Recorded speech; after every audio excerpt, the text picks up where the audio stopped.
Welcome to the Bitcoin Treasuries digital conference. We're Giga, a Bitcoin treasury company turning digital assets into real-world innovation.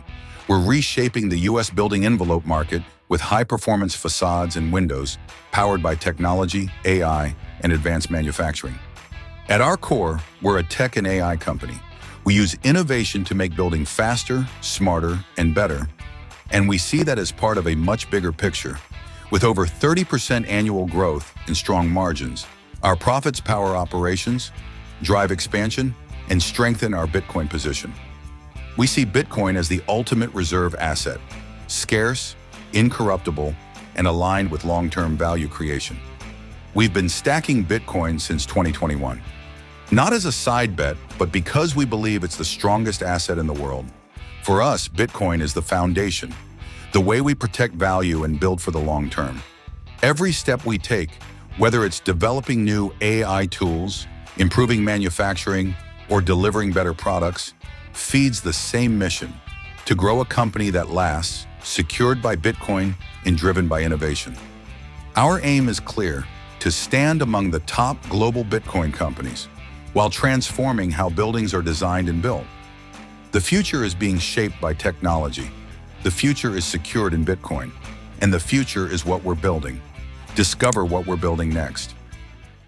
Football Tech, where soccer and technology meet the power of Bitcoin to transform the future of vulnerable communities.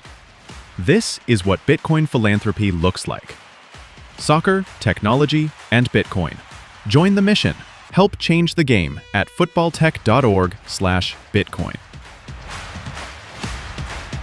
Run your company at machine speed. Not using AI, you're already behind. Meet Orchestrator, built for Bitcoin native companies. Build, deploy agents, automate treasury and marketing. Close your books 5 times faster with zero spreadsheet drag. Cut manual work by 90% with 100% accuracy, with non-custodial automation, full audit trails, and human-in-the-loop approvals for every critical decision.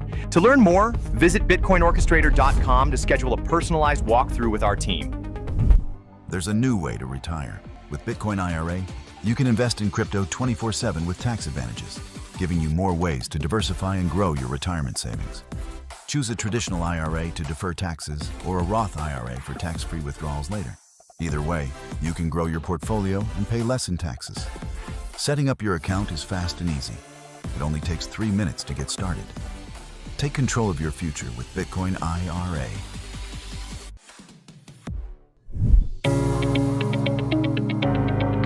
Belgravia Hartford is one of Canada's exclusive Bitcoin treasury companies with a 100% focus on owning only Bitcoin.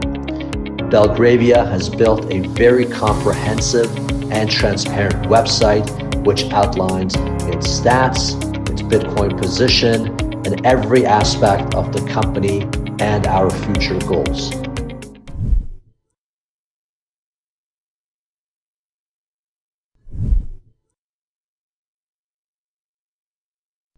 Welcome to the Bitcoin Treasuries digital conference. We're Giga, a Bitcoin treasury company turning digital assets into real-world innovation.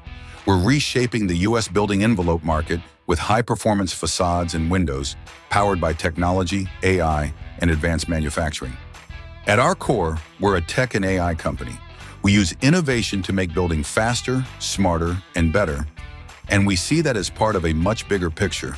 With over 30% annual growth and strong margins, our profits power operations, drive expansion, and strengthen our Bitcoin position. We see Bitcoin as the ultimate reserve asset, scarce, incorruptible, and aligned with long-term value creation. We've been stacking Bitcoin since 2021. Not as a side bet, but because we believe it's the strongest asset in the world. For us, Bitcoin is the foundation, the way we protect value and build for the long term. Every step we take, whether it's developing new AI tools, improving manufacturing, or delivering better products, feeds the same mission: to grow a company that lasts, secured by Bitcoin and driven by innovation. Our aim is clear: to stand among the top global Bitcoin companies while transforming how buildings are designed and built. The future is being shaped by technology. The future is secured in Bitcoin, and the future is what we're building. Discover what we're building next. Football Tech, where soccer and technology meet the power of Bitcoin to transform the future of vulnerable communities. This is what Bitcoin philanthropy looks like. Soccer, technology, and Bitcoin. Join the mission. Help change the game at footballtech.org/Bitcoin. Run your company at machine speed. Not using AI, you're already behind. Meet Orchestrator, built for Bitcoin native companies. Build, deploy agents, automate treasury and marketing, close your books 5 times faster with zero spreadsheet drag. Cut manual work by 90% with 100% accuracy, with non-custodial automation, full audit trails, and human-in-the-loop approvals for every critical decision. To learn more, visit bitcoinorchestrator.com to schedule a personalized walkthrough with our team. There's a new way to retire. With Bitcoin IRA, you can invest in crypto 24/7 with tax advantages, giving you more ways to diversify and grow your retirement savings. Choose a traditional IRA to defer taxes or a Roth IRA for tax-free withdrawals later. Either way, you can grow your portfolio and pay less in taxes. Setting up your account is fast and easy. It only takes 3 minutes to get started. Take control of your future with Bitcoin IRA.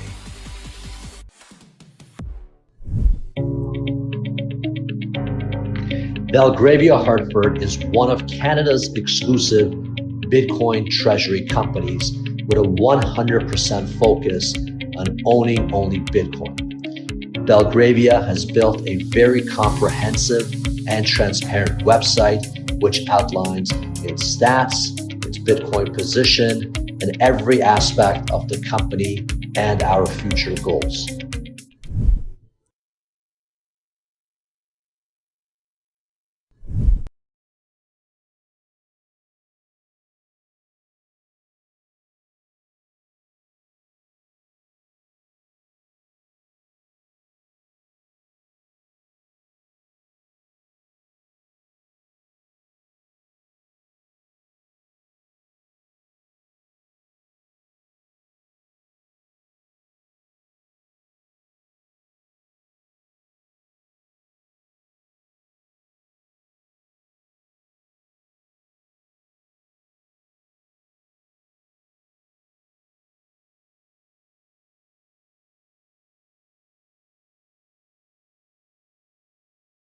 Welcome to the Bitcoin Treasuries Digital Conference. We're Giga, a Bitcoin treasury company turning digital assets into real-world innovation. We're reshaping the U.S. building envelope market with high-performance facades and windows powered by technology, AI, and advanced manufacturing. At our core, we're a tech and AI company. We use innovation to make building faster, smarter, and better, and we see that as part of a much bigger picture. With over 30% annual growth and strong margins, our profits power operations, drive expansion, and strengthen our Bitcoin position. We see Bitcoin as the ultimate reserve asset, scarce, incorruptible, and aligned with long-term value creation. We've been stacking Bitcoin since 2021. Not as a side bet, but because we believe it's the strongest asset in the world. For us, Bitcoin is the foundation, the way we protect value and build for the long term. Every step we take, whether it's developing new AI tools, improving manufacturing, or delivering better products, feeds the same mission: to grow a company that lasts, secured by Bitcoin and driven by innovation. Our aim is clear: to stand among the top global Bitcoin companies while transforming how buildings are designed and built. The future is being shaped by technology. The future is secured in Bitcoin, and the future is what we're building. Discover what we're building next. Football Tech, where soccer and technology meet the power of Bitcoin to transform the future of vulnerable communities. This is what Bitcoin philanthropy looks like. Soccer, technology, and Bitcoin. Join the mission. Help change the game at footballtech.org/Bitcoin. Run your company at machine speed. Not using AI, you're already behind. Meet Orchestrator, built for Bitcoin native companies. Build, deploy agents, automate treasury and marketing, close your books 5 times faster with zero spreadsheet drag. Cut manual work by 90% with 100% accuracy, with non-custodial automation, full audit trails, and human-in-the-loop approvals for every critical decision. To learn more, visit bitcoinorchestrator.com to schedule a personalized walkthrough with our team. There's a new way to retire. With Bitcoin IRA, you can invest in crypto 24/7 with tax advantages, giving you more ways to diversify and grow your retirement savings. Choose a traditional IRA to defer taxes or a Roth IRA for tax-free withdrawals later. Either way, you can grow your portfolio and pay less in taxes. Setting up your account is fast and easy. It only takes 3 minutes to get started. Take control of your future with Bitcoin IRA.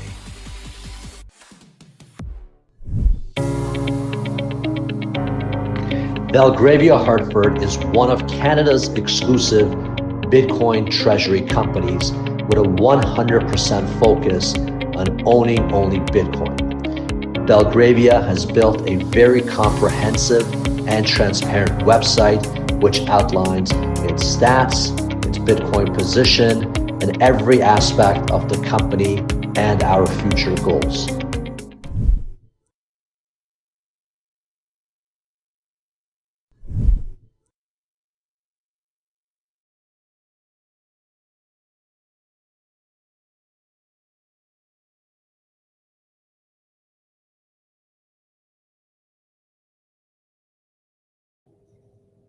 All right.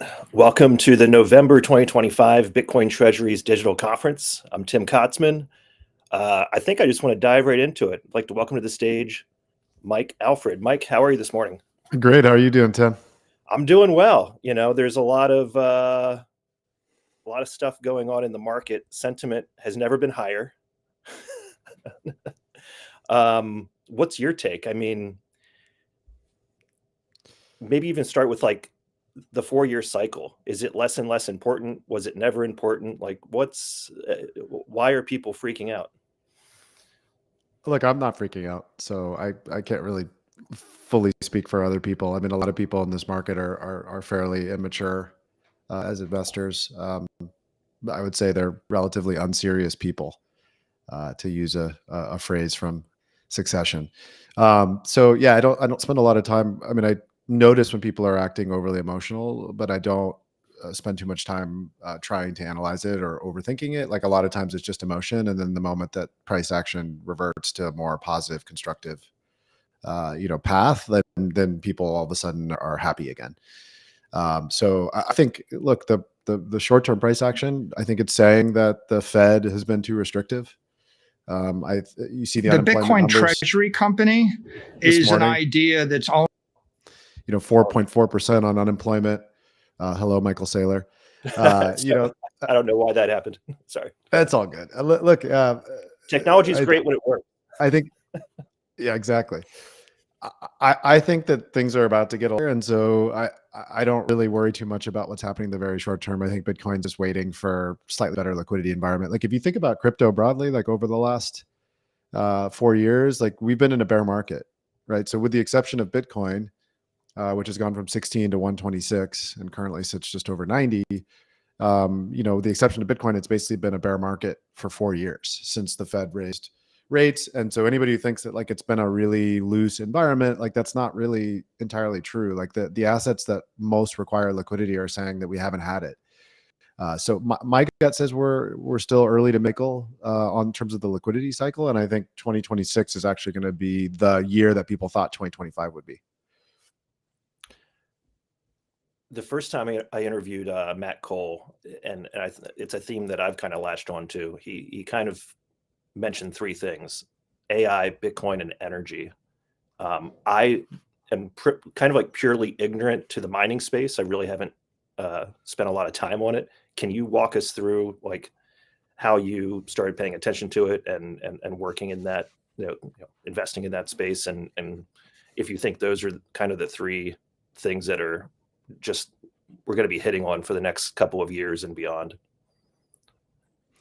Yeah, I think it's AI and Bitcoin, right? I think those are the most important technology megatrends. It turns out they both require substantial power in order to scale, right? So AI needs data centers, Bitcoin needs data centers. Anybody who doesn't see or doesn't understand that, like, has not finished their studying, right? And there are quite a few people like that, right? There are a lot of people like software investors who think that you can scale, a GPU neo cloud entirely without owning anything. And I'm just here to tell you that's absolutely untrue. And anyone who doesn't understand that Bitcoin is unique in the world of crypto because of the large scale power being sort of galvanized and directed network to protect it, like also doesn't understand.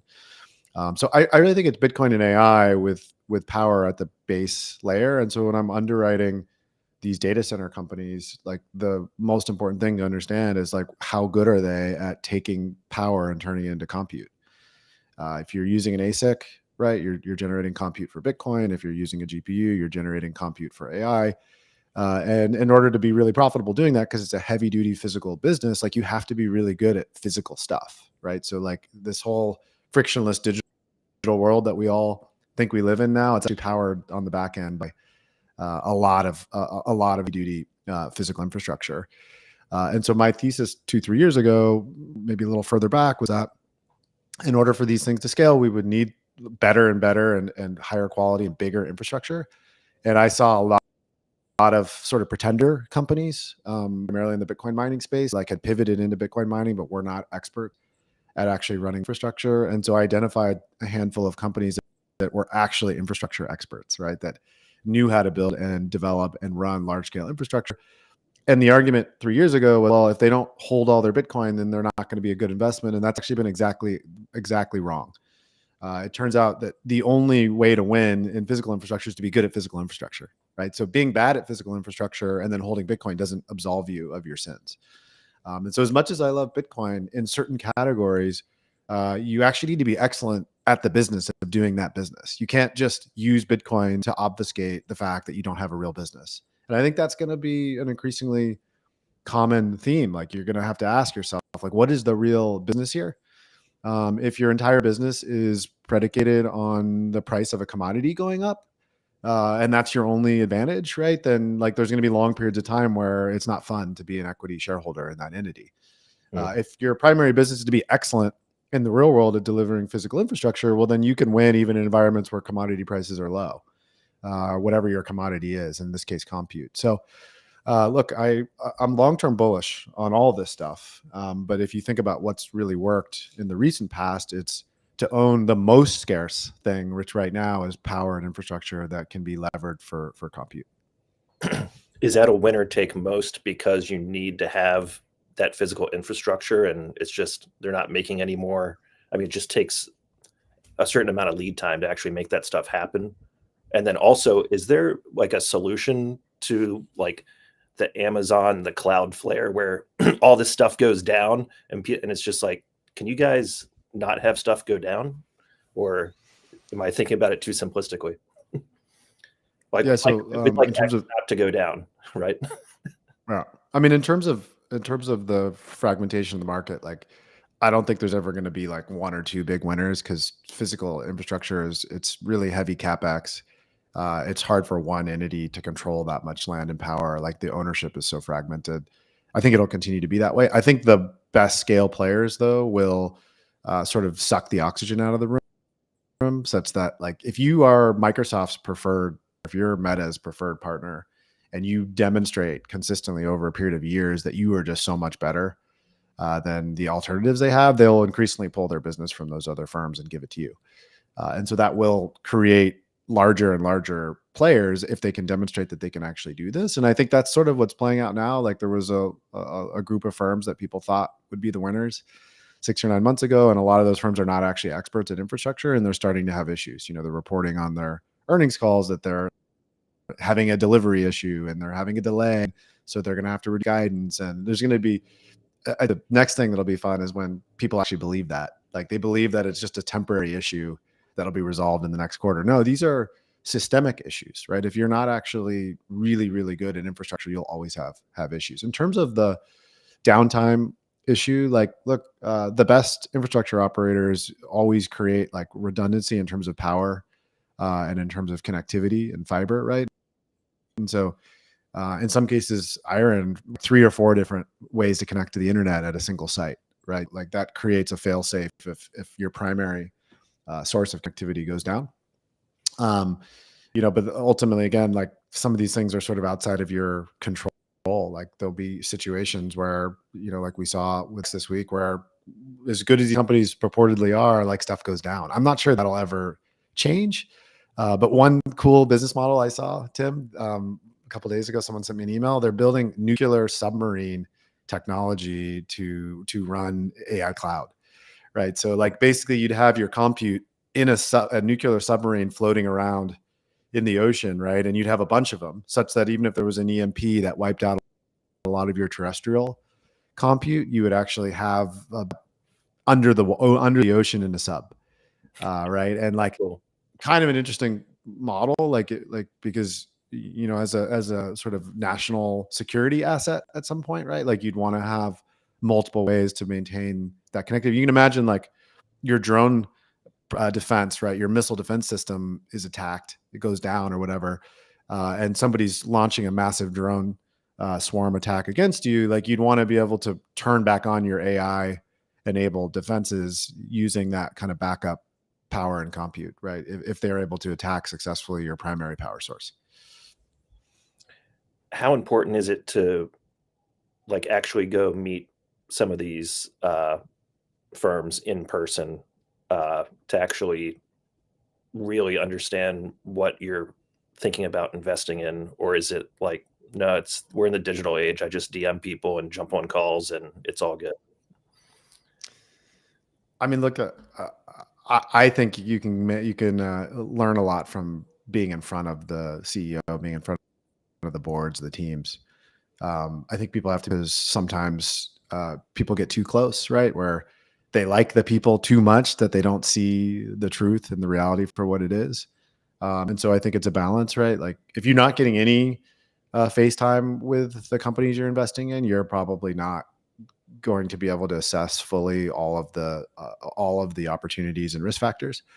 But also, if you're spending all your time with a company, like you're probably going to be deluded into thinking that company is perfect or better than it is, because of course we like everybody when we're with them more than when we're not. So I try to keep like a good balance there, where I will spend time with teams, but I'm also like naturally very skeptical, right? And I look for things that could go wrong, and I don't become overly loyal for no reason, right? Like I will, if I see something that I don't like, I'll just say it, right? And so Mhm. some people don't like that. You get a reputation of being a bit more difficult, but candidly, I don't care, right? Like it's all about generating returns, and I care more about what my kids think about me than what some CEO of some company thinks, right? If Right. they execute well and deliver, then yeah, I'll applaud and we'll be friends and all that. But just because I like someone, if they consistently make poor decisions that destroy shareholder value, I will say something about it, right? And I think not all investors are like that. A lot of investors think they can do that, but then they spend too much time with the company, and then they start to like become a sycophant, right? And they start to just echo the company's statements, and they cease to sort of think and act independently. And I think that's, from an investor standpoint, it's quite risky. Now, not everybody is trying to be a world-class professional investor, and so maybe it doesn't matter. But if your primary occupation is to be a world-class investor, then you can't you can't become like basically an employee of companies you're investing in. Yeah. I know you touched on this probably a few times, but what's your etiquette on social media? Just like mute, block, move on, because like there's just so much noise. How do you navigate through that? And is there anything you've learned recently, or kind of like themes that you've seen where you're just like mute, block, block, okay, like move on, like trying to actually, because you only have so much energy and time every day. Yeah, that's it. Like some people are like, oh, you're only doing these things because you want to get rid of your critics. It's like, I could care less if somebody disagrees with me. But if somebody shows up in the replies 17 times in a day with the same comment, like your first buy on the dip was too high, and it's like, okay, like I buy the whole way down and I buy the whole way back up again, right? So thanks for like, by the second or third or fourth time, I'm like, got your message. Like you're a chart squiggler, and you of course perfectly know every top and every bottom, but like you're wasting my time. Block. It's not that it doesn't bother me that they're criticizing my trading. That's not the issue. The issue is the time wasting, right? Like you've made your point once, move on to something else so that I can read a reply from somebody who's actually sincerely trying to learn. I can barely filter through it with the amount of velocity I'm getting in terms of notification. If I allow those kind of time suck negative people, there are a bunch of people too who are not sincerely in good faith, like trying to get anything positive out of the interaction. They're literally just like lobbing bombs, thinking they're going to hurt me. But again, I get 1,000 nasty messages every day. I get 5,000 nice ones and 1,000 nasty ones. And so being the 981st person to say that I'm ugly or I have a big nose or right, I'm a bad trader or I lost people money in 1987 or whatever, right? Like doesn't like do anything. I don't really feel anything. I just notice that that person clearly like is just angry and like is struggling to process their own emotions. And since I'm not a therapist or a psychologist or a counselor, right, I don't hold any adult person's hands when they cross the street. Like I don't really have time for that. So once I determine that the person has no real interest in learning or like evolving or interacting in like a way that's beneficial, then I just remove them. And so I used to mute, but now I've just determined if somebody, if I want to mute somebody, it's because I should probably just block them. Because then if I mute them, then they're just going to keep saying stuff that's obnoxious, and I won't see it. So like the other day, my wife saw something that was super racist, right? That like was completely inconsistent with my values. And they kept saying stuff like that about a particular race. And so I had to, because I had muted them, I couldn't find their profile. So I had to go in and search for their name, like it was long, right? I had to put it in and find them and then block them. And so I just realized like, if I have the need to mute somebody, I should just block them, right? Because I just don't have time to be like policing the amount of just obnoxious, hateful, racist type of stuff going on. And there's just, unfortunately, that's social media. There's a lot of it. Yeah. Any closing thoughts on this, November 20th? Any thoughts going into the holidays? Well, the NVIDIA earnings were huge for just overall risk sentiment. It sort of diffused this whole AI bubble. I mean, I've been saying for a while it's a complete joke, but NVIDIA's earnings like basically put that to bed. And so I think we have like a couple week, 2 to 3 week period here where there's almost no negative catalyst and there are a bunch of potentially positive ones. So my bias is to think that like the next week should be pretty good for risk assets, right? And I think the next sort of potential negative catalyst is the Fed meeting. But given where unemployment came in today, I think the market's probably going to start pricing in higher odds of a cut. And again, whether they cut or not in December is short-termism in a sense. Like we know 6 or 9 months from now, rates are going to be coming down 100, 150, 200 bips. And the environment for risk assets, especially in a midterm year, right? Like it's gonna be better before it gets worse, right? So like there's going to be some period of time over the next 6 months that are quite good. I expect the treasury companies, many of them, to bounce. I think the best ones like Strive will bounce and go higher, significantly higher than others. And the reason why I like Strive is because there's no exploding debt. There's no liquidation mechanism, right? Like the criticisms around that, they may not always be true, but you can't even make that criticism of Strive. And so I really like that. You got a sophisticated team. You've got a strategy that I think can work to accumulate Bitcoin. And I think once this sort of risk off Bitcoin period is over, like a lot of stuff's going to go higher. So I'm quite bullish on the next, call it 3, 6, 9 months. And I think this bull market, when it gets going, could run into 2027 or 28. So whether there's a cycle, 4-year cycle or not is sort of irrelevant. Like we've clearly gone past when we typically would have seen a top, and there were 0 cycle top heuristics firing over the last 2 months. Other than price going from 126 to 88 or 89, like there's no signs that you would typically tie to a top that you could identify looking backwards. So I think we're just waiting for clearer path on liquidity, and then I think Bitcoin goes back to all-time highs. Is sentiment more negative than usual? I mean, this is like a very normal 30% drawdown, but and maybe my memory's just too short, but it seems like during other drawdowns, it was just, is it I don't know, is it bots or something else on social media that just like all of this craziness and hatefulness and yeah, it's just a little nuts compared to historically, I guess. I mean, I think the crypto is much smaller. Like if you look back to 2017, there were way fewer eyeballs. There were way few people focused on it. You didn't have even crypto treasury companies, right? Other than MicroStrategy in 2021. So you just have a lot more normal people, right, who own the ETF. You've got a lot more people that are unsophisticated. You got a lot of people who piled into treasury companies at high prices over the last 12 months and are now down substantially. And so I think it's frustrating, when like Bitcoin's more or less flat for the year, and then you got people that are down 80%, right? And so like understandably they're annoyed and frustrated and they feel like they got duped or whatever, but like that's investing, right? If you didn't understand that that was possible, you shouldn't be here. And I basically tell people all the time, like, if you can't handle this type of drawdown, you should be buying index funds, hire an advisor, pay the 1%, save out of your paycheck in your 401k plan, buy a house, and hope to retire at 65. Like this may not be the right space for you, right? This space is for enterprising, skilled investors who know how to do their own independent analysis, who know how to keep their emotions in check, right? Who buy the dips, right? And who are very aware of the risk factors when they make investments, right?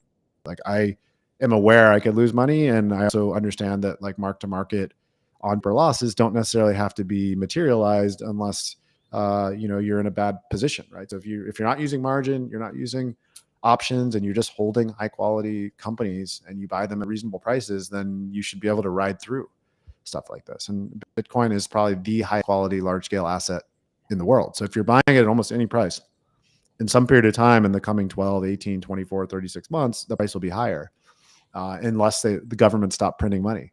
That's the only thing that could go wrong. If governments all of a sudden become like super, they austere and focused on like running, fiscal, surpluses, right? Like if that were to happen, then yes, like Bitcoin could be under more sustained pressure. But in the absence of that, and I think most people would agree, there's just nothing in the fiat system globally that's telling you that that's what's going to happen. In fact, it's quite the reverse. I think there's going to be an acceleration in loose money policy and money printing, right? And asset inflation, monetary debasement, et cetera. Like I think that it's going to accelerate. So if anything, we'll look back and say, wow, you remember that moment in Q4 of 25 where like the whole world was in a mass delusion that like something was wrong with Bitcoin. And then you wake up in Q2 of 26 and Bitcoin's 180,000 and everybody's like loves Bitcoin again, right? It's a story as old as time. I've been through these things enough to know that you don't need to know exactly why, and you don't need to know exactly when.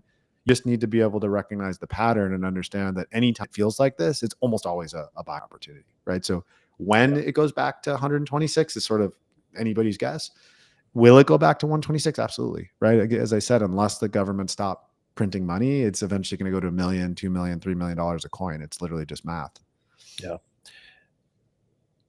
What are your thoughts on Bitcoin when you zoom out, really kind of doing what gold did when it first had the ETF? It was just basically like a decade of a bull run with volatility, obviously, but it's like, you just have all of these institutional channels opening up, and we all see the headlines as far as nation states and corporates and all of that, but Yeah. it's like, and I guess just before I forget, is the whole preferred and digital credit, whatever narrative or words you want to use, does that have the potential as it scales to be just as important, if not more important than nation states, or is that kind of like a step too far?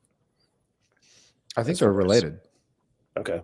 Yeah, I mean, I think if this is pristine collateral, if this is the best neutral reserve asset, right, that like eventually supersedes gold in some way, like it has the potential to be sort of, both things have the potential to be very big, right? So like governments will hold it, and almost all like global settlement could happen eventually on it, and you could have, of course, like the whole credit market sort of built on it.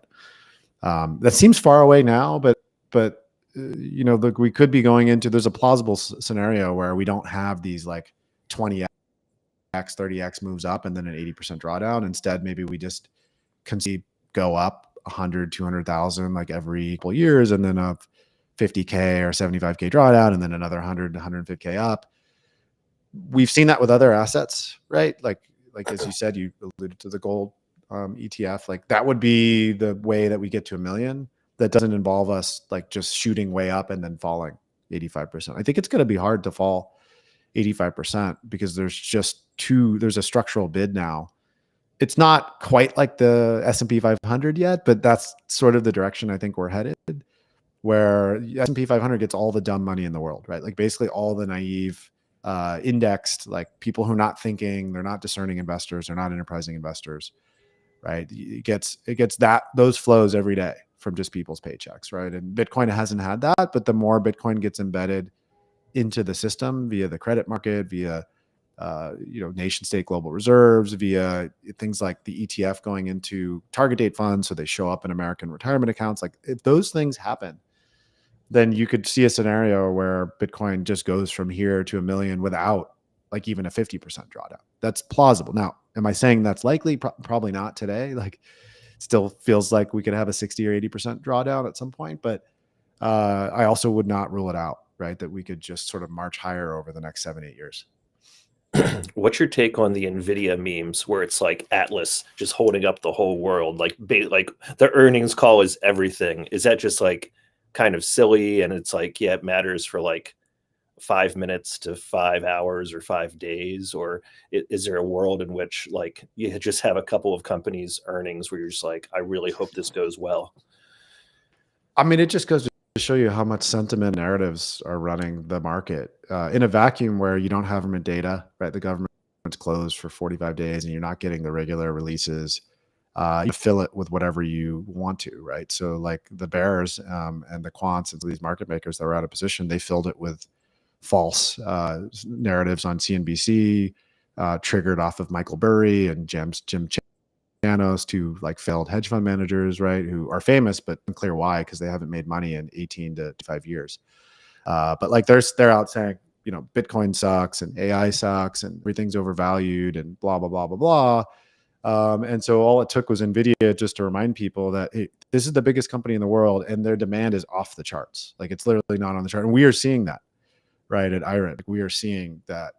I didn't need the Nvidia earnings to know that because I can see it every day. And again, that's a nice source of edge for me because I don't get spooked by these information vacuums like we just had over the last, call it 2-3 weeks, where people were using whatever sort of bad narrative that they could come up with to try to trigger people to sell. And I think anybody who sold into that is going to regret it, right? It's going to be very obvious in a few months that was really dumb. But I get it. Like people get scared easily. There's a lot of emotions, and this is a social media driven, ADD, retail fueled market to some degree. So whenever there's a vacuum and it starts to be filled with bearish narratives, those things can take on a life of their own, especially with so many sort of inexperienced investors that are easily influenced. So look, the Nvidia earnings are important. But again, if you've been following the market closely, you didn't really need the Nvidia earnings to know that like AI is in the first inning, right? Like we see it every day. I don't need Nvidia to tell me that, right? It's like, it's very obvious Right. if you're in the business.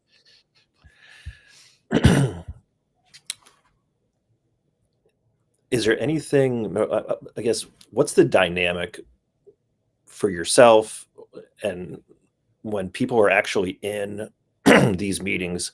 I'm kind of alluding to like the Bitcoin world and the TradFi world kind of like colliding.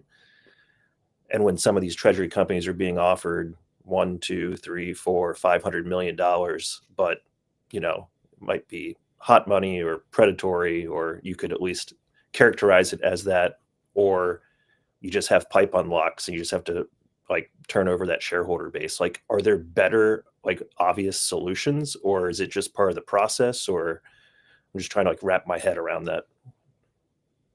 Well, it's kind of a new structure, right? It's kind of a new industry, and capital availability and the cost of capital is just, it's going to be harder and higher early on than it will be later when the model is more proven, right? So people are just MacGyvering their way into the market, which is something I warned people about. I said, if you've got a bunch of people without a lot of capital markets experience, right, and you got a bunch of like event planners, right, and social media influencers, and someone just giving them hundreds of millions of dollars for a reverse merger or a SPAC or whatever, like you should expect some carnage out of that. I think that's a natural evolutionary process, and experienced investors have known that the whole time, right? Because I've been warning people for a year that like some of the stuff has gotten out of control.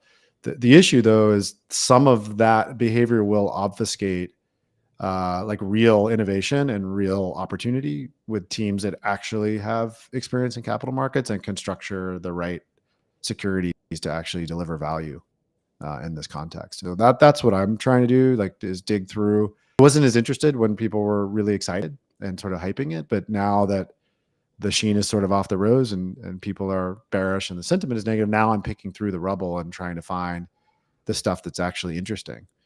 And so far for me, that's Strive. I still own my MSTR, but of course my cost basis is so low there that it's in an IRA. Like it's just kind of sitting there. I'm not planning on trading that. I do think when Bitcoin recovers, it won't really matter. Like some of the companies that have the worst structured securities will still go up the equity values, because to some degree it's just a risk barometer and a liquidity barometer and a sentiment barometer, right? And when things are negative, even if your structure is good, right, like the stock will go down, and when things are good, even if your structure is bad, the stock could go up.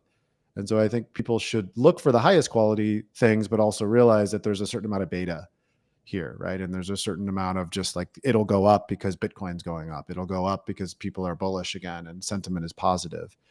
And that's just the way markets work. Like that's sort of the way markets work in a lot of contexts. But again, because we're in this social media, memeified, gamified world, like it maybe is more exaggerated than it has been historically. Makes sense. That's all I got for you. Really appreciate you joining us, and I'm glad that you, I guess, didn't have jury duty, right?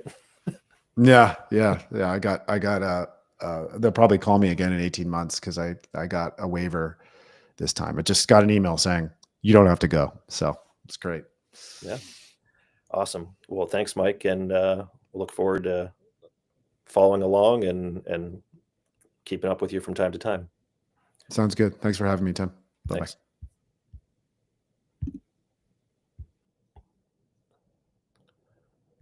All right. I'm excited to welcome to the stage Stafford Massey. Stafford, good morning. Or good evening. What time is it there? Well, in Johannesburg right now, it's almost 6:30, so good evening. Yeah. Good evening. Also, Yeah. good morning, 11:22 on the East Coast in New York. Thanks for having me, Tim. It's such a privilege. I've been a fan. I've told you when I saw you in Amsterdam that we've been following all the stuff that you've been doing, some of the folks that are on the agenda today. Very privileged to be part of the folks on stage here. And we followed all of you down here in Africa. We've listened to, Bitcoin doesn't have a marketing department. It doesn't have a university. It doesn't have anything. So what we have is what you folks do. And this is what we've kind of built and structured, what we've personified today. It's all the work that you guys have done. So thank you for having me. And yeah, just what an honor to be with you on the stage. Yeah, thank you. I was sitting in the audience in Amsterdam when you were on stage, and you're just a very articulate communicator. I'd say one of Thank you. top tier communicators, and that's what we need, right? We need people that maybe have a technical knowledge, but we also need people that can really communicate the message. I think Mike Germano posted yesterday that Bitcoin needs better marketing, and I replied with a very colorful response. It's like, yes, we do. We need all of these voices. So could you kind of walk us through your background and up to today and what you're doing today? Yeah, so I'm more of a computer scientist. I'm more of a technologist than I am anything else. My background is, if I rewind a little bit, I actually lived in the USA for 7.5 years. I've been in different walks of the technology career that I've had. I've been lucky. In the mid 90s to late 90s, I was there when the internet didn't have a user interface. And we were all shouting about it, saying it was going to be huge, it was going to be huge, and no one believed us. So I went through that era. And then it finally got a browser. And when it got a browser, people ideated, and we saw the dot-com boom and we saw the dot-com bust. So I saw that. I was very much involved in the open source software movement. When I was in the United States, I worked for a company called Novell. Novell was based in Utah. I actually lived in Provo for about 3.5 years, and then I moved down to Phoenix, Arizona. So I worked at head office. I had global responsibilities around the globe. So I was part of a team that reported one level away from Eric Schmidt. And we were called Global Corporate Technology Strategists, so Global Corporate Business Strategists. And essentially what our role was to articulate the company's strategy to the C-suites and then take whatever we found in the customer base and communicate that back to the developers. So we were kind of we straddled the deep technical folks and then the kind of the business and executive folks. And that was, I did that. And then I came back to South Africa and I became the first employee for Google in South Africa. I actually started Google in South Africa, booted that up. And then after that, there was about 3.5 years. And after that, just before the 2010 World Cup that was held in South Africa, I left and I got involved by accident in payments and banking integration. And I got real interested in how payments worked. And that led to an experience that was quite profound. And I think a lot of innovation in Africa is led not by just pure innovation, it's led by conviction. And that's what you'll find in the African continent. One of the things that really convicted me was an experience where I was sitting in a very senior municipal government official's office. And a lady walked in, a black lady, and she had a baby wrapped in a blanket on her back. And clearly a very rural lady, and she was crying and the baby was crying, and we had a meeting with the senior government official. And anyway, long story short, she got the meeting, and I asked the secretary that what was this about? Why did this person come in, and what was the condition? And she explained to me that this person gave birth to twins, and when she gave birth to twins, she was hurt during childbirth. And she couldn't move, so she couldn't leave, she couldn't get to a hospital, and she was at her home. She had money in the bank, she had cards in her wallet, she had all the means to pay. And yet the local municipality went to her home and switched off all her utilities. And one of her babies died because of exposure to the elements, right? Cold. And I sat there and I realized that payments were broken. And this is one of the things that I articulated in Amsterdam, is in Africa, when money doesn't work, we die. And I think that's a fundamental difference between our view of Bitcoin and anyone else's, is that we have a very humanistic, we have a very conviction-led approach to Bitcoin and payments versus anyone else. Because payments, we live debasement. Our people die. Our people, when a general takes over the deeds office, your home's gone. When your president's done something that, pisses Trump off, your currency collapses. When this happens all the time in Africa. So we don't live debasement in annual terms. You folks talk about debasement in 2% a year, 3% a year.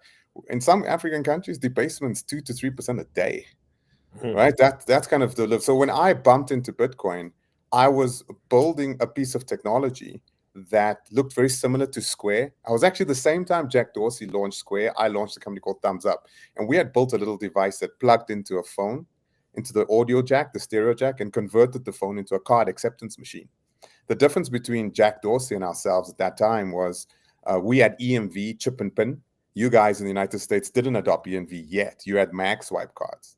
So the way you guys did payments with those little dongle, that little white dongle that plugged into the phone, the original Square, I had a much greater challenge because I had to do that in a very secure way, in an EMV and a PCI way. So I had to take a phone, connect a device into it, and then plug it into a bank's architecture and to a PCI DSS data center and make a transaction happen.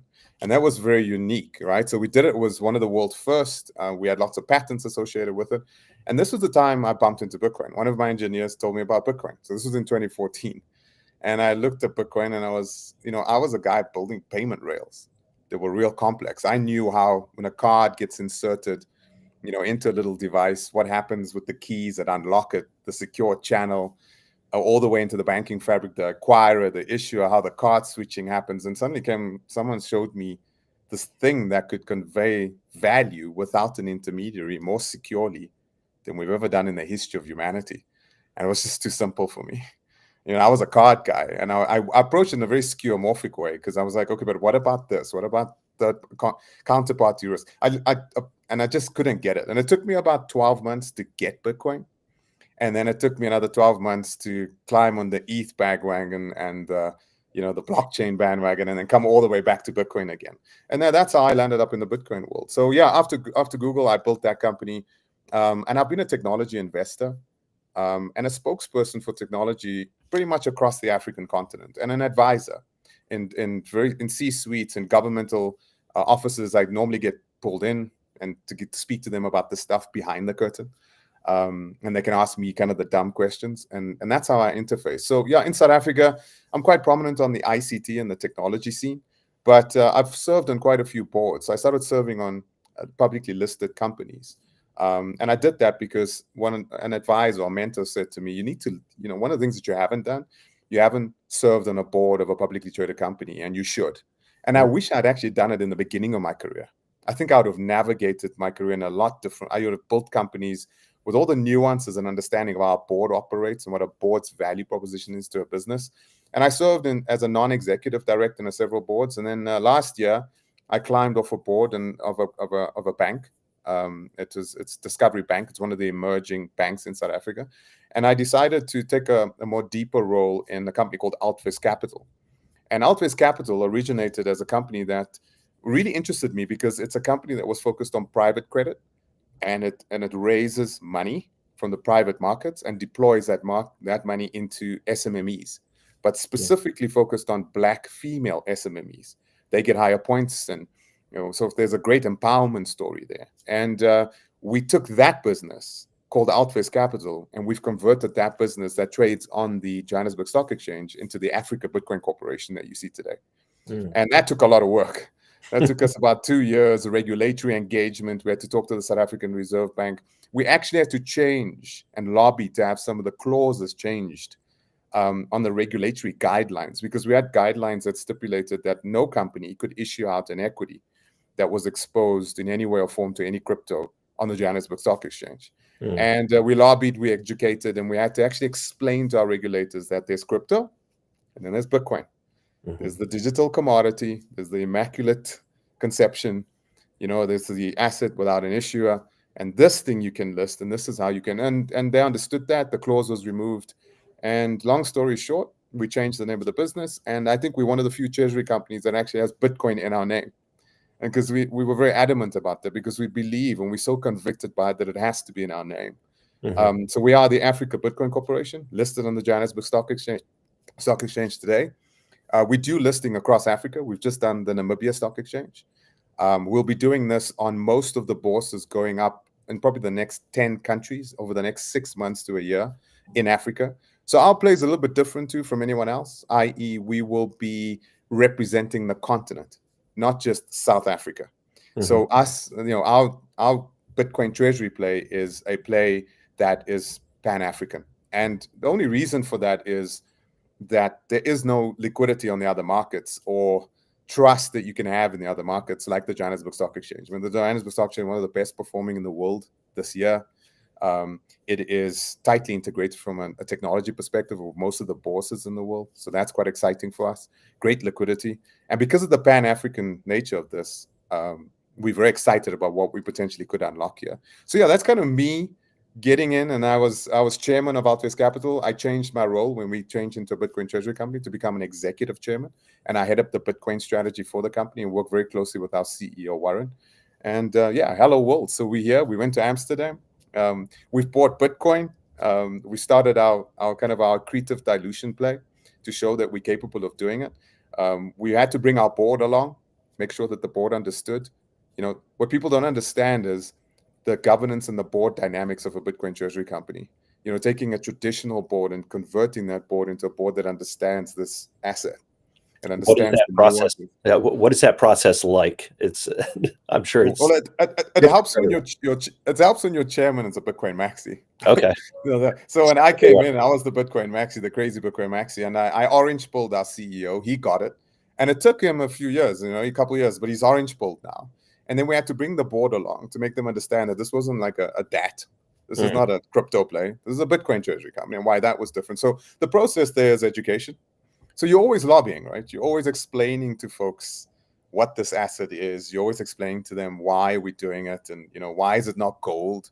Why is it not some other form of a commodity? Why is it Bitcoin? So that first step that we had to do is educate the board. We had to get them to buy in. And once we got them to buy in, then it was, how do you structure a board to accommodate this, right? Because a board is a publicly traded board. There's a lot of governance. There's a lot of steps that it's got to take. So we had to re-architect our subcommittees to make sure that each subcommittee, so our audit and risk committee, could oversee the custody of the Bitcoin, that they understood when we did a Bitcoin buy, what actually happens on an exchange and how we take it into cold storage, and what is cold storage, and What are the keys? What is multi-sig? You know, you really got to get your subcommittees to understand that. And we managed to do that. And we got them all the way structurally from a board perspective aligned. And we bought one Bitcoin. And the reason we just bought one Bitcoin a few months ago was to shoot the bullet through the pipe to see if it would come out the other end, i.e., buy it, see what would happen, and kind of take them along. So we've done that. We're very excited about that. And we've got our analytics page up and running now, so you can watch our NAV, our PBID, our market cap, our BTC yield, our BTC per share. All those metrics are up now and running.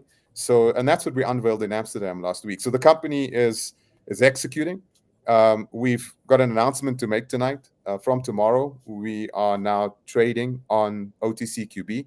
So we opened up in the United States. So trading is allowed, Africa Bitcoin Corporation. I'll give you the ticker later on. I've actually forgotten the ticker symbol, but from tomorrow, we are live on that bourse in the United States. And we're partnering with potential investors over there that are really interested in our story, which I think is another, our model is very different from other Bitcoin treasury companies. We aim to be live on Acuus in the next few weeks in London, Frankfurt in Germany. So as much as we're doing dual listings across the African continent to unlock the liquidity pools and build the rails so fixed income can be exposed to our equity, we're doing the same on all the international bourses to make sure we unlock liquidity there too. So we're quite excited about that.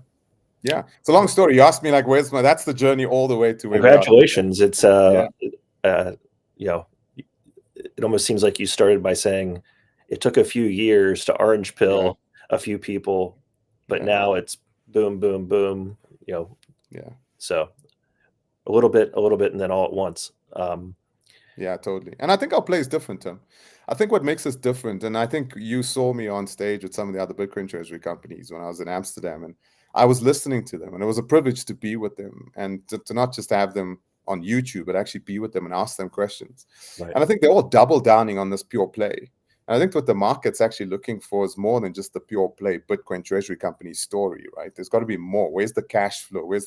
And I think if Michael Saylor has reached, like, gravity no longer applies to Michael, right? So he is in 700,000 Bitcoin world, and there the atmosphere is different. There the physics are different. There you can issue out, digital credit, and you can do the preferreds, and you can attack the money markets and offer, interest rates that are you're out competing the fixed income markets there. That's incredible. Mm-hmm. But what I find with Michael Saylor is that we seem to parrot a lot of what he does, but we don't truly understand that he's reached a very unique place. MetaPlanet is kind of there too. Mm-hmm. So we have these like two monsters that have the capability to take their Bitcoin hoard, and actually the size of it allows them to attack markets.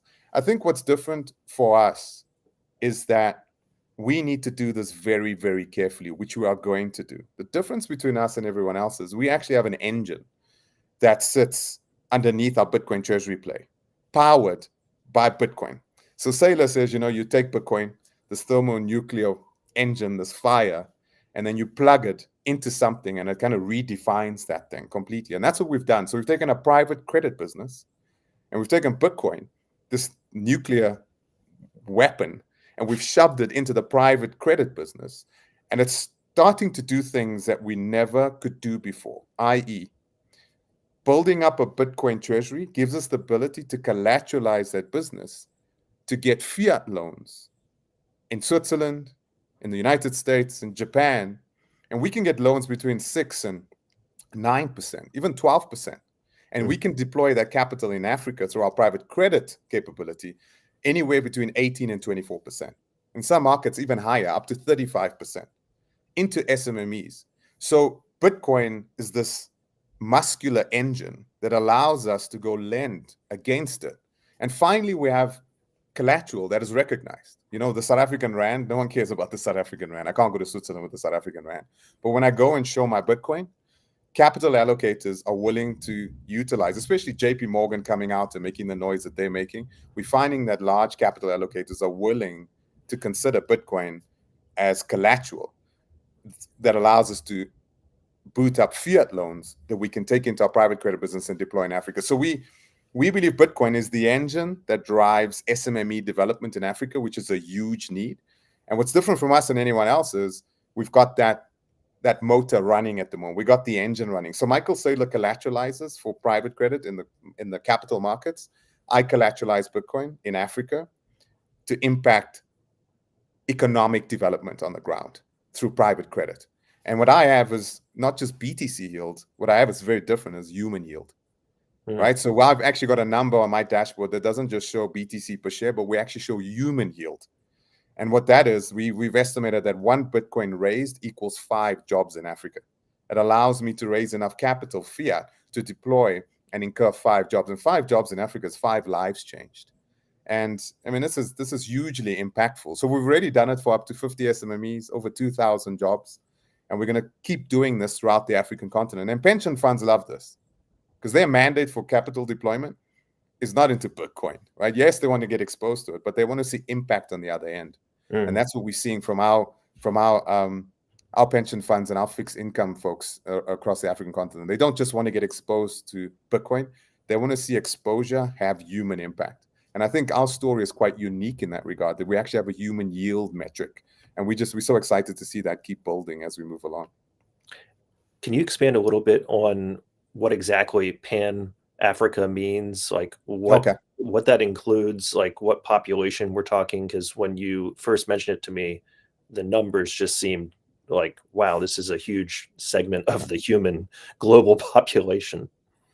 Yeah, it is. It's massive. I mean, Africa is the fastest growing population in the world. The continent has an average age of 19. Let me say that again. Our average age across the African continent is 19. We're the youngest in the world. We have 1.5 billion people. If we're growing at the rate we're growing, by 2050, we'll be 2 billion. So that's massive. Average age 19, 60% of the population below the age of 20. That's how big Africa is, right? Massive population, emerging young people, folks that never going to put their money in a bank, don't trust a bank, saw what banks do. Bitcoin resonates with them. When you speak to an African about Bitcoin, they get it in a second. Our capital markets are significantly big and underestimated. In South Africa, we have private money that has not been deployed laying in banks. We have 2 trillion rand of that just laying around. That's significant for us to unlock and give exposure to, our equity, and then obviously indirectly to Bitcoin and all the assets. In terms of the pension fund market in Africa, it's about 500 billion. It's massive. And when I say Pan-African, it means we are listed on the Johannesburg Stock Exchange. Now, if you take a look at Africa, South Africa plays a pivotal role in Africa, i.e., we're the most modernized economy, most well-governed economy, most stable economy, and we're the biggest economy in Africa. Okay, now and again, Nigeria surpasses us in GDP, but we're pretty much the biggest.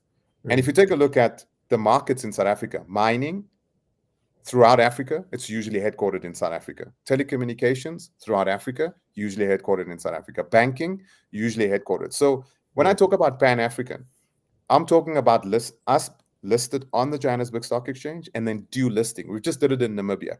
So when we listed in Namibia, Namibians now have access to African Bitcoin Corporation's equity on their bourse. Now, before, they couldn't get access to us, because we weren't listed on that stock exchange, number one. Number two is you can't buy Bitcoin in Namibia. You can't buy it. There's no exchanges. There's no on-ramps in Namibia. Yes, you could flick a miner and switch it on and you could earn Bitcoin, sure. But the point is you can't buy Bitcoin fiat. The traditional guy, the common guy in Namibia can't gain access to it. The government doesn't really have clear policies associated with Bitcoin. It's not outlawed, but there's no clear policies associated with either. So if you're sitting in Namibia, how do you get exposed to this asset class? Africa Bitcoin Corporation gives you the opportunity as a family office, a high net worth individual, a fixed income market capital allocator. You now suddenly have access to our equity. We are going to do this in Botswana. Again, Botswana can't gain access to Bitcoin. You keep going through the African markets, you either don't have access to this asset or it's illegal. I mean, I went to Zimbabwe and I met with large capital allocators just a few weeks ago, just before we went to Amsterdam. I went into Zimbabwe. Man, what's happening with Bitcoin in Zimbabwe? I wish it was reported more.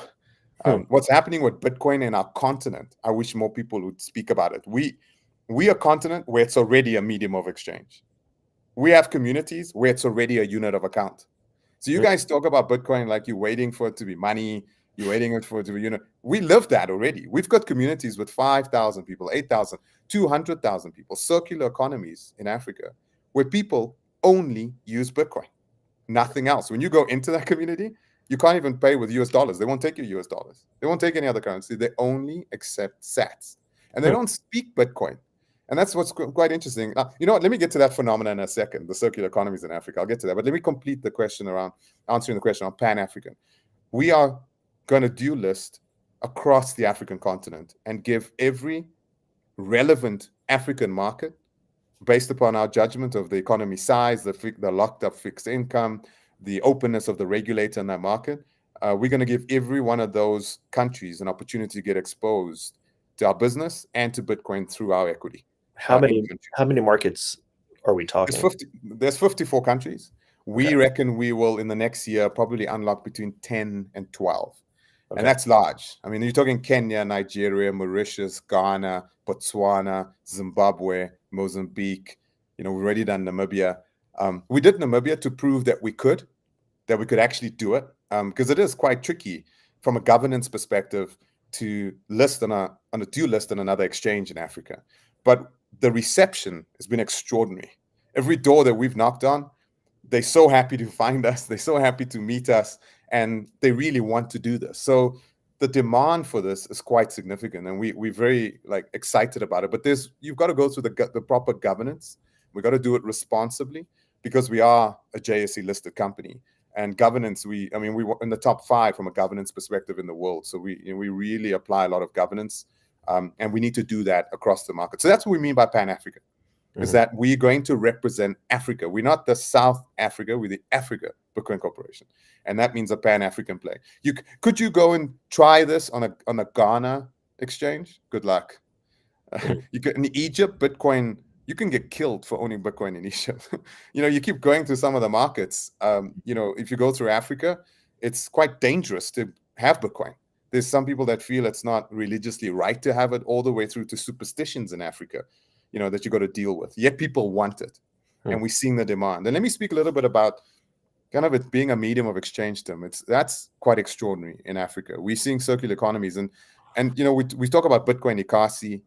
We talk about some of these folks that you may have seen online, etc. But we're seeing these little economies switching over to Bitcoin, and the observations are quite profound. Number one is we see waste diminish.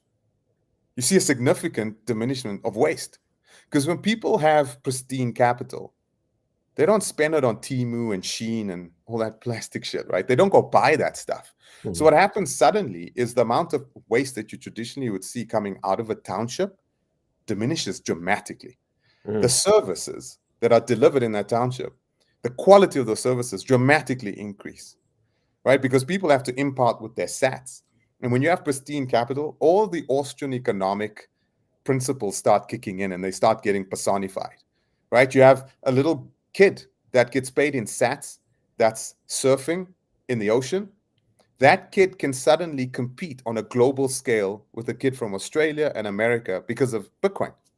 This is what's happening in Bitcoin Ikasi right now. They've got an NGO over there, which is a community of surfers, black kids. And I think the first black professional kid on the surfing scene is going to come from there.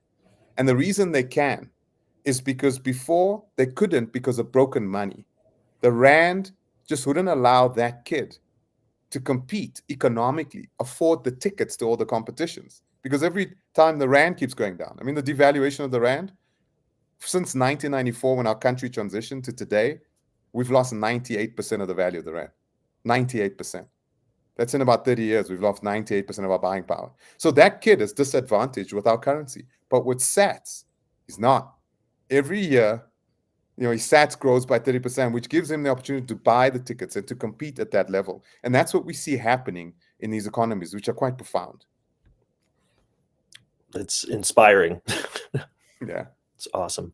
Where can people find you online? Where can they reach out to you and continue the conversation, be introduced, ask questions, interact?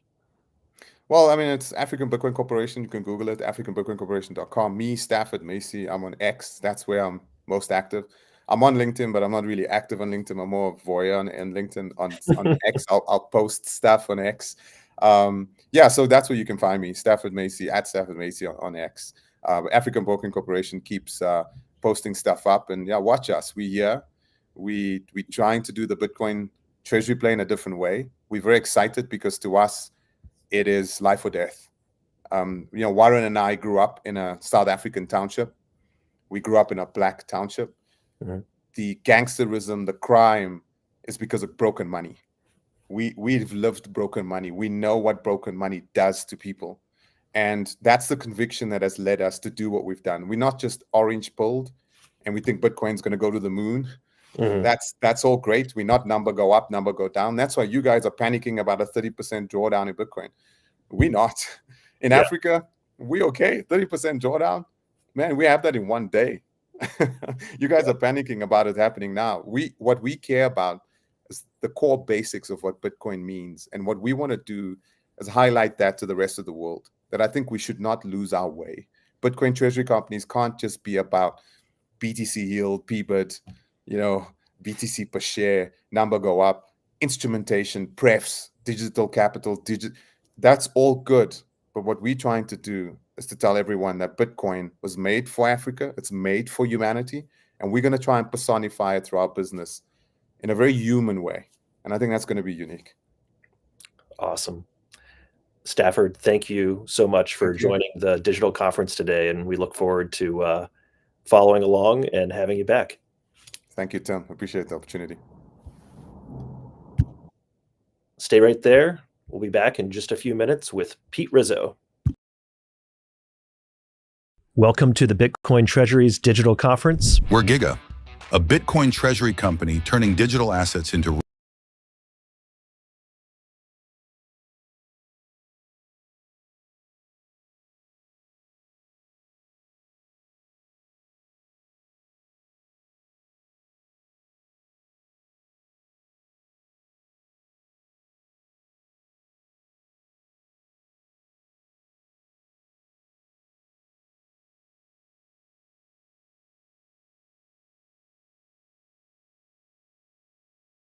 real-world innovation. We're reshaping the U.S. building envelope market with high-performance facades and windows powered by technology, AI, and advanced manufacturing. At our core, we're a tech and AI company. We use innovation to make building faster, smarter, and better. And we see that as part of a much bigger picture. With over 30% annual growth and strong margins, our profits power operations, drive expansion, and strengthen our Bitcoin position. We see Bitcoin as the ultimate reserve asset, scarce, incorruptible, and aligned with long-term value creation. We've been stacking Bitcoin since 2021. Not as a side bet, but because we believe it's the strongest asset in the world. For us, Bitcoin is the foundation, the way we protect value and build for the long term. Every step we take, whether it's developing new AI tools, improving manufacturing, or delivering better products, feeds the same mission: to grow a company that lasts, secured by Bitcoin and driven by innovation. Our aim is clear: to stand among the top global Bitcoin companies while transforming how buildings are designed and built. The future is being shaped by technology. The future is secured in Bitcoin, and the future is what we're building. Discover what we're building next. Football Tech, where soccer and technology meet the power of Bitcoin to transform the future of vulnerable communities. This is what Bitcoin philanthropy looks like. Soccer, technology, and Bitcoin. Join the mission. Help change the game at footballtech.org/Bitcoin. Run your company at machine speed. Not using AI, you're already behind. Meet Orchestrator, built for Bitcoin native companies. Build, deploy agents, automate treasury and marketing. Close your books 5 times faster with zero spreadsheet drag. Cut manual work by 90% with 100% accuracy, with non-custodial automation, full audit trails, and human-in-the-loop approvals for every critical decision. To learn more, visit bitcoinorchestrator.com to schedule a personalized walkthrough with our team. There's a new way to retire. With Bitcoin IRA, you can invest in crypto 24/7 with tax advantages, giving you more ways to diversify and grow your retirement savings. Choose a traditional IRA to defer taxes or a Roth IRA for tax-free withdrawals later. Either way, you can grow your portfolio and pay less in taxes. Setting up your account is fast and easy. It only takes 3 minutes to get started. Take control of your future with Bitcoin IRA.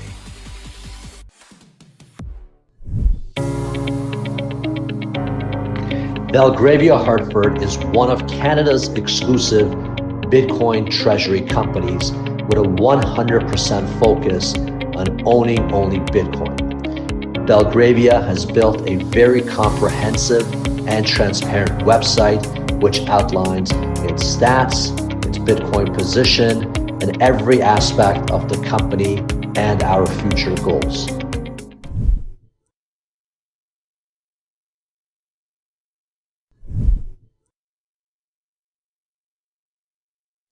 Welcome to the Bitcoin Treasuries Digital Conference. We're Giga, a Bitcoin treasury company turning digital assets into real-world innovation.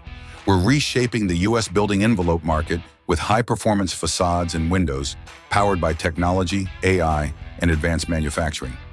At our core, we're a tech and AI company. We use innovation to make building faster, smarter, and better. And we see that as part of a much bigger picture. With over 30% annual growth and strong margins, our profits power operations, drive expansion, and strengthen our Bitcoin position. We see Bitcoin as the ultimate reserve asset, scarce, incorruptible, and aligned with long-term value creation. We've been stacking Bitcoin since 2021. Not as a side bet, but because we believe it's the strongest asset in the world. For us, Bitcoin is the foundation, the way we protect value and build for the long term. Every step we take, whether it's developing new AI tools, improving manufacturing, or delivering better products, feeds the same mission: to grow a company that lasts, secured by Bitcoin and driven by innovation. Our aim is clear: to stand among the top global Bitcoin companies while transforming how buildings are designed and built. The future is being shaped by technology. The future is secured in Bitcoin, and the future is what we're building. Discover what we're building next. Football Tech, where soccer and technology meet the power of Bitcoin to transform the future of vulnerable communities. This is what Bitcoin philanthropy looks like. Soccer, technology, and Bitcoin. Join the mission. Help change the game at footballtech.org/Bitcoin. Run your company at machine speed. Not using AI, you're already behind. Meet Orchestrator, built for Bitcoin native companies. Build, deploy agents, automate treasury and marketing. Close your books 5 times faster with zero spreadsheet drag. Cut manual work by 90% with 100% accuracy, with non-custodial automation, full audit trails, and human-in-the-loop approvals for every critical decision. To learn more, visit bitcoinorchestrator.com to schedule a personalized walkthrough with our team. There's a new way to retire. With Bitcoin IRA, you can invest in crypto 24/7 with tax advantages, giving you more ways to diversify and grow your retirement savings. Choose a traditional IRA to defer taxes or a Roth IRA for tax-free withdrawals later. Either way, you can grow your portfolio and pay less in taxes. Setting up your account is fast and easy. It only takes 3 minutes to get started. Take control of your future with Bitcoin IRA.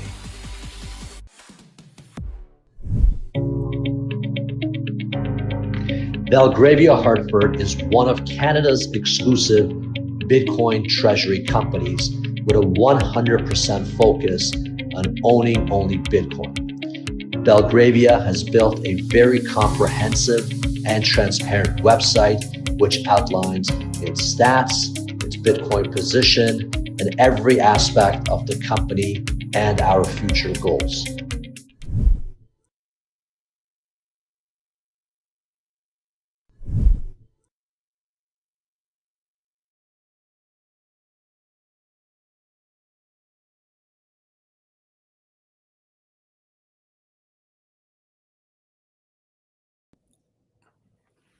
Welcome back.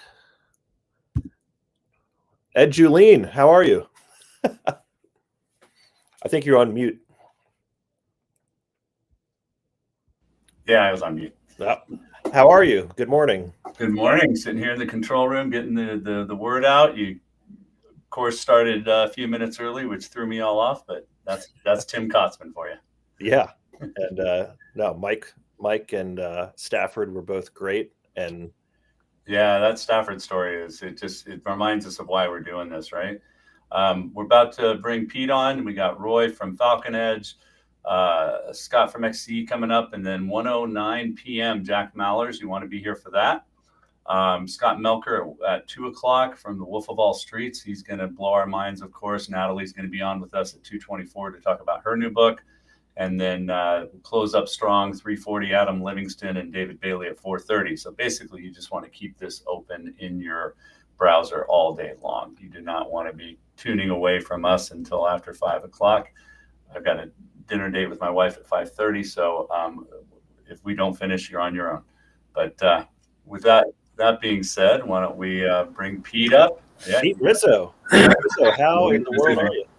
Ed, Tim, how are you? Tough act to follow. You're really putting me for after the, it's so inspiring. You get everybody riled up about, Bitcoin changing the world. And then we're going to hit you with an announcement about Bitcoin education. I love it. Oh, Pete, you've done more for the Bitcoin cause than 99% of the people in the space. So don't sell yourself short there, man. Appreciate it. Happy to be here, and great lineup. I'll be tuning in myself. So. Yeah. So why don't you tell us about the press release you'll be releasing this afternoon about BitcoinTreasuries.net and Bitcoin Treasuries Media?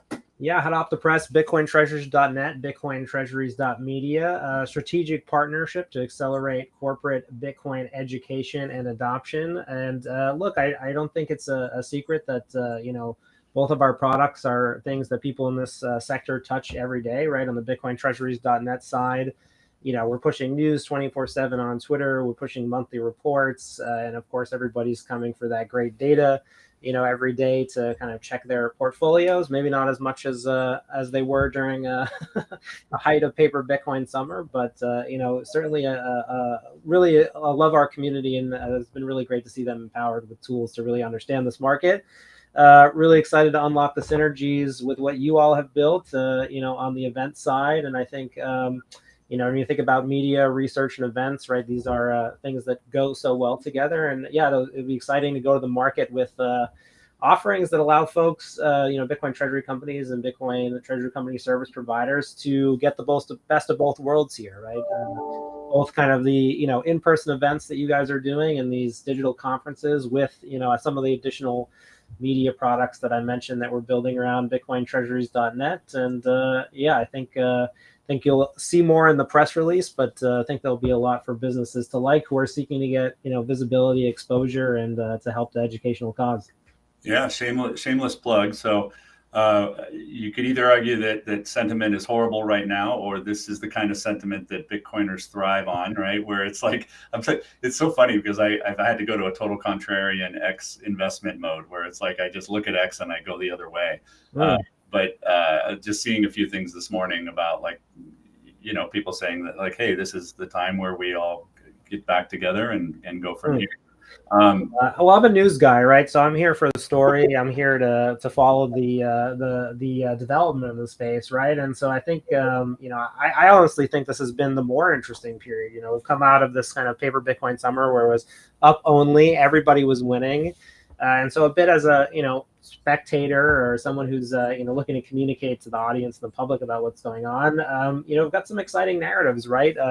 Digital credit coming to the market on the strategy side, our most recent report, focusing heavily on that. But, this is where you're going to see the executive teams that can deliver really come to the forefront and innovate. And I think that, we've seen people explore all sorts of interesting solutions, right? Where you're going to hear from a company later today that's doing some innovative, ways to put their Bitcoin treasury to work to generate more Bitcoin. That's pretty exciting. You've got companies staking Bitcoin, running Lightning nodes.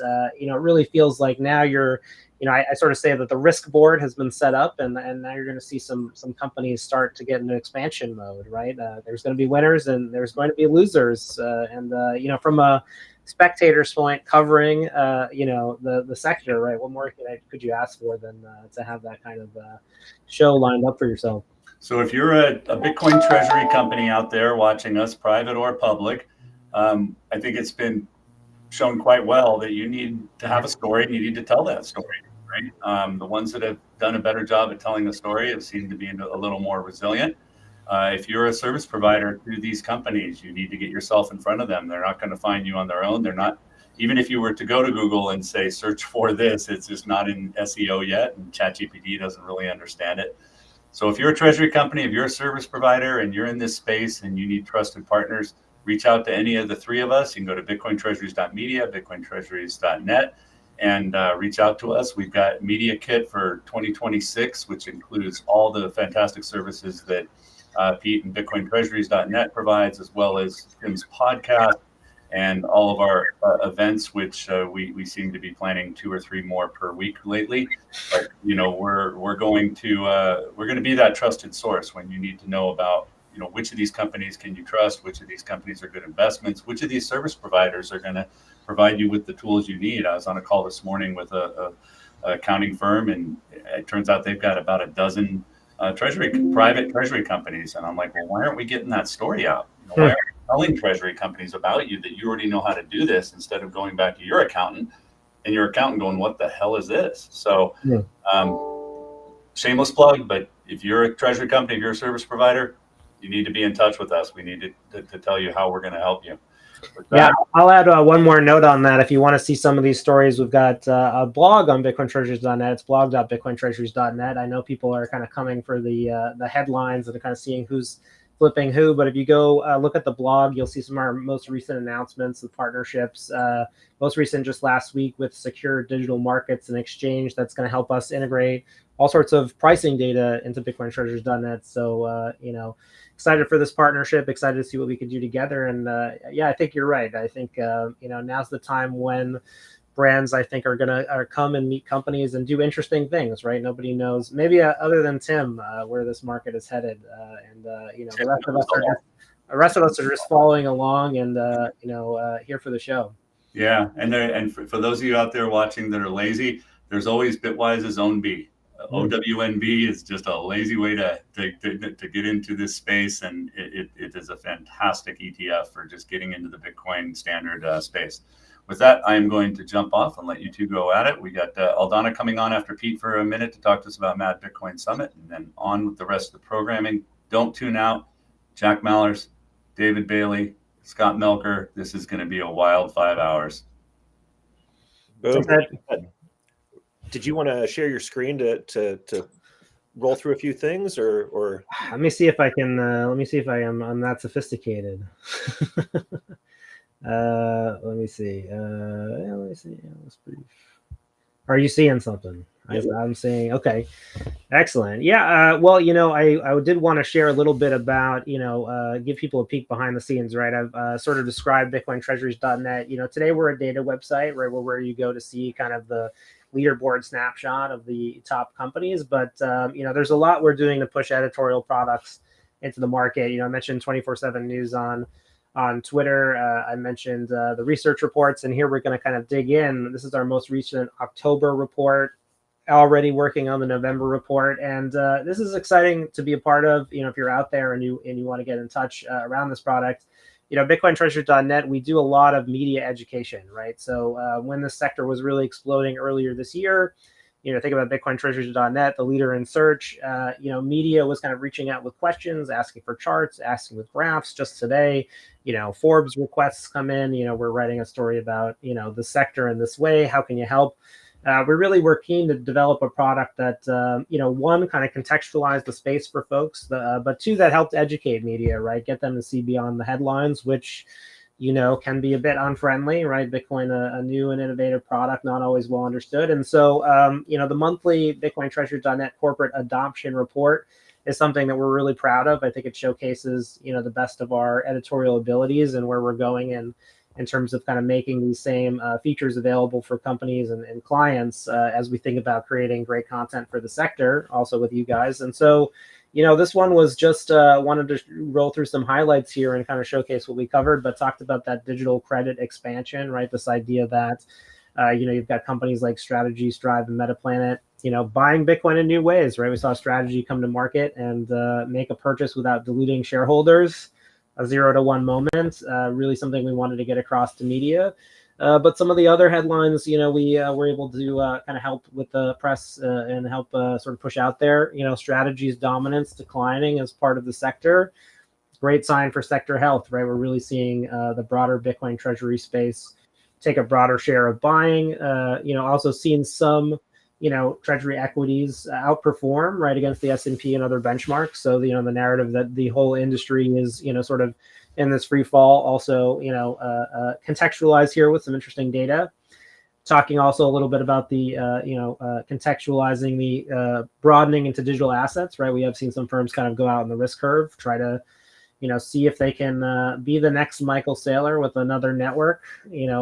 Obviously not optimistic there personally, but think it'll be a fantastic way to see what happens, right? Fantastic story to cover. And then we have expert commentary kind of mixed throughout. So a lot of the folks who are on you've had on the stream before are also contributors to this report. So I wanted to give the highlights and just kind of let people know this is available and to check it out and to kind of showcase what our research team is putting out. Awesome. Can you walk through where people can subscribe, if there's anything that, right, it's not right on the main page, or it's like just scroll down for a couple seconds and you'll see everything else?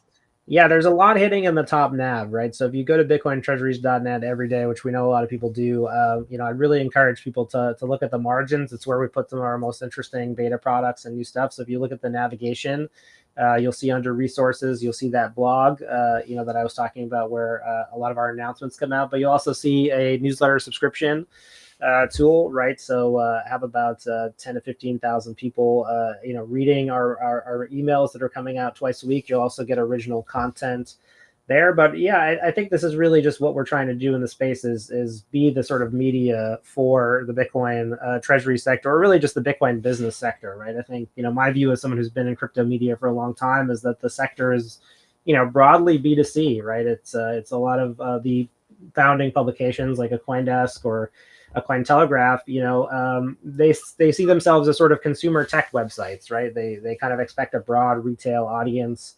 And whereas I think there's a real, kind of opening for, someone in the crypto media space who's going to be, more focused on corporate adoption, right? Who has a brand that kind of resonates there. And, that's kind of our North Star these days as we think about, how we're going to go from doing research reports to custom research with clients, telling that story through articles, evolving into a media site. We really do think of ourselves as the place where, you not only follow the sector, but you'll increasingly start to get information, get context, get news, and other aspects. And right, it's threaded across a lot of our products, but we're working on some exciting web updates. We're hoping to kind of blend this experience together. And I think right now, if you go to bitcointreasures.net, you go to the homepage, you'll see me and Tim talking about this the leaderboard that and love. And again, another just small feature we've rolled out to help people who are having events around the world showcase what they're doing. Tomorrow we'll be streaming the event from the UK out in Derby, Bitcoin a competitive advantage. And so, this is kind of what we spend our time building, is a product that we hope where you can connect with folks, find things that are going on, and then get informed. Awesome. Any closing thoughts? Where, I guess .net is where it's at, but where can people reach out to you on X or otherwise? Yeah, at Pete_Rizzo_, and really appreciate people engaging with the product. And if you're interested in helping us build the product as well, it takes a small village, right? We've got a lot of contributors who are interested and passionate about this sector, and Tim, it's a labor of love, right? To push out media. But I got to ask you, since you're you got the crystal ball, where are we going towards the end of the year? You got some insight from guests. Are we is the market coming back? We got the strategic Bitcoin reserve bill today. How are you feeling? I'm feeling like structurally, right, there's a lot of support around 80,000. That's how I'm feeling.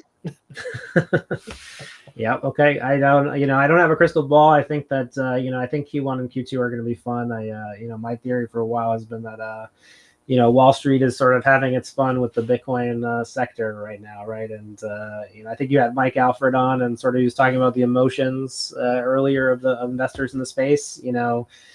I feel like emotions to the Wall Street sharks, it's just blood in the water, right? And we don't want to get shaken out. So I think the folks who are sort of giving up on the market, I don't know, I wouldn't suggest it. Yeah, I had a call with a Treasury executive this morning, and they said at the end of the call, "What is it? Hold on for dear life." And I just said, "Hodl," and that was the end of the call. So, Hey, well, that's quite the consulting service right there. It's back to basics, right? Yeah. Well, look, I mean, as I said, I think this is where the story is going to get interesting, right? You're going to see folks, right? I don't think everyone's going to be a winner, right? There hasn't been a market in Bitcoin or the cryptocurrency world where everyone has been a winner, and part of that means opportunity, right? It means an opportunity to, I think, for service providers. There's companies right now that are willing to go out and consider solutions that they wouldn't have thought about 3 or 4 months ago. So I think they say what is it trouble or is the mother of all invention, right? So I think as these companies sort of experience different situations, right? We're going to see some people try new things, and I think there's going to be a lot of great storytelling and a lot of ways for people to see what works, right? I don't think other than MicroStrategy, I don't know if there's a sure bet in the market right now. Yeah, I mean, there's really no lack of news. I mean, Metaplanet announced their 2 products this morning. DDC announced a 300 Bitcoin purchase, I believe. So, I mean, there's action every day, and that's probably why you're seeing everyone. The amount of traffic that you see on BitcoinTreasuries.net is just, I don't know the data the way you do, but I would think it's unrelenting. We've been surprised at how well it's maintained, even though the price has gone down, right? And I think that part of the reason is people come to kind of follow these stories, right? I mean, today, we saw updates, as you said, from DDC climbing up the leaderboard. Also saw Naka make an adjustment in its filing. Invested its holding strategically. If you're following us on Twitter, there's a whole fun thread over there. But we're learning, right? These companies are doing new and innovative things, and our team is trying to push out the news as fast as possible. And so we love tips. We love to hear what you're interested in. The Monday, Friday emails for us are where you're going to get those exclusive stories. So you mentioned the preferred share issuance from Metaplanet. That'll be our featured story tomorrow. And as I said, we're really building out a new level of content services around BitcoinTreasuries.net. And so, we hope you're enjoying it. If you are enjoying reaching out, and if you do want to get in and build, and if you're interested in media and data, I will say there's 360 companies around the world, 24/7. It's one of the toughest markets I've found to cover so far, and I've been around for a while. Well, it sounds like you're up for the challenge. We're hanging in there. Awesome. Well, Pete, no lack of news. Even 14 minutes ago, a press release typo. Nakamoto has 24 million in cash, not $24,000 in cash. So it's that's just right off of David's tweet. So it's good to a lot of information is always coming to market, and there needs to be someone to filter it. And again, I think appreciate you giving us the time to showcase some of that product growth. Excited for this joint offering, and I really think. You think about what you guys do, once a month, once a quarter, getting people together, and what we do, which is, we're the water cooler for folks every day. You spend your 5-10 minutes with Bitcoin Treasuries catching up. I think it's a powerful combo. Absolutely. Pete, thanks for your time, and we'll have you back. And appreciate it. Hodl, right? Hodl, and excited for the partnership. So thanks for everything you're doing over there. Take care, sir. Appreciate it. All right. Take care. All right. I'm excited to welcome to the stage Roy Cashy. Roy, good afternoon. Thanks, how are you? I'm good. I'm freezing, actually. We're hit with a cold snap, so it's -1. So we've been -1, snowing for the first time. So it's pretty freezing. For those unfamiliar, where are you located and experiencing -1? London. Yeah. Oh wow. Yeah, it's pretty cold. Okay. Celsius. Yeah. Celsius, yeah, exactly. Okay. Yeah, we don't do Fahrenheit. We don't do Fahrenheit. Okay. It was lovely to meet you. I just want to say before we go on in Amsterdam, you and Ed enjoyed the tour of Amsterdam as well. I don't think many people know it better than Ed, especially the nightlife. It was pretty impressive. Yeah, no, it's great to. There he is. There he is. That was fun. It was very good fun.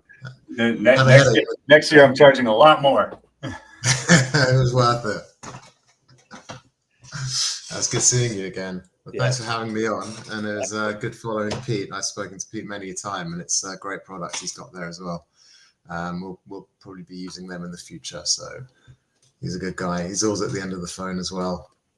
And I don't think many people know the Bitcoin space better than him. So yeah, no, great guy, great resource. Can you, for those unfamiliar, kind of just walk through your background and all the way up to what you're doing now? Yeah, so happy to. I started in '99 in finance when I left university. I was in a small startup hedge fund. We had about $10 million under management, and I was running money straight away. Very pure long short alpha generating equity strategies, and we grew that to when I left in 2005 to 3 billion. End up growing it to 6 billion, but I'd left and joined another fund, Brevin Howard. I was there for a few years, again as a senior portfolio manager, running various strategies, mainly equities, but looking at some fixed income, some credit, derivative strategies. I then moved to Henderson, and after that, for 12 years, I ran a commodities desk, focusing mainly on Russian oil, which was great until 2023 or 22, when it all kicked off and there was an oil embargo. But we had other products, and it was very exciting. It was a great time. And then I left, and I co-founded Falcon Edge with the founders of Falcon Investment Management, which is our parent company.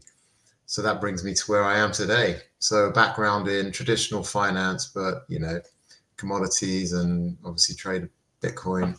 Wouldn't say I've been a long-term holder, but I know it, and I've been trading it over the years, have some, and just the combination of traditional finance and sales on the commodities desk made it a good fit. And also the business, our core business is hedge fund advisory. So with my background, with the guy's background, my board, it made sense. And I can give you a bit of a background to why we went down this route. So our parent company was founded over 11 years ago as a FCA full scope regulated umbrella business. We have over $1 billion under management, of which half are in crypto. We had the first regulated crypto fund in the United Kingdom in 2018, which is still with us. We were just named Hedge Fund Platform of the Year in the European HFM Awards, so it's quite a prestigious honor.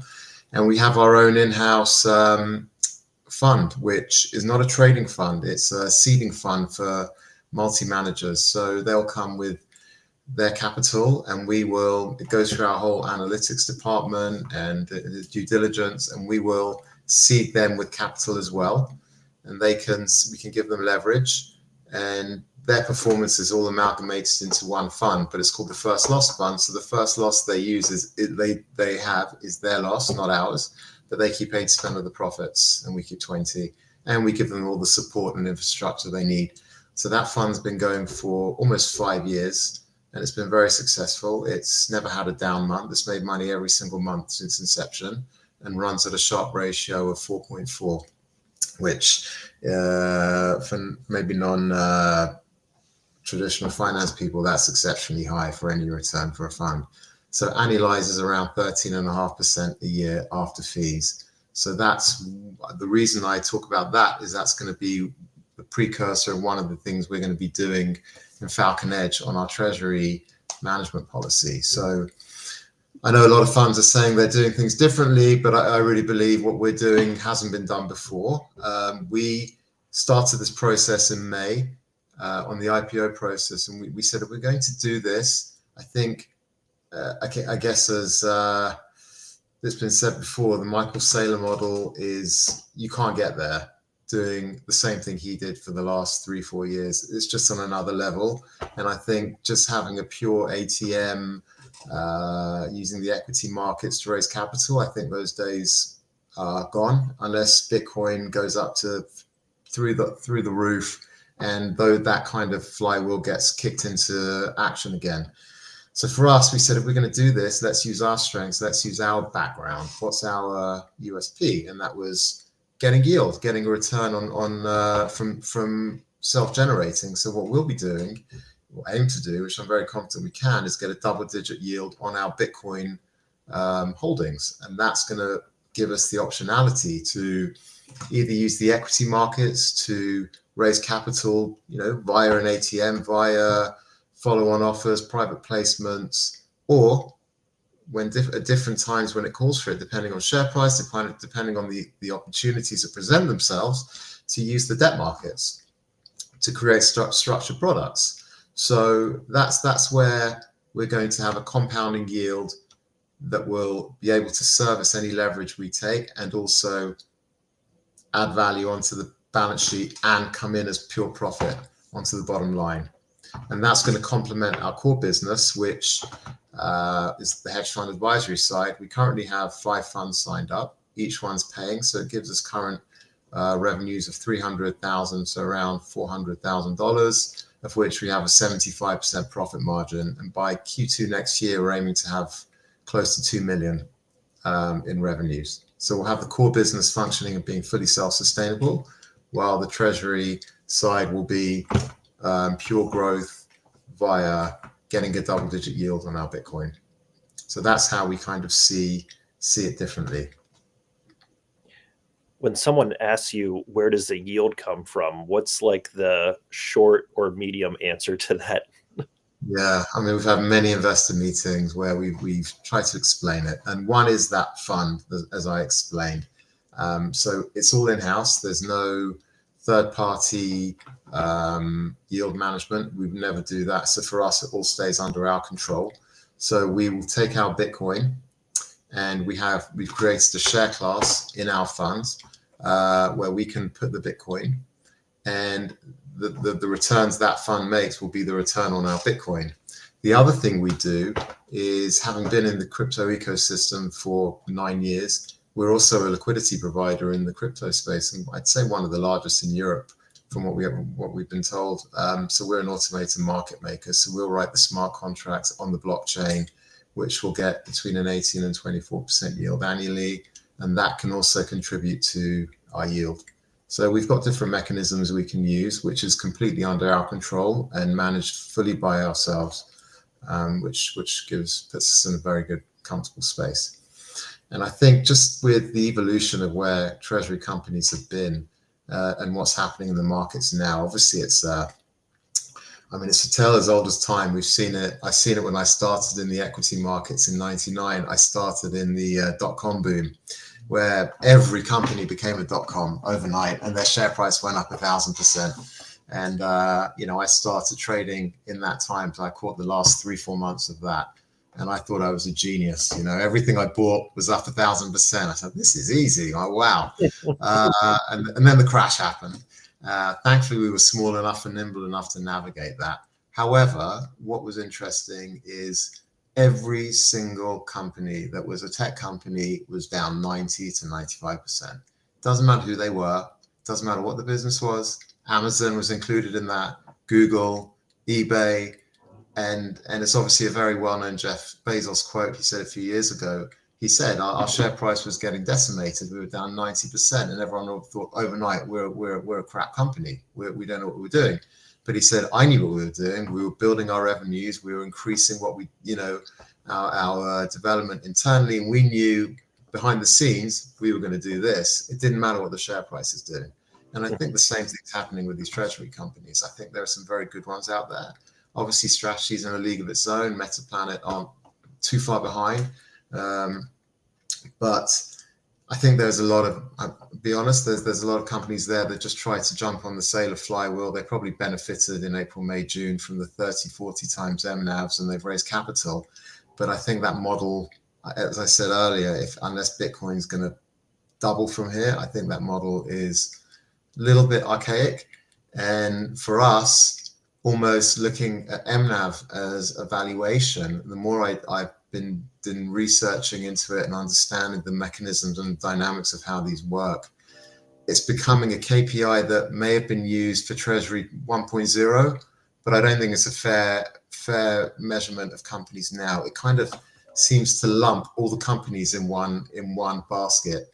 And we face it in our roadshows and the IPO when everyone said, oh, but that company is on an MNAV of 1 and you're coming on an MNAV higher than that. So, and it's like, yeah, but we're different companies. We're doing different things. It seems to be only in the Treasury space where every company should be valued the same on an MNAV basis. And that doesn't sit right with us because it's not taking into effect the fundamentals of that company.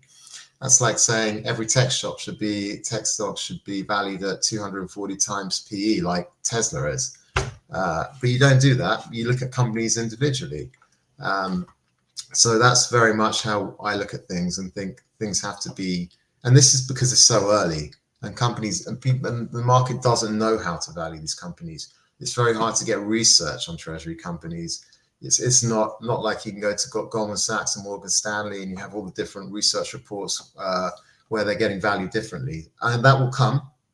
That's going to come and it's going to take time. And I think that's where you'll see the disparity between the companies grow, and the ones that are good will prosper and grow, and the ones that aren't just won't, and they'll just probably disappear. They'll get gobbled up. They'll run out of cash. Because I think any company now has to be revenue generating and actually adding something to shareholders. We want to give shareholders some value. We want to give back. We don't just want to use them as the yield by raising capital on the share price. So for us, how are we going to do that? We're going to make money, and that's going to feed onto the bottom line and the valuations.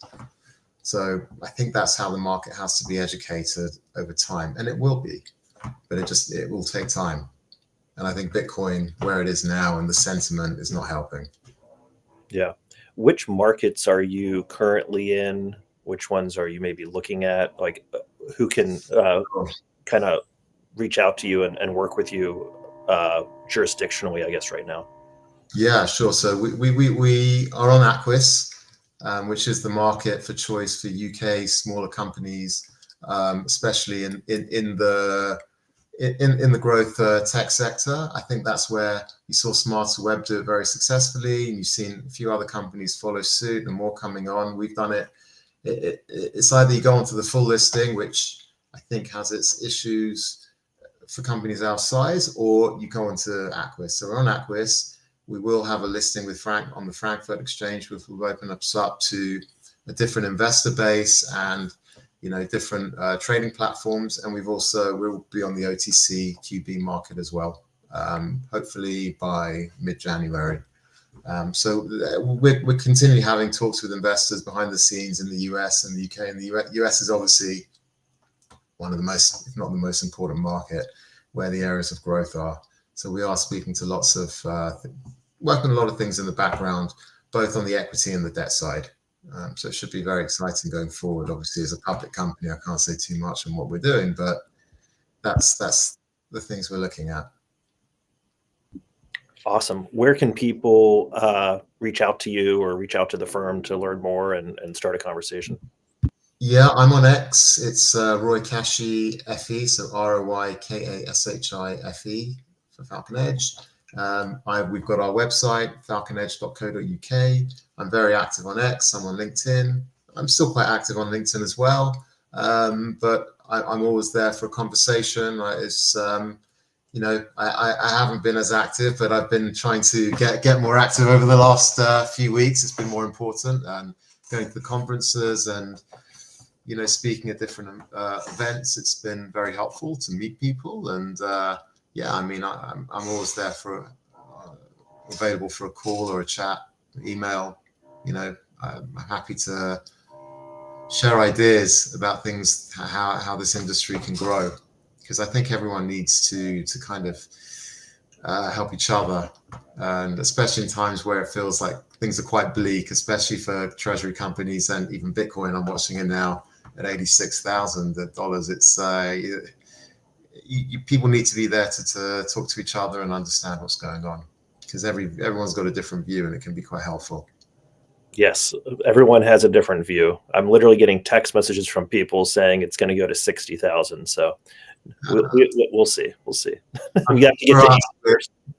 Yeah, we're relaxed. I mean, no way. Obviously, the value of the balance sheet. We've bought some Bitcoin. We bought our first 19 Bitcoin plus last week, and it's going lower, but we're not trading it. We're long term. We're not thinking about the next month, year, 5 years. We're thinking 10, 15 years, because we want to hold this like the guys were saying. I was listening to Mike earlier, and I believe this goes into the millions for various reasons, as we've all spoken about. So if we can get more Bitcoin at a cheaper price, hey, it's great. And if you're a company that doesn't need to use a strong share price and MNAV to do that, and you can do it by other means, then you're in a very strong position. And hopefully that's where we will be, because I kind of see it this way, that you got Bitcoin as the foundation, and you have different layers above that where you can structure capital raising mechanisms, different structured products. And I think they're going to be evolving. I mean, no one thought about digital credit before. You saw Strategy do it earlier this year. No one was talking about that. All of a sudden, digital credit and prefers are the way to go. And they're great, but there'll be something else that's going to come up, and there'll be another company that, hopefully us, that will come up with a mechanism that will innovate something else. And you're seeing, and what may not be popular with the Bitcoin or altruists, you are seeing more traditional finance coming in here, not to, because they don't have the same beliefs in Bitcoin we do, but I think it's just ultimately it's different financial ways of raising capital, because ultimately that's what these treasury companies are. It's capital raising mechanisms that hold Bitcoin on the balance sheet. It's no different to say if Tesla bought Bitcoin. If they could be the biggest treasury company in the world if they decided to put their whole balance sheet in Bitcoin. So for us, it's finding different ways to create value for shareholders that aren't necessarily just dilutive, because I think that's important. And I think that's part of the reason why you've seen such MNAV compressions over the last 3 months.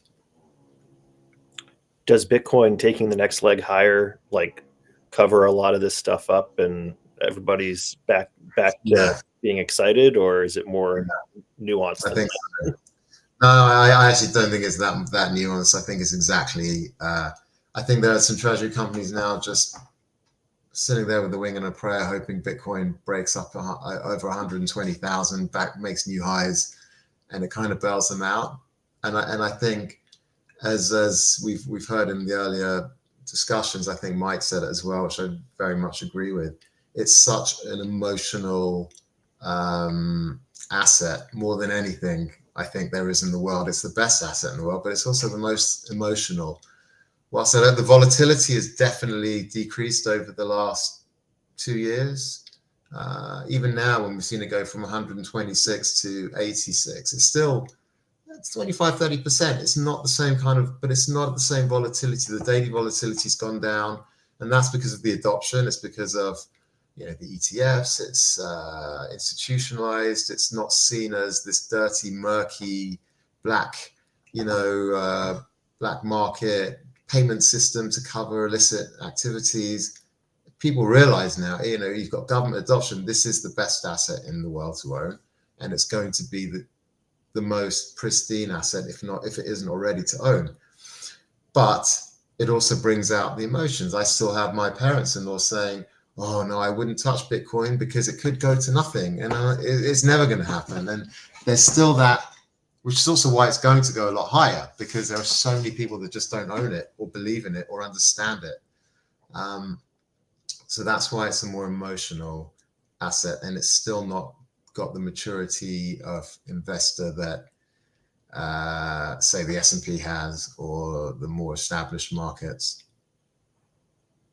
Yeah, just when I feel like everyone's saying we're not early anymore, like last night I was at an industry event with a service provider here in New York, and some of the guess where like what is Bitcoin? Should I buy Bitcoin?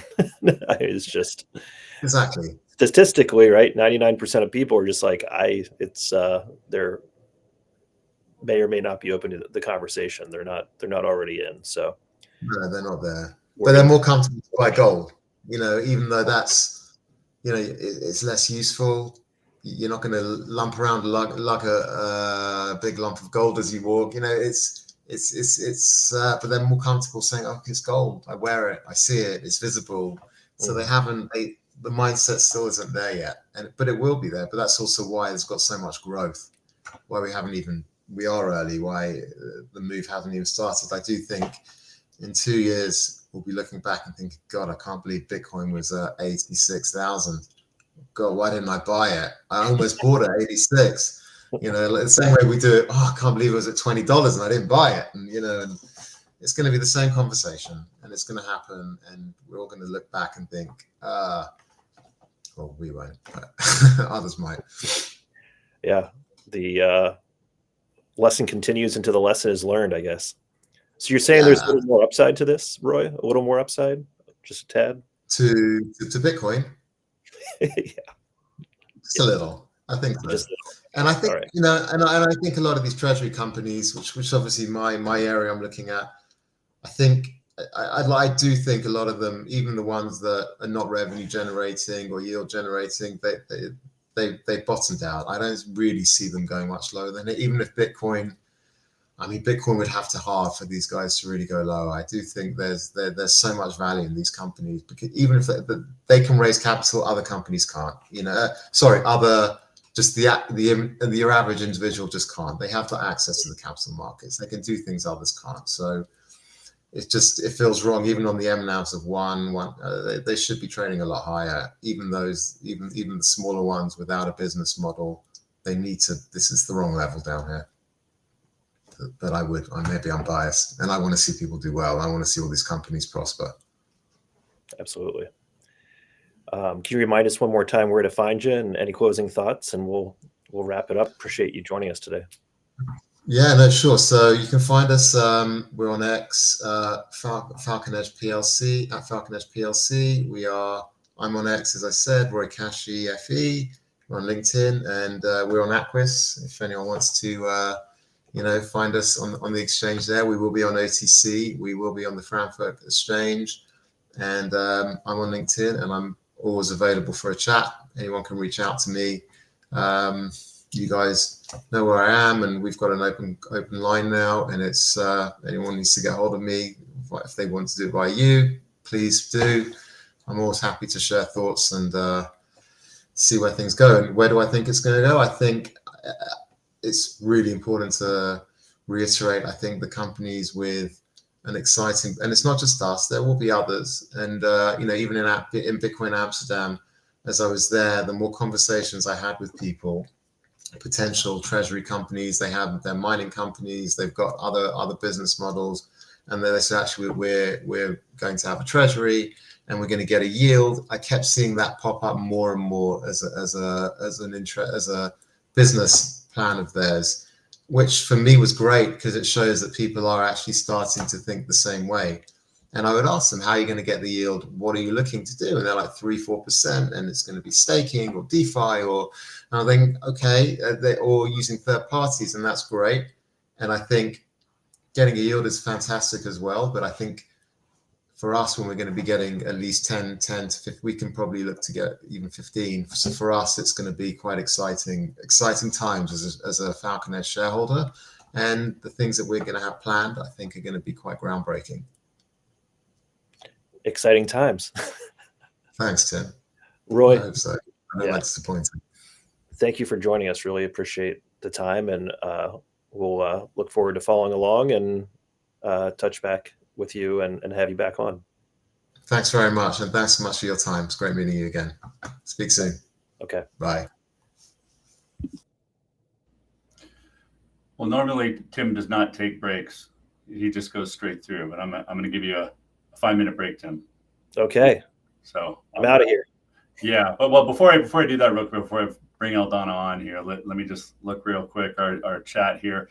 lot of people really impressed with Stafford's story in Africa. A lot of people wondering where to get an orange tie. So I think we need to order a merch store here. Merch store.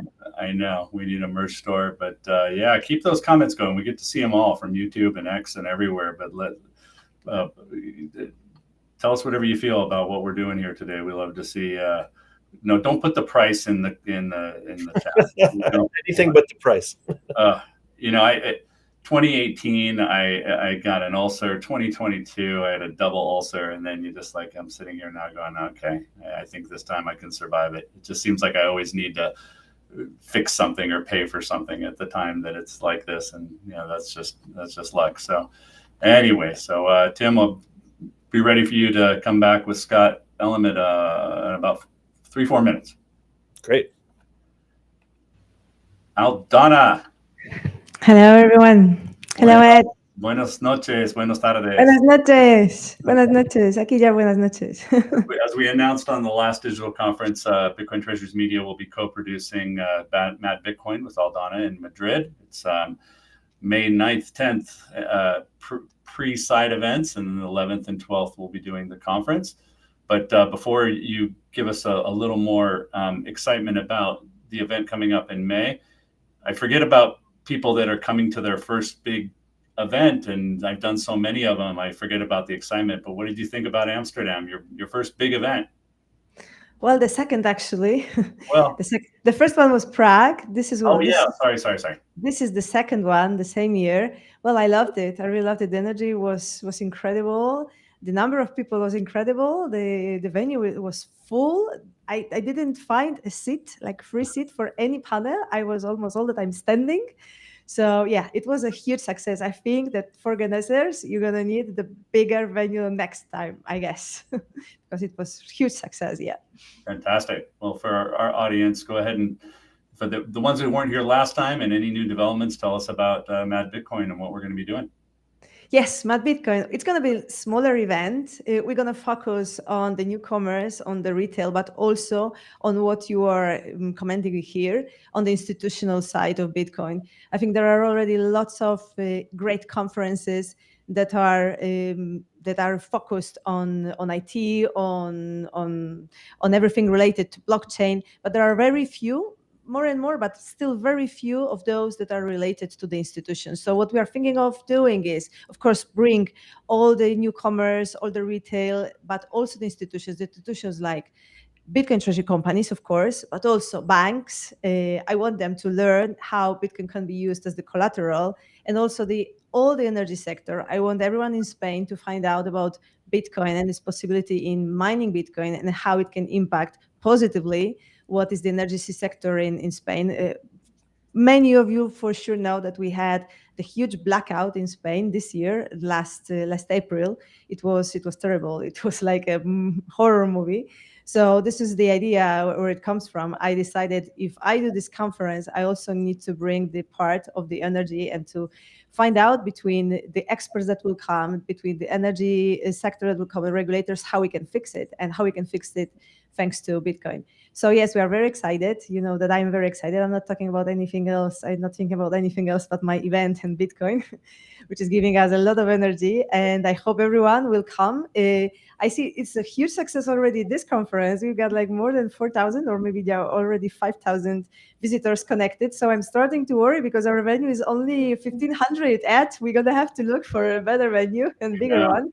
Well, we got about a half an hour until Jack Maller's coming up here. Yeah. So hopefully he's going to repost it here and get us that sailor bump that we did. We're not getting a sailor bump this time. So we're going to have to get a Maller's bump and then a David Bailey bump. But yeah, these digital events are fun. We get a lot of revisits, but website? Mad Bitcoin, Mad like Madrid, MAD. bitcoin.org or madbitcoinsummit.com. You can also Google and it's popping up as the first result in Google. So we are very well positioned and we are waiting for you to come. You can also buy the tickets today with 10% of discount with the coupon COTZ, KOTZ10. So you're going to get the 10% of the discount. and we're really hoping to have you there. We're going to have a lot of fun during 2 days of the side events. And then you're going to be so tired of Fiesta and of side events that you're going to really focus on the main event and the great panelists, the top advisors that we're going to bring. We're going to make a lot of great practical workshops. So anyone that is new to the space or anyone looking for the expertise, knowledge, will come back to their company, come back to their offices, to their homes with a really practical knowledge. So we hope to get everyone on board. We hope to get Spain on board, Europe on board. And of course, this is an international event. So also all the guys from Latin America, Spain is a great bridge between Europe and between Latin America. And everyone from US, you are all invited. You're all invited. Wonderful. Yep. We got a lot of work to do before May. Yes, we got a lot of work to do. But today, I'm not going to work anymore. It's my birthday. Thank you for inviting me. I forgot. The best time for Bitcoin spender. I forgot. Son las mañanitas que cantó el rey David. Okay, that's all I know of that song. I'm sure there's a happy birthday in Polish as well, right? Thank you. Thank you. So today, I'm only going to be eating a cake, and I will try not to think about Bitcoin, which is quite difficult, but I'll try. Yeah, I mean, you only turned 28 once, Aldana. So yes, of course. I've got a lot of time, a lot of work to do. So no worry. This is the first event, but not the last one. Hopefully, we're gonna expand internationally, not only in Europe but above. So hope you're gonna get more news soon. So just get ready. We're only just getting started, and with the team like you and team, we're gonna reach the stars. Yep. Let's show some Aldana. Let's show Aldana some love in the chat. Give her some happy birthday wishes in the chat here, and then on Twitter, you're at Aldana _. No. It's at @madbitcoin_. Oh, at @madbitcoin_. She was so excited. She hit 1,000 followers last week. Let's get her to 5,000. So wonderful. Thanks, Aldana. Thank you so much. Thank you. Bye-bye. Buenas noches. And we will be right back as soon as I figure out how to play this.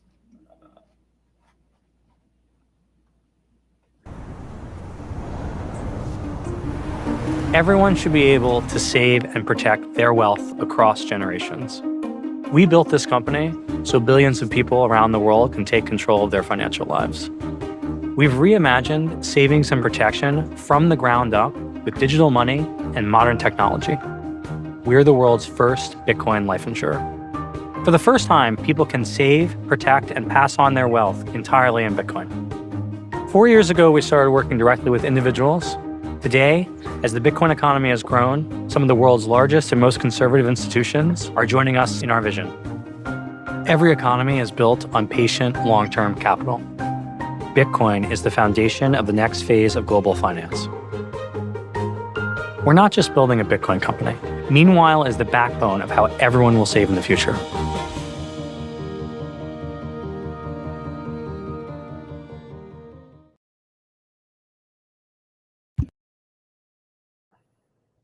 All right, welcome back. I'm excited to welcome Scott to the stage. Scott, good afternoon. How are you? Hi, Tim. Very good, thank you. Yourself? I'm doing well. For those unfamiliar, can you give us a little bit of your background and what you're doing over at XCE these days?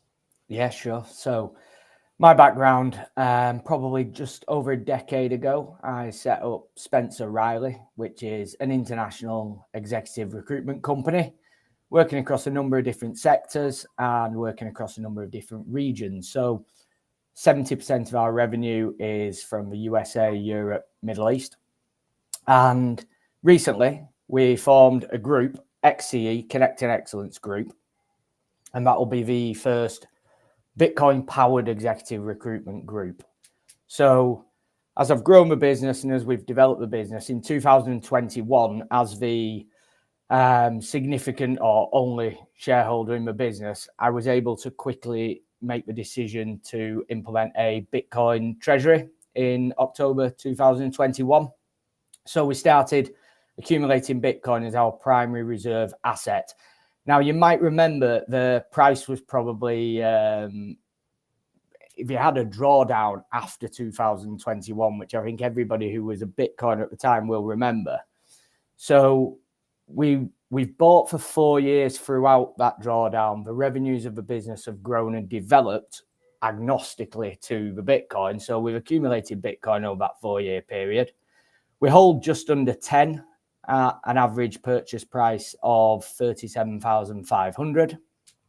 And now we're intending to IPO, and I believe the traditional operating business will grow as a direct result of the Bitcoin treasury strategy. And we hope to become, as I've sort of openly stated now that I am a Bitcoiner and we are doing this and moving into a public entity, we're hoping to be able to further develop our Bitcoin executive recruitment division and help drive education and adoption throughout the other businesses we work with in the more traditional sectors as well. So we're excited to get started.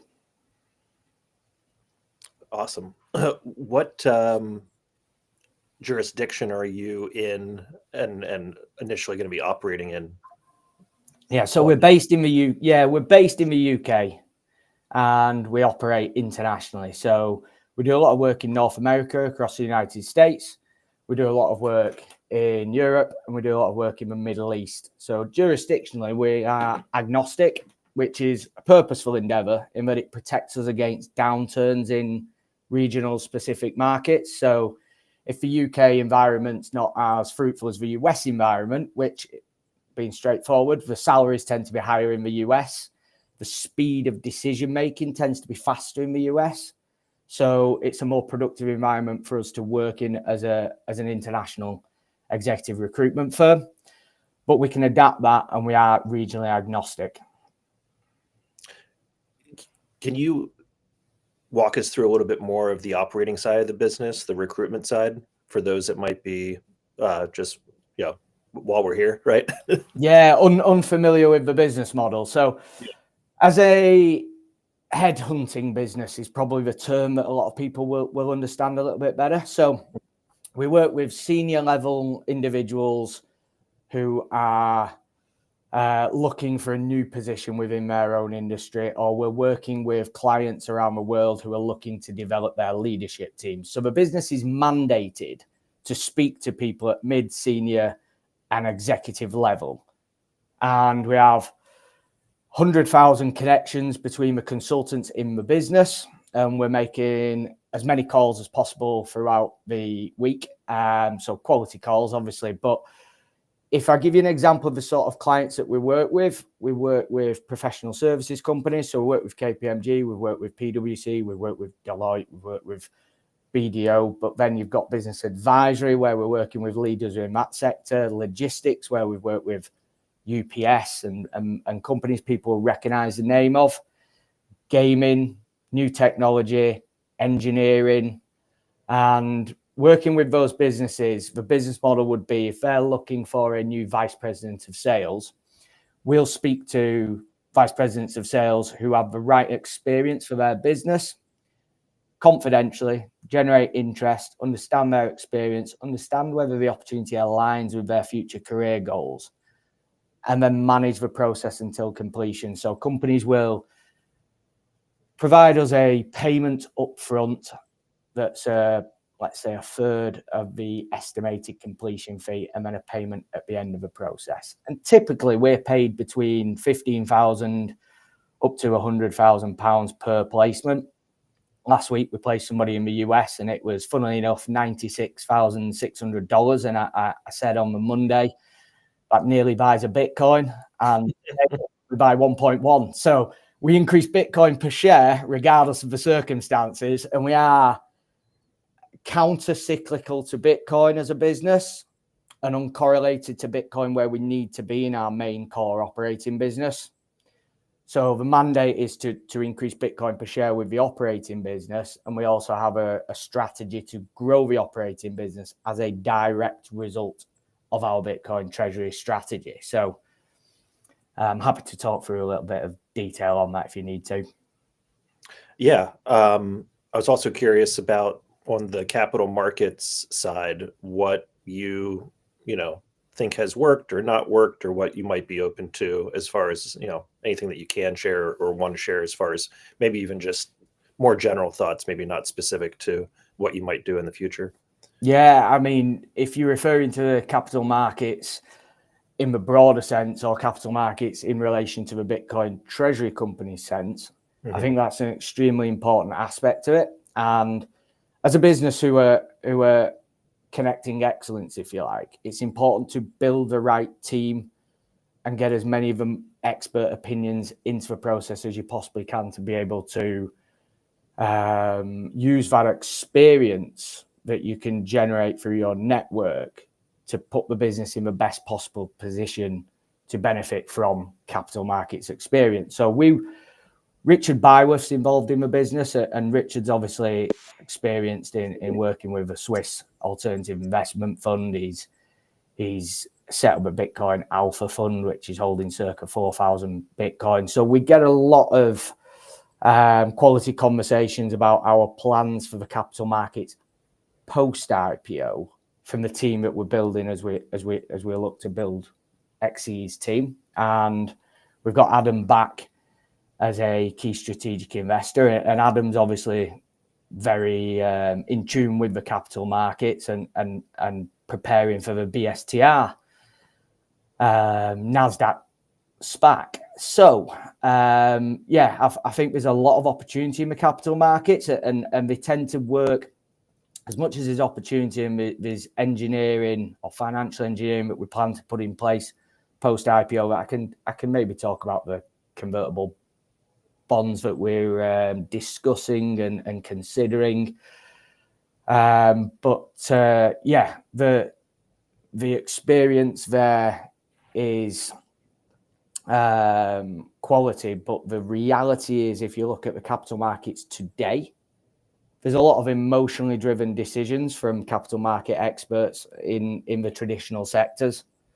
So we'll look forward to developing our presence in the capital markets and potentially building a division that focuses on senior level experienced individuals who are currently in those markets now.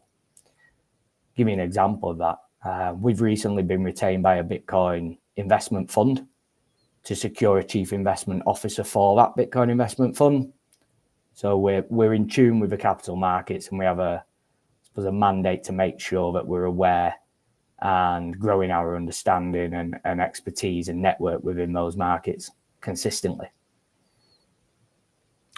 Where can people reach out to you individually, or website, the firm, have conversations, and what are, I guess, maybe like the best conversations that you could have right now to just kind of filter out, right? People like, well, is this right for me? Both, I guess, on the capital market side and the operating side.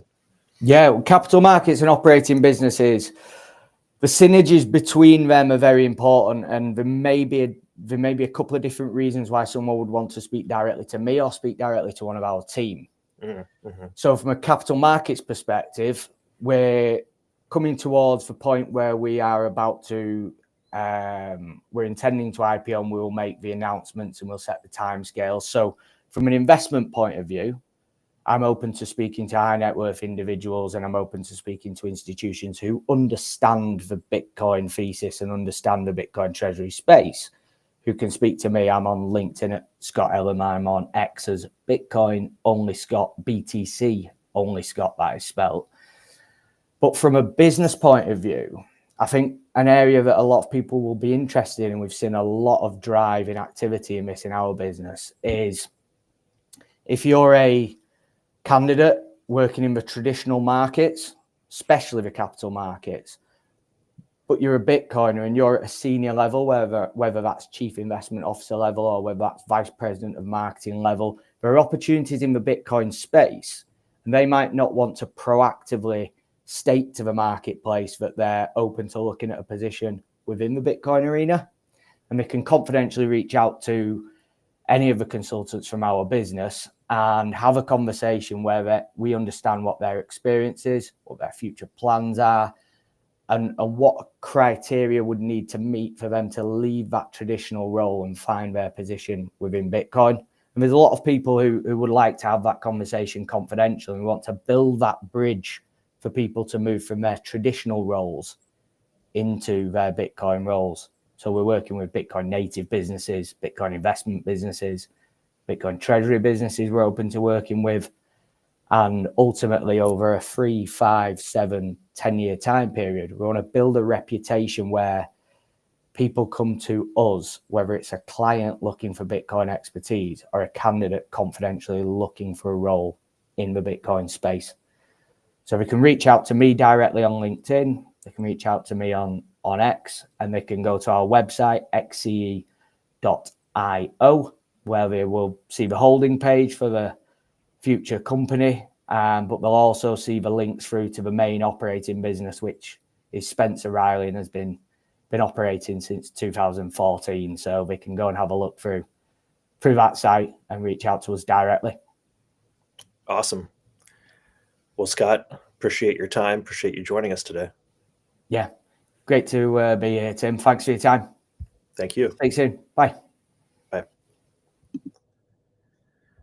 All right. I'm excited to welcome to the stage. I might need some help here, Ed. We talking to Scott or Jack? What order are we going in? Me. Oh, yo. There I am. Hey, Jack. Dropped out of the sky. How are you? I'm good. Wow. It's the power of being live, right? Things just happen. Yeah, let's go. Well, nice to meet you virtually. I don't think we've had the pleasure in person yet. Handshake. Nice to meet you. you. Thanks for having me. Yeah, thanks for the time. I almost want to just take a second with, sentiment, price, all of this craziness. What's your message for people? Like, just buy Bitcoin and like that's it. Like, like it doesn't have to be trading in and out of things and making a gazillion dollars in 5 minutes and losing it all. Like, what does this moment kind of say to you? I mean, I've been on the media recently saying this to me is Bitcoin's the best expression of fiat liquidity. I think Bitcoin is priced on future expectations of fiat. And it's become the best expression of currency debasement, which humans have been trying to find and engineer for quite some time. My dad was the one that introduced me into Bitcoin. Before he got into Bitcoin, he was running a dollar short trade through real estate, or he even invested in and helped build some of the Chicago exchanges under this thesis that if they continue to debase the currency, exchanges is a great business because everyone's a speculator.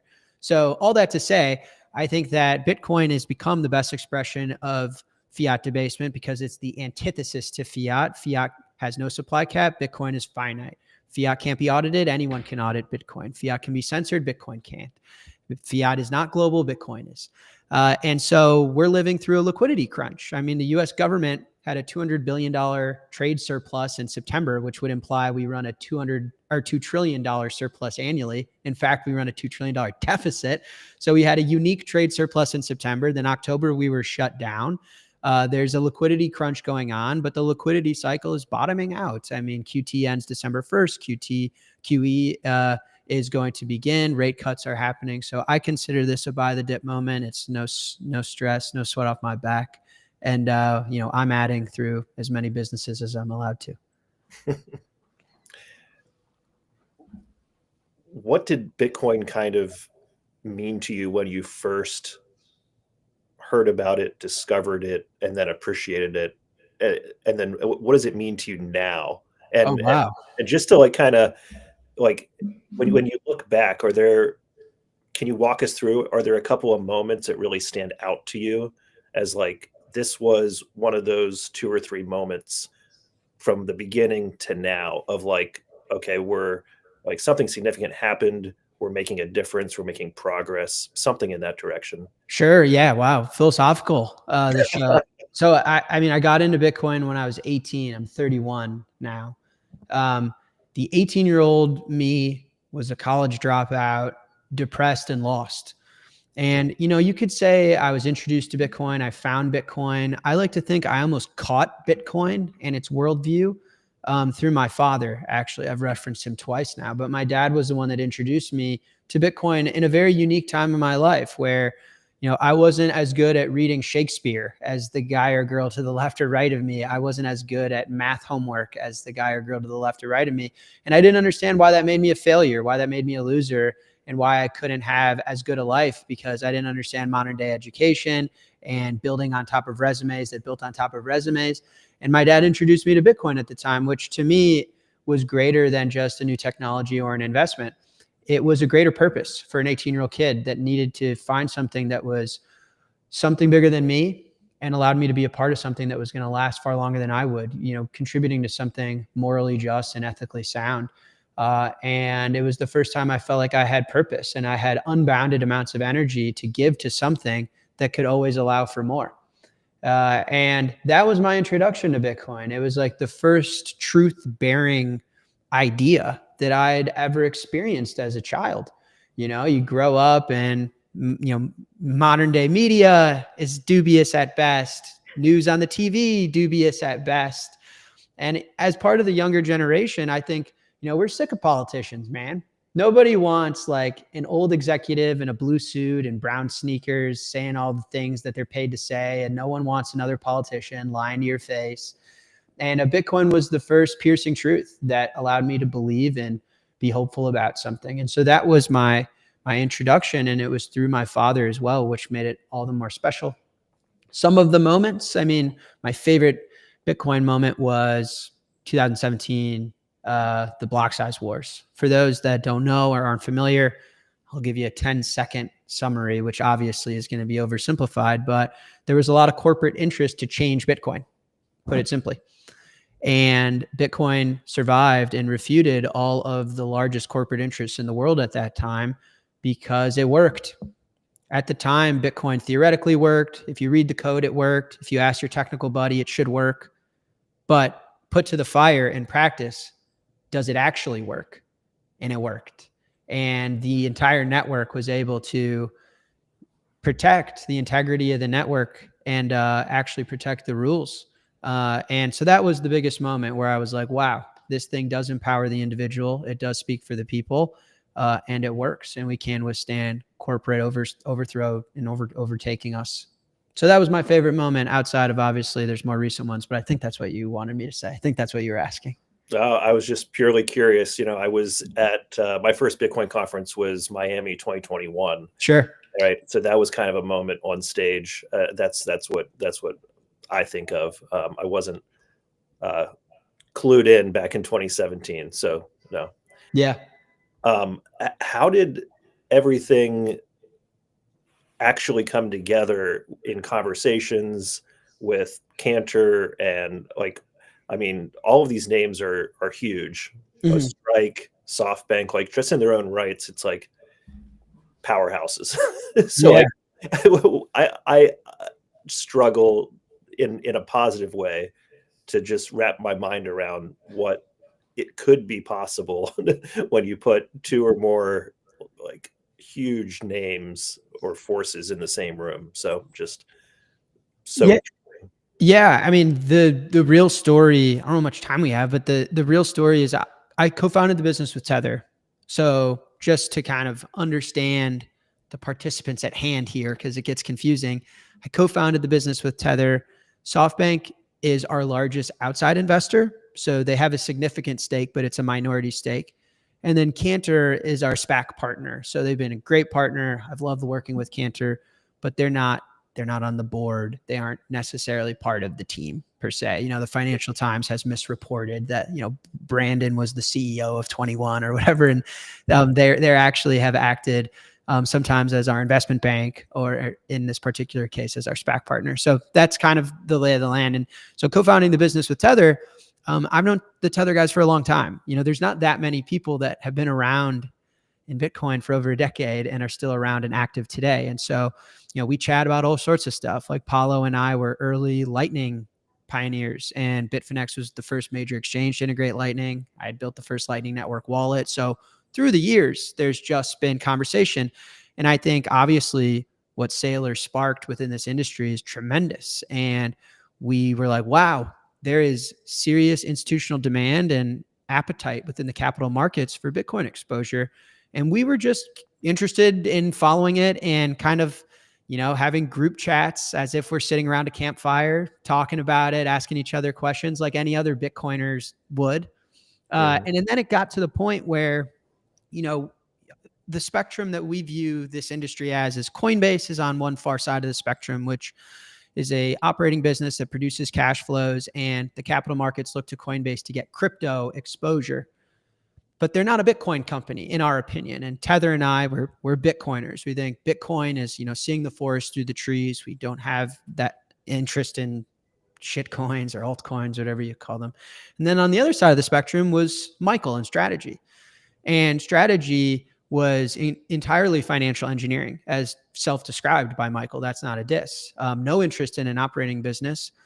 And it was looking to finance leverage through either equity capital, so through dilution, or if they have to sell the Bitcoin.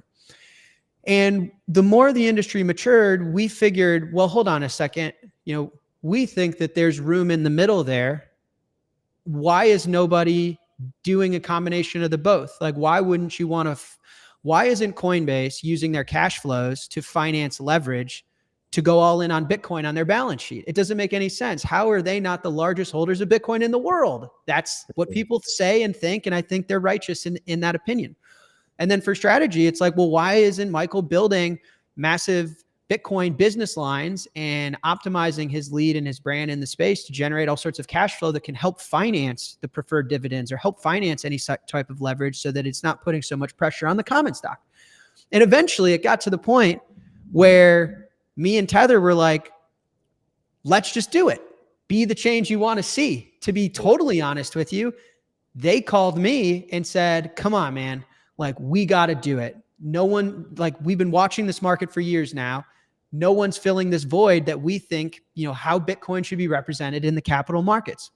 And I was like, come on, man. I just gotten Strike to be this immensely profitable startup. My girlfriend just moved in. I'm looking to get engaged soon. I'd love to have children. We're going to start another company. But of course, after you sit down, it's what's good for the world. We believe it's good for Bitcoin. We believe it's good for shareholders. And so that was a lot of kind of the founding thesis, is that, we want to be the best way to participate in Bitcoin in the capital markets. We think we can bring both blue chip credibility. So as you mentioned, these type of brands and the integrity that we bring and the capital that we bring with startup upside. Tether and I have been immensely successful at building Bitcoin businesses with high margins, high growth, and cash flow. And so we can approach leverage and approach building a Bitcoin treasury with the asset that is growing cash flow in an operating company that's Bitcoin focused. And we're somewhere in the middle of the spectrum of Coinbase and Strategy. And we think that's at very least a unique equity within the capital markets. And at best, it might be the best way to garner exposure to Bitcoin's story via the capital markets. Can you expand a little bit on the word leverage? Because I guess I'm just trying to understand, are you open to potentially amplifying, or whatever word you want to use, to create a narrative to like kind of like a little bit of the financial engineering? Or is it like, no, we're just going to buy Bitcoin, no fancy work, just like financial services business, Bitcoin on the balance sheet. We're not a Bitcoin treasury company. I'm just trying to totally. Yeah. And to be honest, it's a difficult conversation to have now. And I think this is why you guys are doing the show, because the definition of these words changes. I mean, I had a meeting where someone was like, are you going to torque and amplify me? And I'm like, what the hell are you talking about?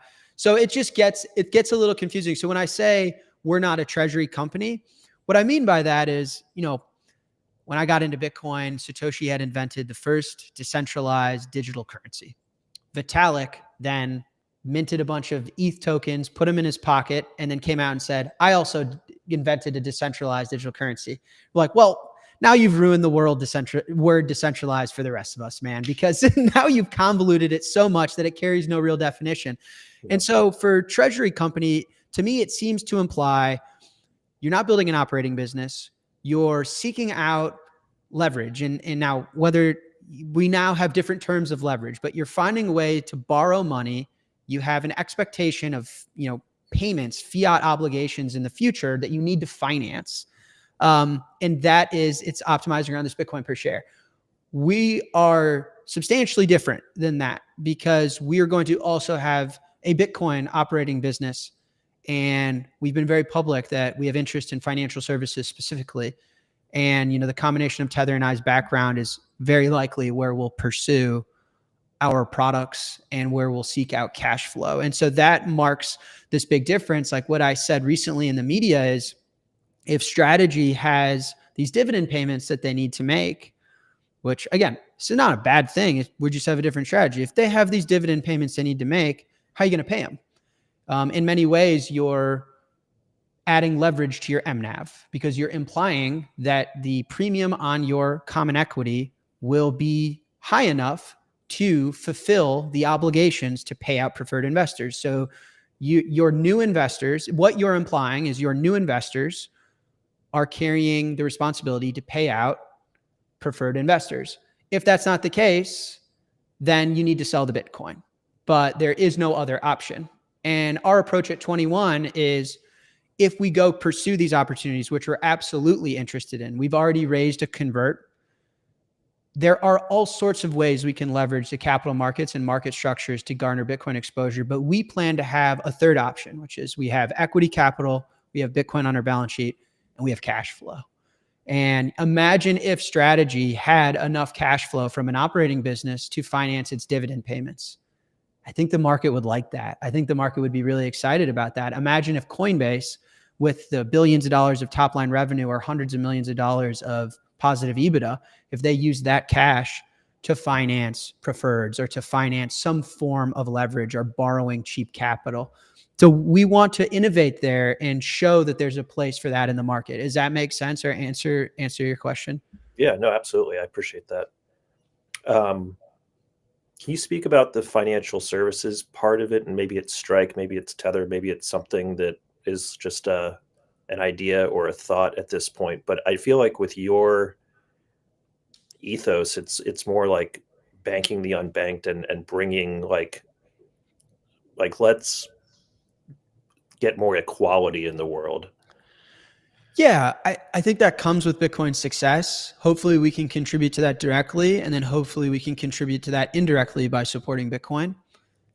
For me, as a public company officer in the CO21, my job is to produce value for shareholders. And the immediate interest for us is, what are high margin, high growth opportunities that we feel like we have a unique advantage in participating in, that we can execute and we can build a massive business on top of.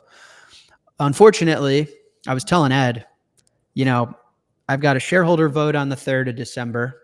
We're not approved yet, so I'm very limited in this is technically a quiet period for me. But what I have been public in saying is that I think there's been 4 core business lines in this industry, this broad industry, that have been successful. And what I mean by successful is very simply profitable, high margin, high growth, real business opportunities. One is exchange and brokerage. I know that from experience with Strike. Tether knows that experience in Bitfinex. It's a good business. Selling people a 50 CAGR asset is a good business. The second is lending. So credit markets on top of Bitcoin are very nascent. They're very early. I estimate the lending market on top of Bitcoin is about $25 billion in size. On top of a $2 trillion asset, it's tiny. And a lot of the products on top of it are very early. Like, you get a 12-month fixed term loan, and that's the only option you have. There's no lines of credit. There's no margin. But that business is high margin, high growth, lots of upside. To us, it ethically and principally makes sense that we would build reliable, trustworthy credit products on top of pristine capital. And then the other two are stable coins and Bitcoin Treasury, like being able to accretively acquire Bitcoin through the capital markets. So we're already doing the Bitcoin Treasury piece. We're the 3rd largest corporate treasury in the world, and we'll be able to substantially add to that once we're approved. We're not interested in the stablecoin one. That's not I think Tether's won that market. There's USAT with Bo. Not my swag, not my interest. 21 is not interested in stablecoins. And that kind of leaves us with these other Bitcoin related financial services that, are very nascent, and you'd be surprised the lack of focus within the wider industry. There aren't that many people focused on scaling credit markets on top of Bitcoin, or ensuring there are proper liquidity products for whatever institutions on top of Bitcoin. It's very new. And so that's where we've been poking and looking around. And but I can't announce anything or any details like that. And so our focus is on getting approved, and then hopefully after that we can be a bit more transparent and where our interests are and how we're thinking about it. I guess if you just zoom out and you're a long-term sort of holder of Bitcoin, all of this price action and volatility, it's very normal and you just kind of don't even think about it. But do you have any thoughts on, I mean, we're down 30%. That's very normal, but it's also, I think some people are taking pause because it really begs the question about this 4-year cycle narrative. Any thoughts there? I don't buy the 4-year cycle. Listen, were the halvings material at one point in Bitcoin's life? Yeah, absolutely. When the issuance, it's Bitcoin, for all intents and purposes, has been distributed to the world. When I got involved in Bitcoin, 20% of the supply had been distributed. Now it's like 90%. And so the halvings become less material of a market impact over time.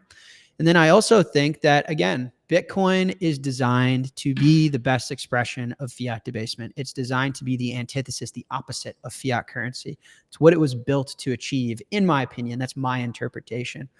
And so it's priced on the expectation of future fiat. And so I think it follows and maps liquidity cycles that are very evident and natural. And the thing that I don't think the wider market has fully digested yet. Right now, I think, and this isn't just Bitcoin, like equities today are risk off. Everything's a bloodbath out there. And I think what the markets are trying to sift through is what has been a liquidity dislocation. If you think this Trump administration campaigned on liquidity, in part because it sounds good, and the other part is because they have to print the money, but they wanted to reindustrialize, right? There was all sorts of pro-liquidity talk, but then you got Elon Musk that tried to doge the place and send us into austerity. And then you have the tariff wars, which are still arguably ongoing, which was very anti-liquidity. And you had Liberation Day or week that caused the 10-year Treasury market to go into crisis, and Trump had to unwind from that. And then you operated in a $200 billion surplus, and then you shut the government down. And then on top of that, you have the biggest tech bubble we've seen since the 2000s, which is AI. And so the market is just trying to understand my liquidity index that I'm looking at right now. It's down 10% over the last 6 months. And Bitcoin and wider markets were front running liquidity that has to happen. That's what seeing gold make the highs it's making tells us governments and central banks are in trouble. There's a debasement coming. But seeing Bitcoin fall from highs right now tells us there might be a crisis before they do it. And Bitcoin is the smoke alarm. It's the natural index. It's the real-time indicator of how healthy the financial system is. And the pain that you have to endure for riding the real-time indicator correlates to the highs and the success that you get on the other side when they do provide the liquidity. The Fed ends QT on December 1st, QE shortly after that. We've got rate cuts. We've got $2,000 stimulus checks. The Japanese bond market's blowing up as I'm talking to you right now. So Bitcoin will be both the most painful to hold when liquidity is tight and most prosperous to hold when liquidity is gushing. And if you want a different expression, own equities. Equities, a 4% equity drawdown is blood in the streets, and a 14% return is the best year anyone's ever had. For a Bitcoiner, I could take a nap through those numbers. So it's just, what's your risk tolerance? What's your approach? What's your time preference? And what's your belief? If you believe that fiat isn't going to last, Bitcoin's the best expression of that, but it comes with these market events. But given the liquidity cycles bottoming out, I think this is a buy the dip, and the market's digesting a lot of information, as opposed to if Powell was starting a tightening cycle and he was like, I'm going to hike rates the fastest rate I've ever hiked them, which happened in 2022, I would say differently on the show. But it's the opposite, actually. It's they're not tightening anymore. So I digress. I think Ed has a question. Sure. He's on mute, unfortunately, but we're going to fix that. I was going to do sign language. How you doing, Jack? What's up, man? Hey, so in 21, I took my 12-year-old son to a Bitcoin conference, and you got on stage and dying on the hill, and my my 12-year-old turns, because I'm crying and my whale friend next to me is crying, and my 12-year-old goes, "Dad, what's going on?" And I look at him, I'm like, "Oh crap, I'm getting my son in a cult," right? And he just wanted to go to Miami, but prior to that, he just didn't want to hear about Bitcoin. It was this old man thing or whatever. But then when he saw you, he goes, "That's a guy I can relate to," right? And then when I started working for Bitcoin Conference in 23, and he volunteered at the conference, and he got to meet you in person, get a photo, and then we ran into you in the airport, and you were just so personable. I really want to thank you for what you've been able to do for that generation that needed someone to relate to, right? You're at 31. At 31, I mean, I wasn't even able to use half the words you use, right? It's just amazing your depth of knowledge, and it probably goes back to your father, which is a cool part about the relationship with me and my son and what he's doing in Bitcoin now. But yeah, you've just been this ultimate icon for the industry, and I think you're going to be able to bring more and more of these kids in. The first time I saw you in the hoodie, I'm like, come on, you can't wear a hoodie and talk seriously about finance, and you pulled it off, man. I really appreciate that, man. That means a lot. I think, listen, I know that my approach can be seen as abrasive or off-putting to some, but it is intentful and it's purposeful for a lot of the reasons you explained. And also that I just have this overwhelming sense of conviction that the world is dying for authenticity, that we've been so inundated with political rhetoric and upper class making decisions on behalf of the people, and things like fiat just deprive society to benefit Washington, D.C. and to benefit Wall Street.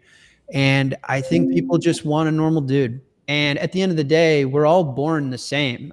It's putting on suits and buying into rhetoric and agreeing to say things that you don't actually believe what seems to segregate us. And so I've been committed to being the opposite of that. And there's a lot of the world that won't like that.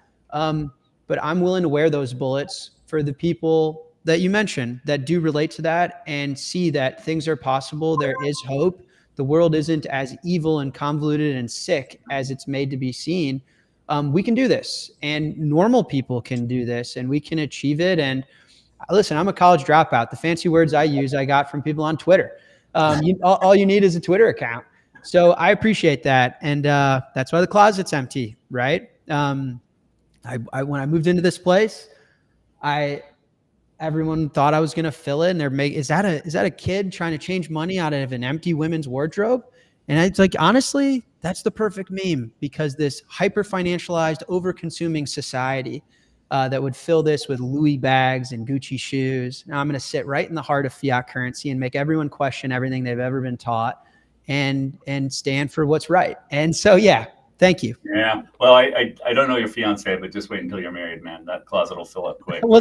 I mean, she moved in earlier in March, and she hasn't touched it. And that's she's got another closet down the hall. She knows. She's not a Bitcoiner maybe like you and I are, but she's a Jack Coiner. And she understands what I'm trying to achieve. Jack Coiner, man. Suit Coiner just went to the side, and now we got Jack Coiners. Yeah. I think all you need to do is just get that photo of the closet, and you can sell it on Strike.me for people to use as a background. We'll tweet it maybe so that everyone can use it as their Zoom background. Use it. No, thank you very much for joining us. Hopefully you'll be able to join us in Madrid in May. Whole new market there in Spain. I don't think it's gonna be that hard to talk you into going to Madrid in May. No. And then we'll be doing another unconference in September, and would love to have a fireside with you and Sailor and see the two of you guys go at it for a half hour. Sure. And to be clear, like, I consider Michael a friend, and he's a lot of the reason we're all here. I think the free markets are the best way to govern humanity and society, and we differ in some opinions, but it is no attack and no diss whatsoever. I'm cheering him on, and I thank you guys for putting this together too. Needing education. People are trying to. Are you going to torque the amplification to the leverage? And I'm like, man, I got to tune into Tim and Ed and make sure I understand what these people are talking about. Well, even Tim with his tie, the term suit coiner came up, and Predator kind of bastardized it into guys in suits that are taking advantage of Bitcoin. And I didn't see it that way. Tim and I don't see it that way. We see it as guys that were wearing ties before. We were wearing suits, but we're Bitcoiners, right? And so we're infiltrating Wall Street, not the other way around. Totally. And, I mean, I was asked in the media yesterday, do you feel that this is the suits? They didn't say that. They said ETFs, that IBIT, they're buying the top because they're the first time this product's been underwater on their buying. And I said, Wall Street's been buying the top of Bitcoin forever. That's one of Satoshi's greatest innovations, is that somehow he found a way to distribute it to the people. If he called Goldman Sachs and said, hey, I cracked the Byzantine generals problem, I solved a computer science problem previously impossible, I want to IPO it with Goldman Sachs, then they'd own 25%, investment banks would own another 25%, and we would have all gotten shafted. But he didn't. He leaked it on a mailing list and used proof of work. And for that reason, I love the suits because they're always buying the top. The individuals own this asset. It's already distributed. We're already through the distribution process. So yeah, Predator also was really upset that I wore a hoodie in Washington, D.C. So yeah, I love Predator. He plays a rifle role. Yeah, one day we're going to do a poll to find out who Predator is. It doesn't. They say I'd love to meet him or her, or it or they or whatever, right? Yeah. Our next guest, Jason from Meanwhile. They've got a fantastic product for Bitcoin life insurance. I'll bring him in real quick because he's a big fan of yours as well. But nice. What's up, man? How you doing? Good. How are you? It's another case. Can do better. Yeah, it's another case where somebody's come up with a fantastic product, a way to bring Bitcoin to another segment of life here. But it's a life insurance tax wrapper, so to speak, for Bitcoin. I mean, if you think about it, life insurance has all these tax advantages baked into it. The government wants everyone to have life insurance who could afford it because it protects them, protects their family, and so everything's tax-free. Assets grow tax-free. You can borrow money out tax-free, and then the death benefit's tax-free. And wouldn't it be great if you had all those tax benefits for Bitcoin? Well, the only way to do that was to build a new life insurance company on the Bitcoin standard completely. Bitcoin is our functional currency. And so you pay your premiums in Bitcoin, your death benefits paid in Bitcoin, and you can borrow Bitcoin through policy loans out because it's whole life, not term, at a new stepped up basis. So for someone like me who's owned Bitcoin since 2013, I found out about this company a year ago while I was still at a crypto fund. I quickly got my own policy. And then after my fund was sold to Circle, I reached out to the team and I said, guys, this is the single most interesting product I've seen in Bitcoin and crypto since 2013 when I got in the space. And I asked him point blank, the CEO, I'm like, how do you not have 50,000 clients already? This is unbelievable. And he kind of shrugged his shoulders. He's like, well, we're just coming out of this, Operation Choke Point when we launched and and help us get there. And so I did.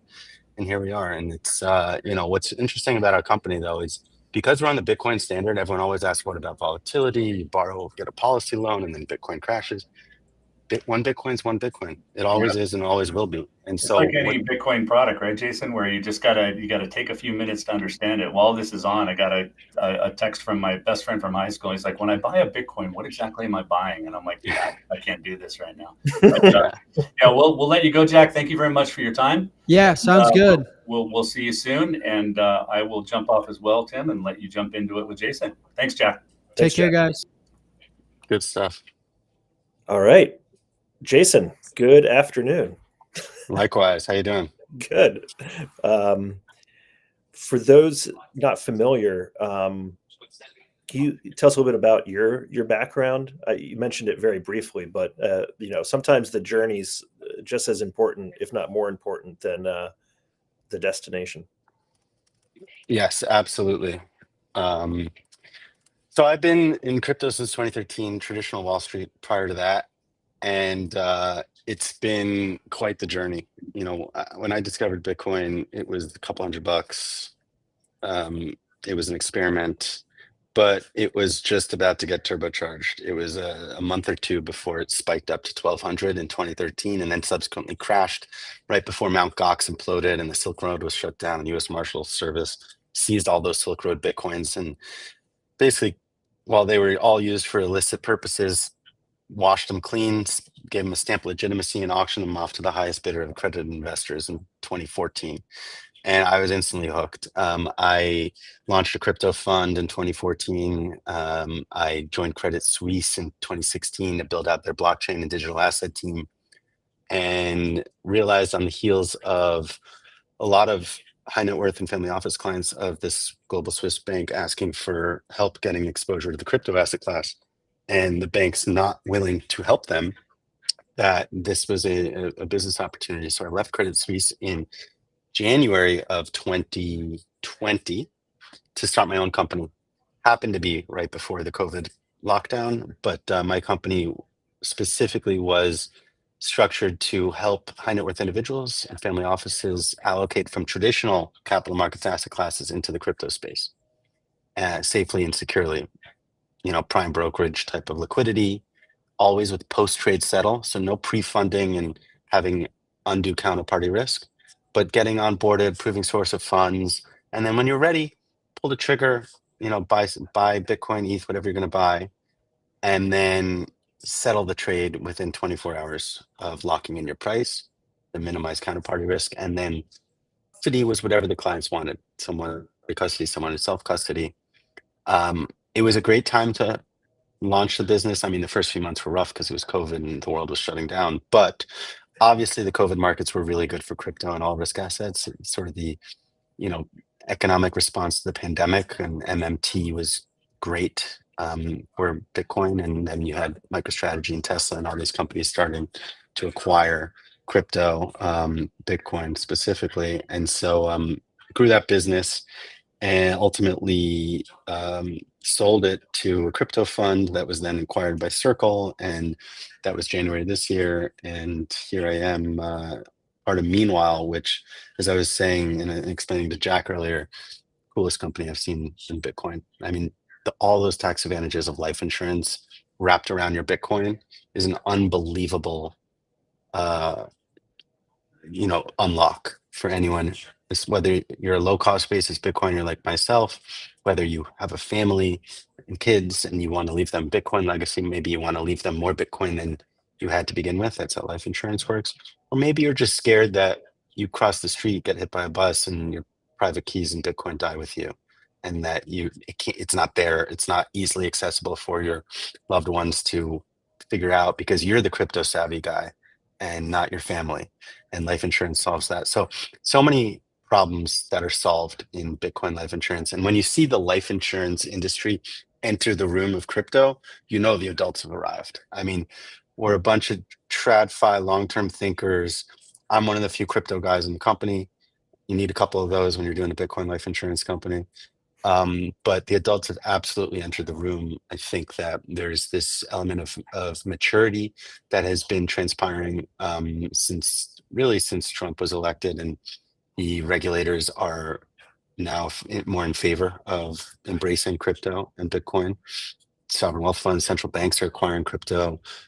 I keep saying crypto, but I really mean Bitcoin. I'm just so used to it through my 13-year journey in the space. But yeah, it's been a long and interesting roller coaster of a crypto career, but that's essentially my full background. Is Meanwhile available like jurisdictionally in all 50 states, like globally? How is all of that kind of So we're a Bermuda regulated life insurance carrier fully on the Bitcoin standard. Our licenses are in Bermuda. Our regulator is the Bermuda Monetary Authority. As such, we're able to operate just as so many other life insurance carriers that are domiciled in Bermuda, fully in the US, in Canada. We're soon going to be in Hong Kong and Singapore. Some of our teammates just got back from a 2-week trip to Hong Kong and Singapore to meet with the right people and open up our business there. So in the next month or so, you'll see an announcement that we are live with a new product, a new life insurance product for those markets. And so, anyone in the US and Canada and soon Hong Kong and Singapore. And, we raised a bunch of money a month ago, and, Apollo and Bain and Northwestern Mutual all got behind us and, invest in our company. And that part of the capital is going to be, world domination. We're going everywhere. What's the biggest thing that's like misunderstood, or like what's like the number one question that you spend the most time on when you're having conversations and someone either doesn't realize some aspect of all of this, or like just like this is the theme I'm seeing, or this is the most commonly asked question, and that's where we should spend our time here maybe? Yeah, I think that most people they learn about Bitcoin life insurance and it blows their head because you never pay taxes on your Bitcoin again. You get yield 2% a year every year. In all life insurance, you pay premium, your death benefits more than your premium. In Bitcoin life insurance, your premium is Bitcoin, your death benefits more Bitcoin. Where does that extra Bitcoin come from? If you have 10 Bitcoin and premium pays 20, where's that extra 10? Where's that 100% return come from? Well, we're generating 2% a year in Bitcoin denominated yield. Bitcoin terms, not dollar terms. If the price of Bitcoin goes up, then that 2% number is amplified by potentially orders of magnitude. And so the big question after people say this sounds incredible, no taxes, growth, yield, I leave my family Bitcoin. They don't even, your beneficiaries don't even need to know how to use a wallet because they just have to file a claim with a life insurance company to get the payout. So you don't have to leave a treasure map of private keys, ledgers, safety deposit boxes, the whole thing for your loved ones in the case you do get, hit by a bus or something. So the question then becomes, all right, this all sounds amazing, but who's Meanwhile? I'm going to give you my Bitcoin. What are you going to do with it? And how are you going to get yield? I think that's where we should focus on because it's a really important set of questions. As I was saying earlier, we're fully regulated by the Bermuda Monetary Authority. So many life insurance companies are in Bermuda, I think over 1,200 trillions of dollars of assets in that jurisdiction in life insurance. And so being a fully regulated entity, we have both internal and externally audited financials. You can actually see them on our website. Go to meanwhile.bm and you will see a table of numbers, our audited financials with B's in front of every number, not dollar signs, because we're fully on the Bitcoin standard. Everything we do, we try to be as transparent as possible as the adults in the room to earn the trust of all of our clients and future clients that when you give us your Bitcoin, when you buy a life insurance policy, you choose your own premium in Bitcoin, so you decide how much to give us, that it is safe, it is stewarded the right way, and it is there to last generations. We literally have to be around for centuries to come because we have 20-year-olds with policies. They're not going to pass probably for 60, 70, 80 years. And so this company has to be around for that long. So how do we get yield? What do we do with your Bitcoin? Well, first off, it's custodied at Anchorage primarily, but we're obviously talking to the big other custodians that are as reputable, if not more reputable, to diversify custody a little bit. And so when your Bitcoin is held in the most regulated, licensed, legitimate, cybersecurity custodians on the planet, it's there for safekeeping. But like I said, and I keep saying, we're getting yield. So something has to happen to Bitcoin. The primary function that we generate yield is actually a really interesting loan structure, fully collateralized loan structure that we invented. And we solve a problem for Bitcoin miners or anyone with low cost basis Bitcoin. And the problem we solve is if you have low cost basis Bitcoin, like a Bitcoin miner, you've been mining Bitcoin for a long time, and you have all these different vintages of Bitcoin that you've accrued over time. 5 years ago, thousands of dollars below today's market price. 10 years ago, way further back as well. Well, all miners have CapEx needs. They need to get into fiat. They need to get into dollars for electricity, for rent, for buying new equipment, for payroll, for whatever it might be. So how do you go from Bitcoin to dollars if you're a miner? Well, two ways. One is borrow against your machines, get loans from the right type of counterparties that are willing to lend you against your machines, and your machines are collateral, your ASICs are collateral, or sell Bitcoin. Obviously, selling Bitcoin is a lot simpler to do than going through a whole loan structure with collateralization. So selling Bitcoin, okay. Well, then which Bitcoin are you going to sell? You have all these different vintages. Well, miners, like the rest of us, have to pay taxes. And so they'd much rather sell Bitcoin they mined today, yesterday, last week, last month, closer to today's market price than Bitcoin they mined 5 years ago or 10 years ago, because they're going to have to pay cap gains on that.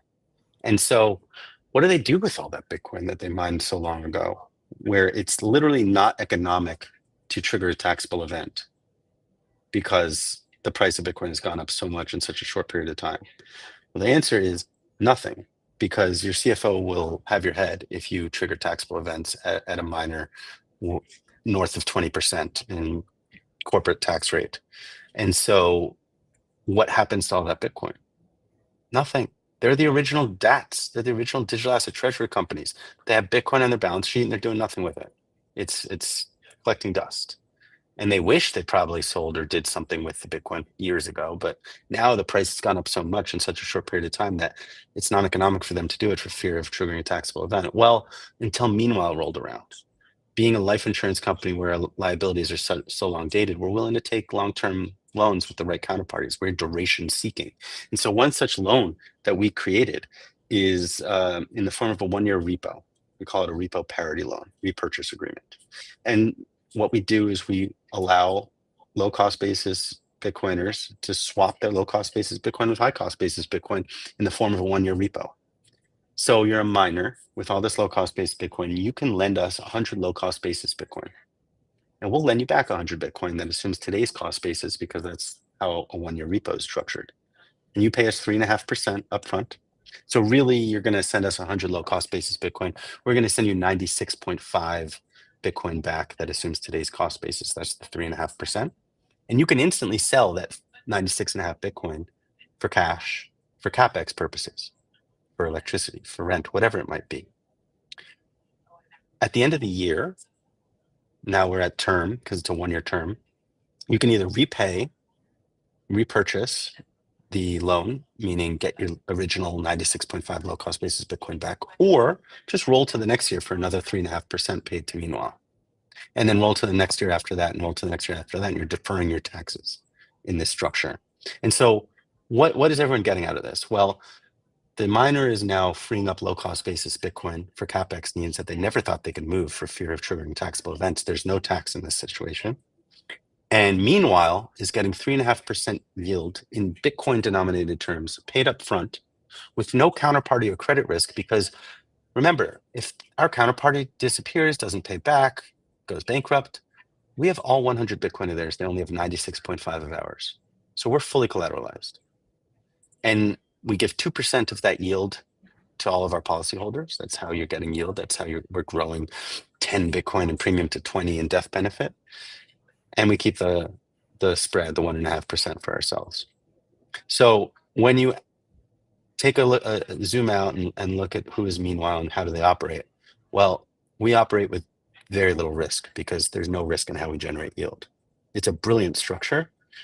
We solve problems for miners in this repo. We solve problems for our policyholders and getting them yield without taking undue risk. So all of our policyholders get yield, they get tax-free policy loans, they get the seamless inheritance component where they leave more Bitcoin than they had originally to their family without having to train your family on how to access a ledger or whatever in the case of my death.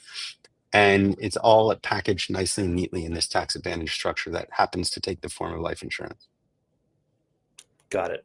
Where can people reach out to either you or Meanwhile or both to contact? Go to meanwhile.bm, BM as in Bermuda. That's our website. I think you guys have a link that I sent you that you can paste in the chat. Yeah, it's on X. It's in the chat. So anyone clicks that, it'll take them to the sign up page.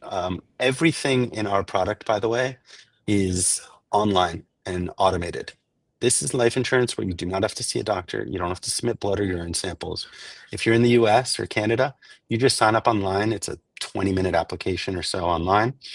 Answer a bunch of health questions as you'd expect. And it's pretty straightforward. I mean, you can apply today and have a policy by Monday. You pay your premiums in Bitcoin. So you're just going to transfer your Bitcoin in from wherever wallet it is or custodian it is now into your Anchorage vault that we set up for you, segregated and in your own name. Awesome. Appreciate you joining us, and I'm sure we'll have you back. And appreciate the link, and that's it. Unless you have anything else to add, really appreciate you joining. Yeah, happy to answer any questions if there happen to be any. If not, then we can keep it moving. Awesome. Thank you, and we'll see you on the next one. Sounds good. All right, thanks. See ya.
Welcome to the Bitcoin Treasuries digital conference. We're Giga, a Bitcoin treasury company turning digital assets into real-world innovation. We're reshaping the U.S. building envelope market with high-performance facades and windows powered by technology, AI, and advanced manufacturing. At our core, we're a tech and AI company.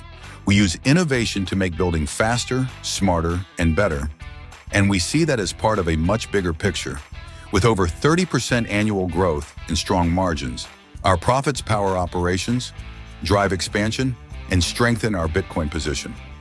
We see Bitcoin as the ultimate reserve asset, scarce, incorruptible, and aligned with long-term value creation. We've been stacking Bitcoin since 2021. Not as a side bet, but because we believe it's the strongest asset in the world. For us, Bitcoin is the foundation, the way we protect value and build for the long term. Every step we take, whether it's developing new AI tools, improving manufacturing, or delivering better products, feeds the same mission: to grow a company that lasts, secured by Bitcoin and driven by innovation. Our aim is clear: to stand among the top global Bitcoin companies while transforming how buildings are designed and built. The future is being shaped by technology. The future is secured in Bitcoin, and the future is what we're building. Discover what we're building next. Football Tech, where soccer and technology meet the power of Bitcoin to transform the future of vulnerable communities.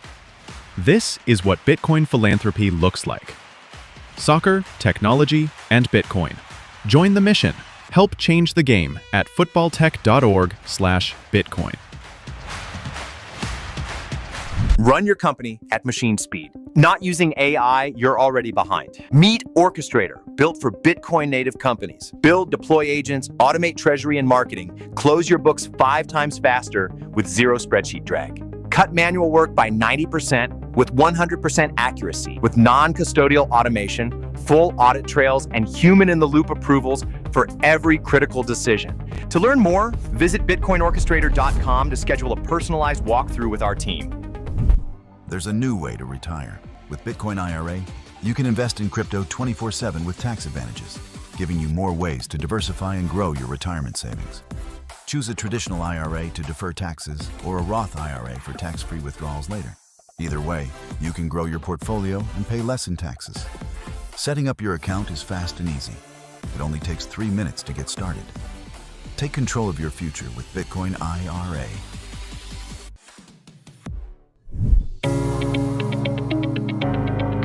Belgravia Hartford is one of Canada's exclusive Bitcoin treasury companies with a 100% focus on owning only Bitcoin.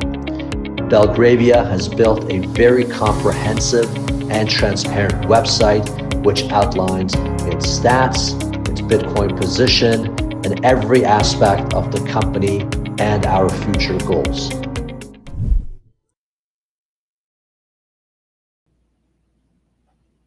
All right. Well, we've got the empty chair, Tim. Oh, and we're back. We're back. Let me just go through the schedule here real quick to tell people what's coming up. Waiting on hold here is a very patient Scott Melker, who I've become addicted to his morning show, which is a fantastic production that he puts on. Right after Scott, right into Natalie Brunell, author of Bitcoin for Everyone, who had a fantastic party at PubKey the other night. Then we're going to go to Roland, the CEO of Giga, Chris Klein from Bitcoin IRA, Adam Livingston, Jason Sosa from Bitcoin Orchestrator. And we're going to wind up the day with David Bailey of Nakamoto BTC Inc. Tim, back to you. Thank you, Ed. Welcome back to the Bitcoin Treasuries Digital Conference for November 2025. Sentiment's never been higher. And I'm excited to welcome to the stage, Scott. Mr. Melker, how are you? I would love to see where you're getting this high sentiment, because I feel like it's blood in the streets, and it's supposed to be funny. Obviously, it's brutal out there. Obviously, it's dumping off as right now, but frankly, I'm really embracing this opportunity to buy a lot of cheap sats. Absolutely. So I'm going to say what I think the sequence was from following you over the years, and you can tell me where I'm wrong, because I think it's such a unique journey. You're a DJ, or you were a DJ, I and was. then covering crypto, and I don't. How would you say now? Like more macro kind of coverage, and obviously Bitcoin, or Yeah, I think that that's accurate. So the trajectory was somewhat, I went to the University of Pennsylvania. Everybody went to Wall Street. It was the late '90s, so we were all trading and degenerates from day one. But I went on to pursue a career in music. As I was transitioning back out of that, I really found this market in 2016, and it was just, like finding a unicorn in a field. It was the perfect timing for trading, and I just fell in love with it from that perspective, and then sort of backed into being orange pilled. I think with time, the longer I was in the market, I truly understood what I was trading and what I was doing, and then was a lot less interested in trading it. So my initial content was basically me just posting trades on Twitter, and for some reason that was very engaging in the bull market when everybody's a genius. And then I sort of backed into the more interview based and news based coverage, and that's really where I've found, I think, what I'm the most interested in and would prefer to be focused on. And my opinion, as you and I have discussed privately, is that the direction the puck is moving right now is towards that mainstream adoption, but more specifically the institutionalization and government adoption, and really the average investor coming into our space and where those two meet. So I've really started to focus my content on the 40 somethings with large investment portfolios who are Bitcoin curious. And then, sort of convincing them to become a part of this, and then letting Bitcoin do what it does, which is send them further down the rabbit hole on their own. would you say you were negative to neutral on kind of the treasury play, and where are you now? And maybe today's the perfect freaking day to ask you that question. I would say that I was extremely skeptical, leaning far negative, not because structurally I think that it's wrong, Mhm. because like everything in this space, there seems to be an initial bubble and washout. And I've seen it so many times that just felt like the next iteration. I went to Bitcoin Vegas, and obviously that was when strategy had long existed, but Nakamoto was announced and 21 was announced. And I sat down with Jack Mallers there for an interview. And within 20 minutes of being on the floor of the conference, I was pitched at least 8 or 9 Bitcoin treasury companies. And within the first 3 hours, probably 20 to 30. And my initial instinct was there's just no way that the market can support all of this immediately. Right. So I think that it's an incredible idea. I think it's the way that the market is moving. And I think there's some differentiation in my mind as to how companies and institutions should approach Bitcoin initially, and then what they can do once they've reached a meaningful level of adoption. I'm happy to discuss that if that's interesting. Yeah, absolutely. I mean, it's almost like, could you say we're basically done with 1.0 and hopefully going into 2.0? We're definitely going into 2.0.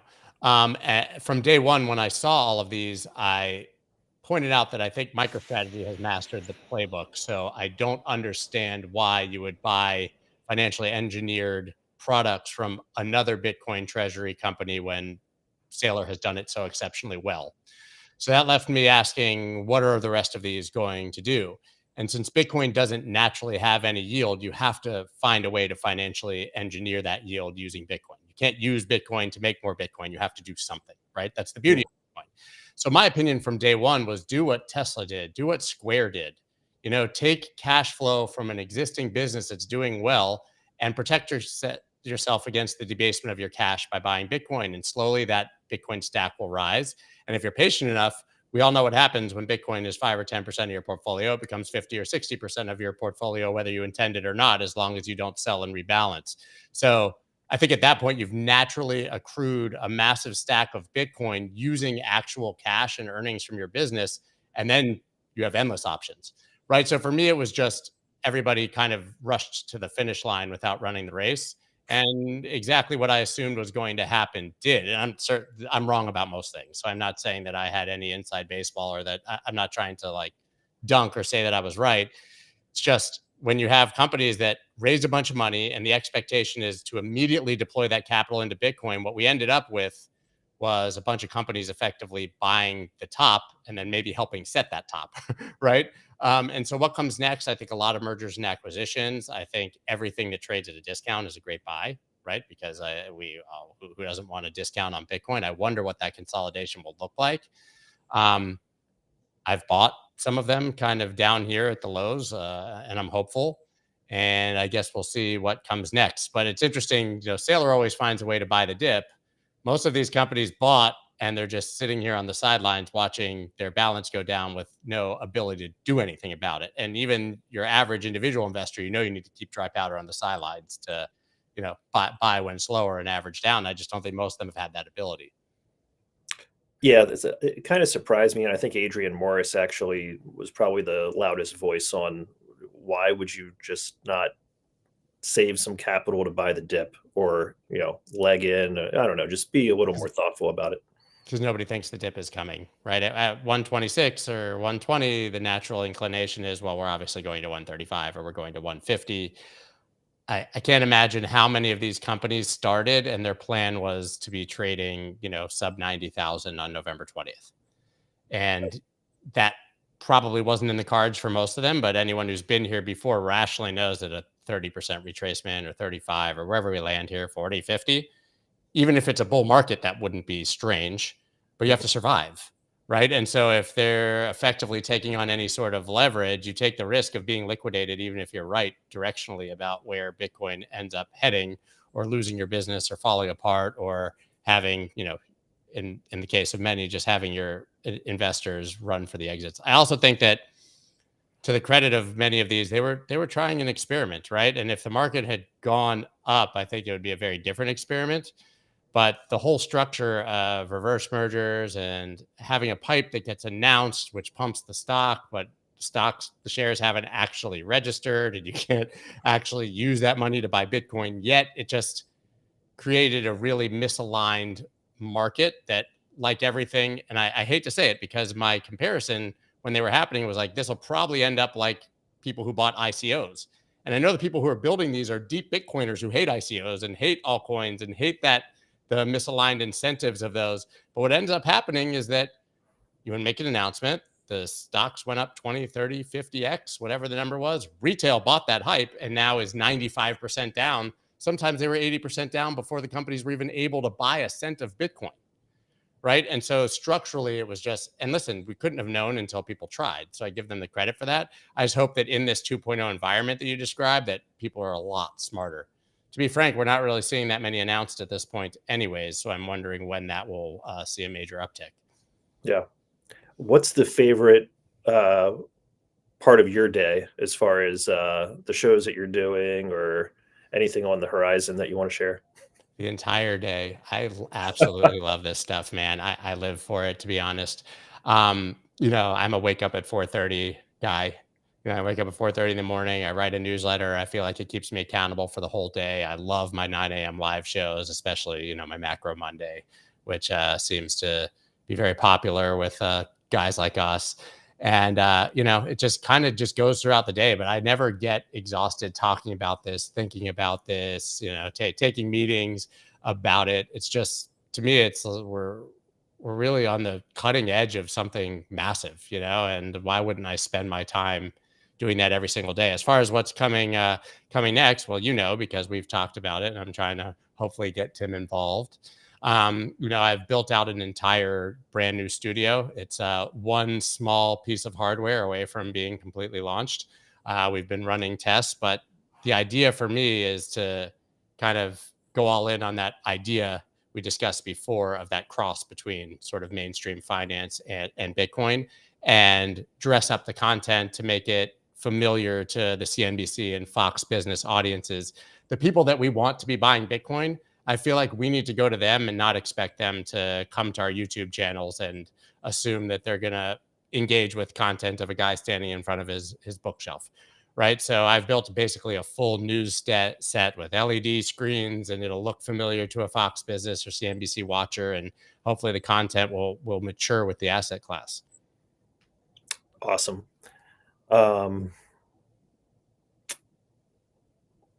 What else?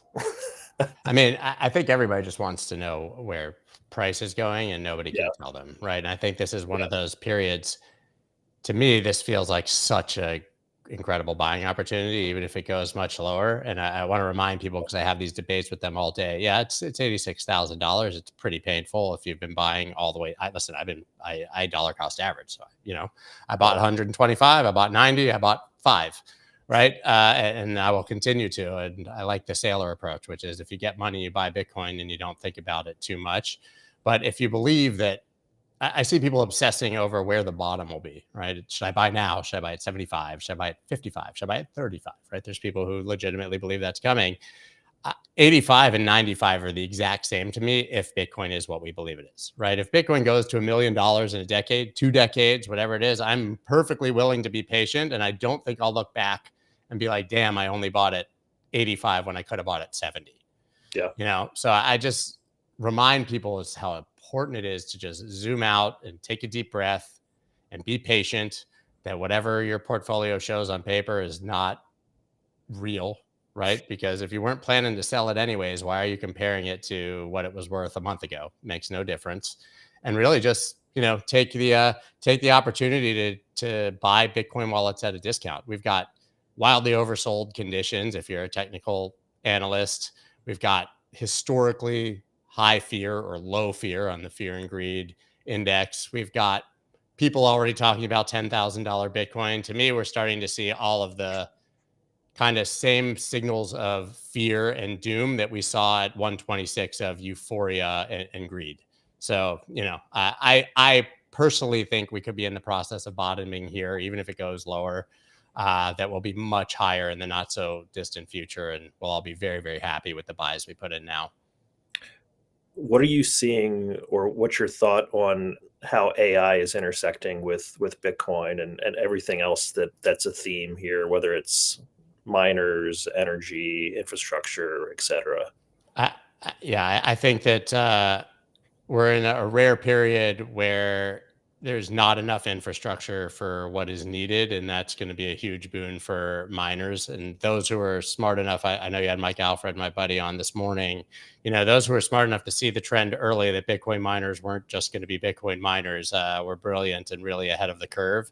And I think that's going to consistently be a tailwind for those companies who can just basically rebrand as AI data centers or data centers and switch on and off the miners and on and off the AI at any given time, depending on how they'll make more money. But we are woefully, underpowered for what is needed right now and what is coming. And so focusing on that infrastructural build out is probably an exceptional way to gain Bitcoin exposure. But at the end of the day, I'm a guy who just wants to buy Bitcoin. Like, I take my bets on these other things. But I think that is the most natural marriage of Bitcoin and AI, is in the mining and infrastructure space. That said, if you dig beyond Bitcoin, there's a lot of interesting places that blockchain and AI are probably crossing over. But to me, that still feels exceptionally early, right? And even I think it was a year and a half ago, there was already in the altcoin space this kind of speculative bubble where all the AI adjacent coins went crazy. It was a while ago now, because it was sort of when ChatGPT really gained steam and became popular. And that looked like every other very temporary narrative bubble that we've seen in crypto. I think the best way to approach these markets at this point is to wait for the first initial hype cycle, see what washes out, and then buy what looks strong at the bottom and who's continued to buy at the bear market. I would be very interested in a treasury company that's still got dry powder and is consistently able to buy. I mean, Saylor bought almost $1 billion worth of Bitcoin last week, right? Yeah. It's unbelievable, right? That he can continue. And right when the skeptics were saying, oh, he's not buying much anymore, he's having trouble raising capital, he just quietly continues to do it.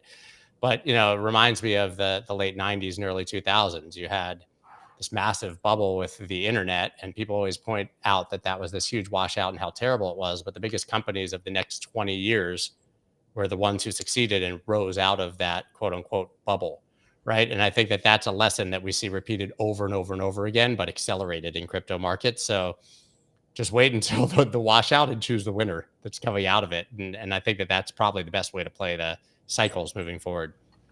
Hey, Scott, I didn't know this about you before, but I used to be a vinyl guy until the whole stack got stolen. I thought about going and replaying it. Do you have a favorite there? Can you reach back and show us one? I mean, there's Just so many. Well, pull a random one. Let's see what we got. Okay, we pull a random.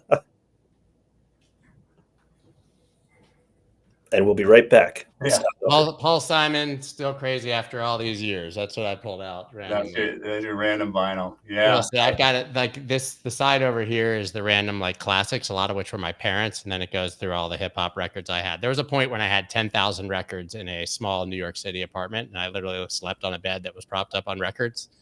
But with marriage and children and technology, it's probably down to 1,000 now that have made the trip with me along the years. But yeah, I mean, I was a vinyl only DJ for the first 7-8 years of my DJ career. So when was that? What time frame? 1998 to 2000. Well, 1997 to about 2017 was my DJ career. So I was about 10 years before that. Yeah, I was DJing the occasional party. I was a radio DJ, but on a very, very small station in Colorado on like Saturday nights at 2 a.m. But I had all these Depeche Mode vinyls that were the marble, the marble Depeche Mode ones. They're back there somewhere. Yep. Oh man, don't tell me that. I'm gonna come and steal them. They're so hard to find. Silence. Yeah, they were just fantastic. Yeah, I was a DJ on Penn WQHS at the University of Pennsylvania AM radios. Good times. Is that where you're from, Pennsylvania? No, I went to Penn in the late 90s. I'm from Florida, but I was in Philadelphia for about 8.5 years, and that's where I started DJing. Fantastic. Well, great to have you on again. Our next guest, I don't think she's had you yet, but we'll have to, let's bring her in here. Natalie and I are buddies. Yes, I have. Scott was on my show in like 2021. He shared his DJ background with me, so maybe you should check out his coin story. Less interesting now in 2025 than maybe it was 4 or 5 years ago, and I was not so decrepit and old. You know my answer to that, Natalie? There's too many coin stories. I'm trying to get everybody's coin story. How many podcasts do you think you've done at this point? Well, I know because I just posted my 445th episode, but that's not all interviews because some of those are the news block. So probably in the 300s. It's unbelievable. Yeah. It's a lot of content. Yeah, it's a lot. A lot of content out there. That's right. You do great content. You all do. Go team. Go team. Well, thanks for your time, Scott. We're going to... Ed, you look like you're in a weather center. Where are you? He is. Yeah, this is the Bitcoin Treasuries media headquarters. Got it. I'm glad it's not on fire. Got it. If I turned it off, you would see a green sheet that I literally taped to the wall to make sure, so you can see a little bit of my. When I used to cover like natural disasters or major weather events, I would go to a place that looked exactly like your background. Yeah, but it was real. So Scott, what's YouTube the best for you? Yeah, you guys can find me Scott Melker on YouTube, but you should just listen to Natalie. She's better. I just had your friend Mike on. Which one? Mike Alfred. Oh yeah, I love Mike. He's been so right for so long. Views in 2 days. Yeah. Exhausting. Apparently everyone wants stock tips. They're not just hodling Bitcoin. I'm just hodling Bitcoin. I'm boring. I took Mike to dinner earlier this year when I was in Vegas. It was me, James Lavish, Mike, and 2 friends that were not Bitcoin guys, but one of which big at Robinhood and another friend. And Mike was just relentlessly pitching iron, like relentlessly. And my friend made $40 million on iron by listening to Mike at that dinner, and somehow I've bought all the dinners.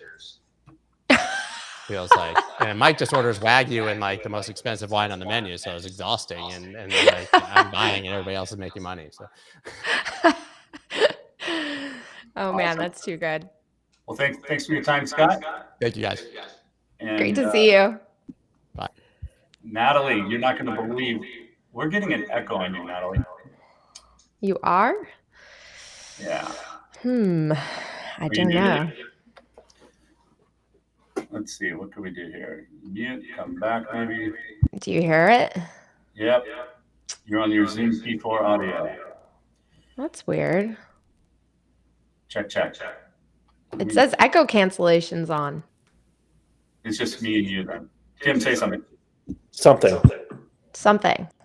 This is echoing a little bit too. Well, Yeah, it's you, Natalie, but we'll figure it out. Do you really hear? Oh, let me try to leave and come back. I think it's Ed.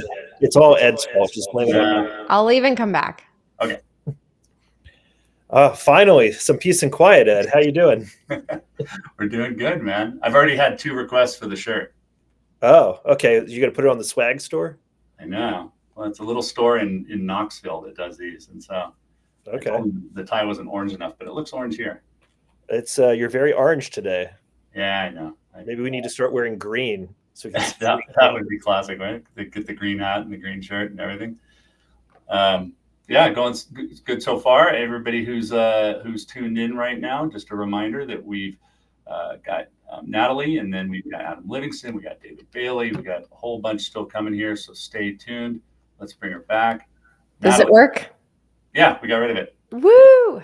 Okay, so literally, I hate it when my kids use literally, but as you came on into the backstage, I got a message from the front desk.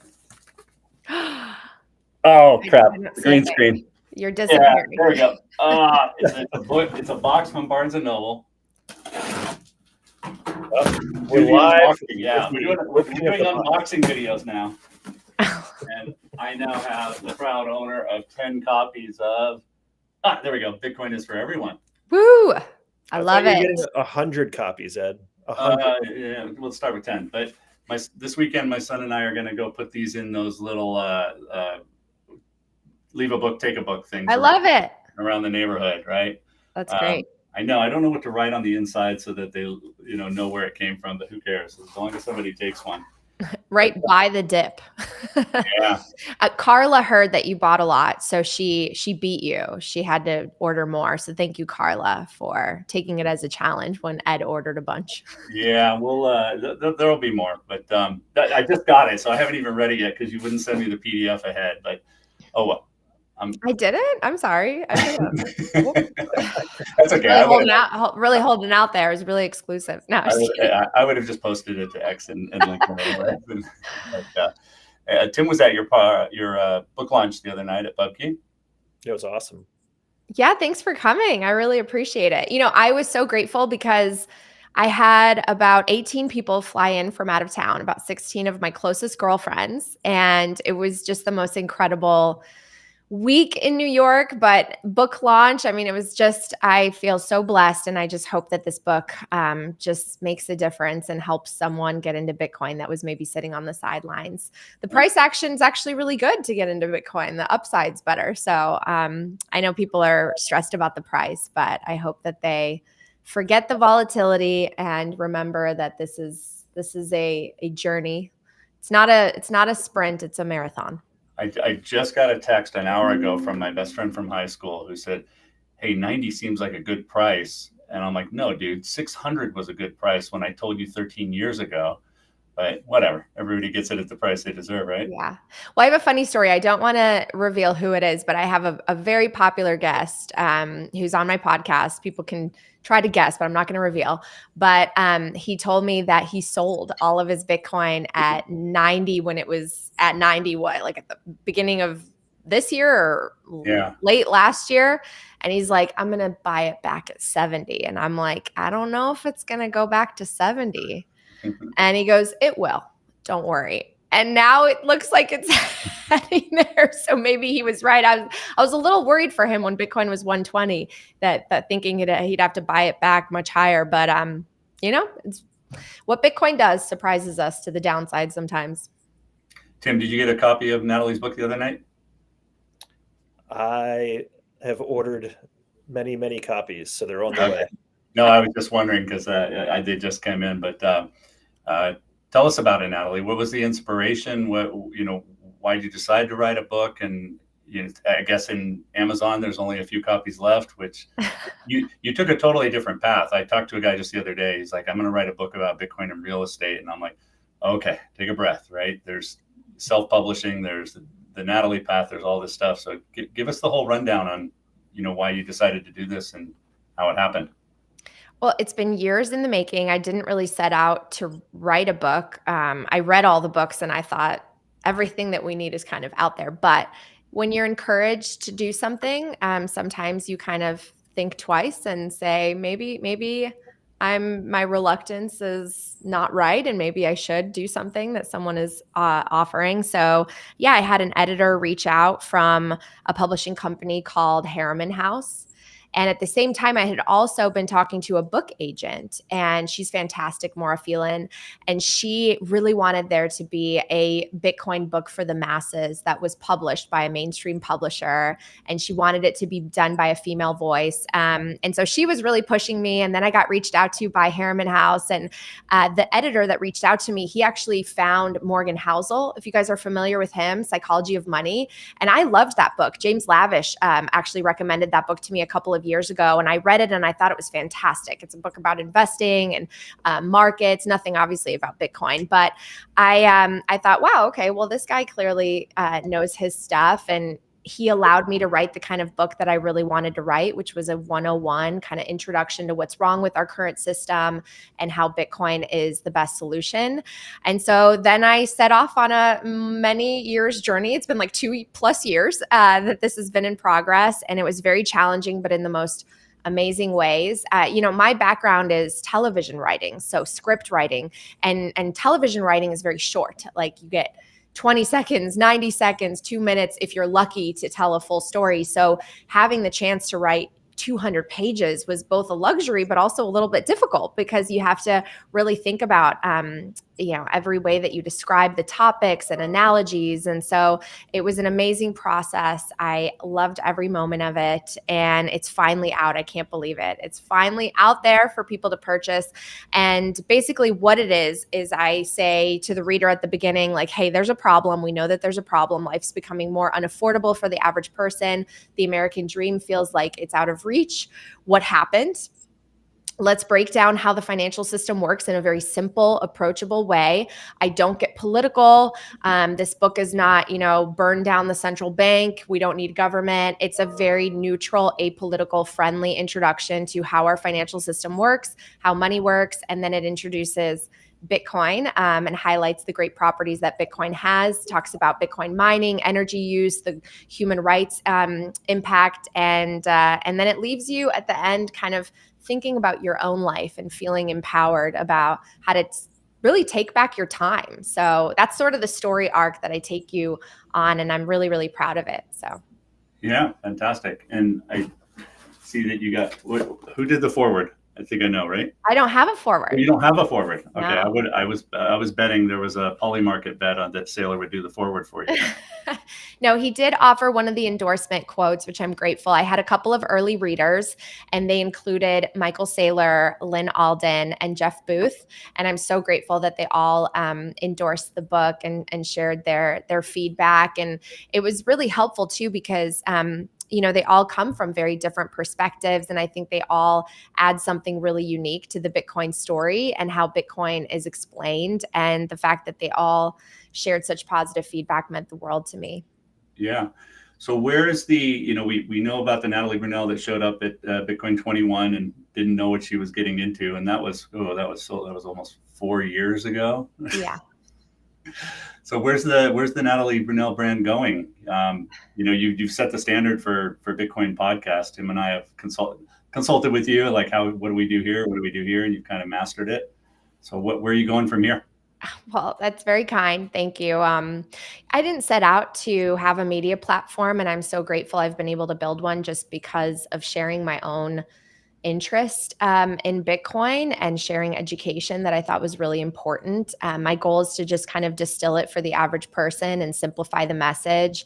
I try not to get into things that are overly technical and over people's heads, because I remember when I was a TV journalist and you only have a few moments to get someone's attention. And I think the most effective way to capture someone's attention is to really aim for their heart and make it something that they feel and remember, because we hear a bunch of facts or stories, but it's the things that we feel that we remember the most. And so really in this book, I wanted to highlight the human impact and the human experience of Bitcoin and why it's so important, and how money impacts everything, and money impacts our lives and our morality and the way that we cooperate with one another and how we view our time. And so I'm just so grateful that I've been able to keep doing this. And I just sort of, I mean, sometimes people have asked me, like, do you have an ultimate goal? And I'm like, I'm doing what I love. I get to interview people. I always strive to interview new people. And there are obviously people on my wish list. But my goal, if I'm being honest, is just like to reach as many people as possible with the Bitcoin message. My goal is to help all of us get to 1 billion people in Bitcoin. That would make me feel really great and like we're going somewhere really special. So yeah, I'm just really humbled and grateful, and hope everyone gets the book and offers some feedback. Please review it on Amazon. It helps. Oh, I'm good at Amazon reviews. I've done hundreds. But I'll ask one more question before I let Tim take over. But I've been struggling with this a lot lately since my last job. Is the whole concept of the early adopter versus the early majority. And the early adopters get all excited about it, and I've written that I think that orange pilling is over and the early adopters are now the past. The early majority takes a different approach to things. And so, when I got my first computer in the 80s, you had to put a motherboard and then a hard drive and memory and cables, and then Dell and IBM and Compaq and HP, they said, we're going to make a vanilla box that you can't open. And we were all like, nobody's ever going to buy a box you can't open. It's a toy. And well, guess who won? And so I look at, the ETFs and Trump and maybe even Saylor, and I say, you know what, the majority is going to only look at Bitcoin for how it serves them and not get excited about all the details. What's your take on that? I mean, I just feel like everyone has a different pain point or reason that brings them to Bitcoin. Someone like Michael Saylor lived a very different life than someone like me, right? He's a billionaire who ran a public company for 20 years and still at that point felt like something was missing clearly, and something wasn't right with his balance sheet. And I really admire the fact that he's found as a person, as a human being, such purpose, such renewed purpose in spreading the education of Bitcoin. Me, I come from, an Eastern European country. My parents grew up under communism, first generation immigrants to America, had nothing growing up. Lost everything in the great financial crisis. And I think Bitcoin's the solution to everything too. I mean, we all have a seat at the table and a voice. And I think that that's what's so incredible.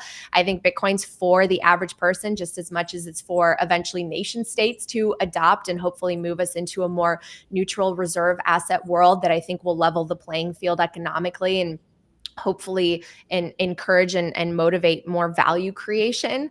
Because today, I mean, if you look out at the world, everything is so detached from reality. Company valuations, how we interact in terms of trading partners with other countries, because everything goes through these different floating currencies that can be printed out of thin air, with the dollar sort of at the center of that system.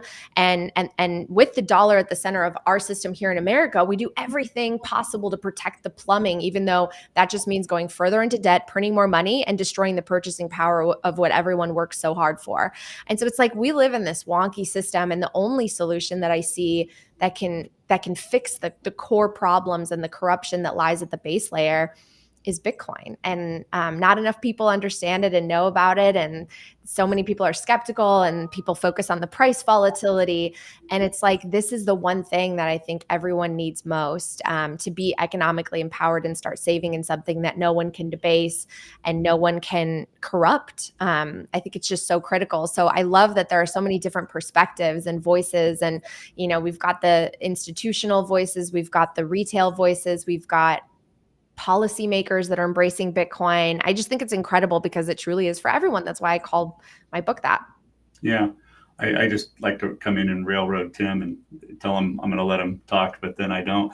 But, we just talked to Jack a few minutes ago, and, I told him how he's an inspiration to kids that, hear him being kind of a kid and with his hoodie, but he educates on these words. And he didn't go to college, but he understands finance and economics. And the same thing with you. When I take friends to the Bitcoin conference or something, they're like, well, how many economics degrees does she have? And I'm like, I think it's journalism, but and it's amazing your eloquence and your ability to talk about finance and economics at such an amazing level. I understand everything that you always talk about, but I'm not able to repeat it. And I've got my engineering degrees fine, but where did you feel yourself like to the point where you were just comfortable with talking about Bitcoin in such a macro level? I mean, I think that my journalism career prepared me. I actually said this at a dinner when we were in New York because someone said, "Oh, you're lucky," and I heard this great quote. I think it actually was from Oprah Winfrey, who I really looked up to when I was young as a journalist that I admired. And she said that luck is when preparation meets opportunity. So for over a decade, I was honing the craft of articulating different messages and stories in as short time frame as I possibly could. And the opportunity was Bitcoin, and those two met at some point. And so I think my goal is to just use my storytelling and communication background to share the message of Bitcoin to as many people as possible.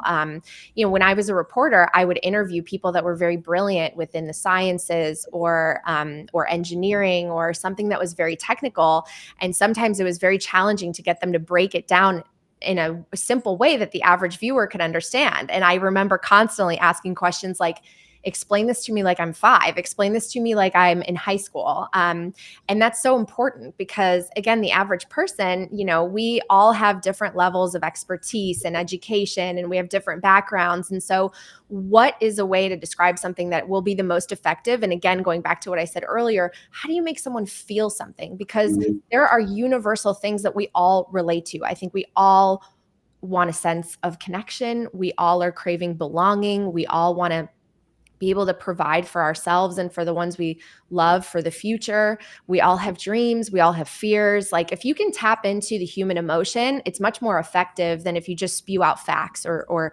technical aspects of something. And that's what I try to do. And I am my own worst critic. I watch myself back and cringe and want to do better. But apparently some people think it's effective. So I'll keep honing that craft and trying to improve every time I go on TV and share the message of Bitcoin. I don't think Tim has ever gone back and watched any of his stuff. And you have to. But he uses that. Explain it to me like I'm a 5-year-old all the time. I think that's where the appeal of Tim has come. As we go to these events around the world, people come up and like, "Oh, I'm the fanboy, Tim," and you find that ability to connect with them where they say, "Hey, you explained it to me like I was able to understand it." Along those same lines of Jack appealing to a younger crowd, you've done a lot for women in Bitcoin. Tell us about some of your ventures there, and how many people at the brunch for women in Vegas this year? You're gonna have 4,000 or? Well, last year we had 500. Every year we beat our last year's record. So, we're going to see what they can accommodate because it's going to be in Las Vegas again. So we're going to push it to the max. We're going to try to have as many people as possible. But it's been such an amazing experience. I love the Women of Bitcoin brunch. It's like my favorite activity that I attend every single year. And it started in 2022. Callie Bailey and I got together, and we just really wanted to create a networking opportunity for women to be able to meet each other, build friendships, just listen to one another, learn more about Bitcoin, hear each other's experiences. We have a panel every single year, and it's just grown to this incredible size. And now I see it kind of spawning off and becoming decentralized, where I'll see women's brunches or events popping up at different conferences or different cities, which just makes me so, so, so happy.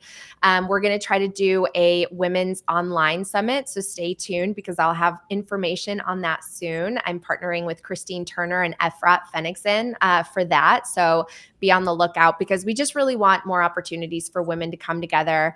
If you know me, you know that I love having my female friends around. I just love the energy. And I think that women bring something so special to Bitcoin because they are great storytellers, communicators. They're just great at just bringing that kind of human message to Bitcoin out. And I just want more opportunities for us to kind of get together and share our voices. Yeah, I don't remember if I told you this story or not, but one of the mothers from my kid's school asked if I could do a presentation to a group of mothers about Bitcoin. And I said, yeah, absolutely. And as it got closer, I got really nervous because I'm like, wait a minute, I've only ever talked to fathers and guys about Bitcoin. And it really made me nervous. So I called Krista Edmonds and I said, hey, Krista, why don't you fly down to Atlanta and do this presentation for me? Because I'm really nervous about it. She flies down. We get her up on a big TV in this living room with these 10 women, and she starts doing this presentation on Bitcoin. And I'm sitting there going, oh my God, this is not good. This is bad. Oh my God. And the women are like, oh, I get it. Even my wife, of who's been around 13 years of Bitcoin, goes, now she makes sense. And I'm like, oh, so you do have to hear it from the right microphone sometimes, right? We had Stafford on earlier, who's doing the African Bitcoin Corporation, and man, he's got a story that none of us ever think about. That Bitcoin is life and death, and you're like, yeah, you got to have it from the right place that it resonates with you, and you've done a fantastic job of doing that. Well, thank you. I mean, I think you always want to listen to someone you can relate to, right? So Yeah. if you feel like you have something in common with someone that you see, whether it's through digital media or on TV, it always kind of makes you want to listen a little bit closer. So I hope to provide that for some people. And I'm not the right host for everyone, right? Someone might want to listen to a different type of voice, and that's okay. I just feel like the more we have, the better, and I take it as a huge responsibility, especially being in media, seeing it change so much over the last 10-15 years with the rise of independent media and all these social media platforms. There is a huge responsibility to get the facts right and to share the message in a way that builds trust, because so much trust has eroded in these types of institutions, especially TV networks and journalism outlets. So I really I take it very seriously, and I think it's really important what we do and what we have the opportunity to do. I mean, you could reach so many people with just a video, and that's a huge privilege, and we have to take it seriously. Yeah. Tim, do you have something, or should I keep going? Keep going. This is great. I'm enjoying it. Tim and I just went to Bitcoin Amsterdam last week, and it must have been 4,000 plus people, which, I thought it was sentiment, and it's a local market, but it's just like they came out of the woodwork. You and I both go to a lot of conferences. Where do you think the future of conferences is going? I mean, I think we're just going to see more and more. I'm waiting for a conference in Italy because it's my favorite place to visit. I think that there's just going to be more and more conferences, and I think no, Tim's already typing away. He's already planning. He's like, Italy, let's Bitcoin go. Treasuries Unconference Milan. Thanks, Natalie. No, I mean, a lot of people don't know this, but I actually created the Italian major at my undergrad because I studied abroad in Italy. Parlo Italiano, and I want to go there every year if I can. And we haven't had an Italian Bitcoin conference, so I'm ready to go. Let me know. And no, I think we're going to see more and more. And I think the conferences are so fun. It's great to get together. I mean, even just for the book launch, right? I mean, just any excuse to spend time with other Bitcoiners is incredible.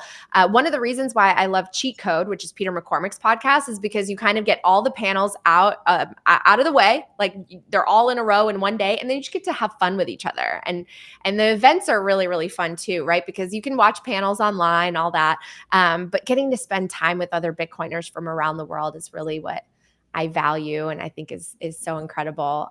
So I hope we see more Bitcoin conferences. Yeah, the list that we all share in this Signal group, let me just look real quick. 24, we had 89 different Bitcoin conferences around the world. Oh, geez, the light thing, the green screen blocks out the light.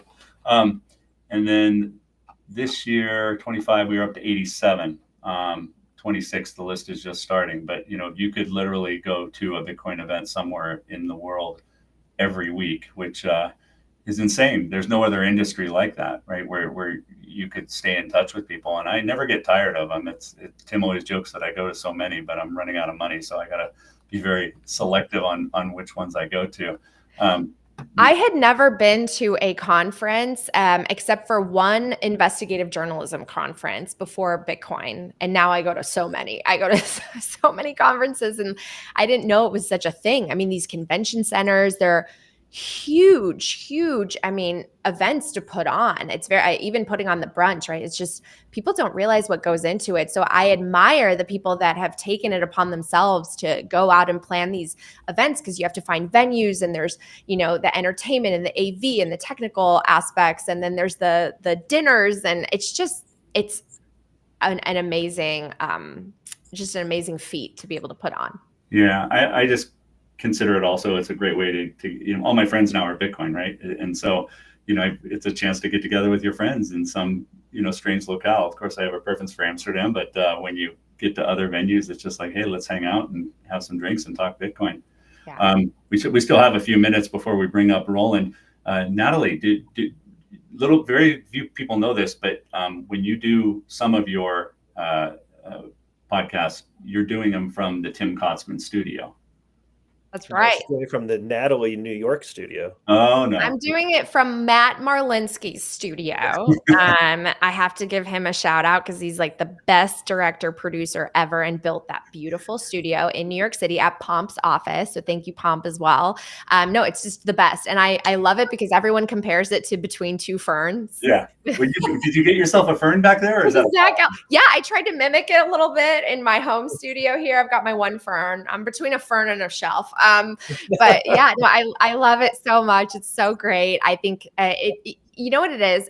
People who are talented in the video production world, like Matt is, they make the host and the guest feel great, because when you have good lighting and you have good audio and you just feel comfortable in the environment, you can kind of, drop your insecurities and just be yourself. And I think it gets the best shows. It really does. So I love that studio. It's so incredible. I'm going to send this clip to Matt because I know he's going to be like, oh my gosh, but it's just the best. I highly recommend it for anyone who needs a studio. Well, do us the favor. I'm going to turn it over to you. You interview Tim for 2 minutes. All right, Tim, how are we doing over there? Are you at the studio right now? No, I'm at the Bitcoin Treasuries digital conference studio. No, I'm actually at a hotel that when I did the research, the curtains are obviously blue. And I thought that might look good on camera. So let's give it a shot. So just trying to mix it up so we can look back on a video and say, oh, okay, that was November 2025. We've got the blue curtains. Well, it works. It works. If they were orange, might be a little bit even more on brand, but blue works. Yeah. Okay. Next time, orange curtains. What do you think about the price action? I think it's such a learning experience for everyone, myself included, right? It's like, 4-year cycles, no cycles, volatility. So it's a lot of learning,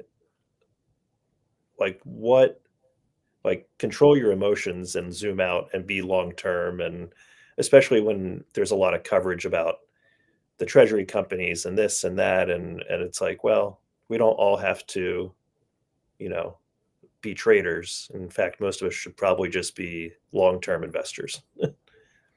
Yeah, I agree with that. A lot of soul searching, and if you feel like you can't, like you're all upset, then maybe you need to reevaluate just like how big your position is and how you're thinking about it, and just kind of go back to basics. So I think this is a great time to go back to basics, and Bitcoin for everyone is a great way to do that.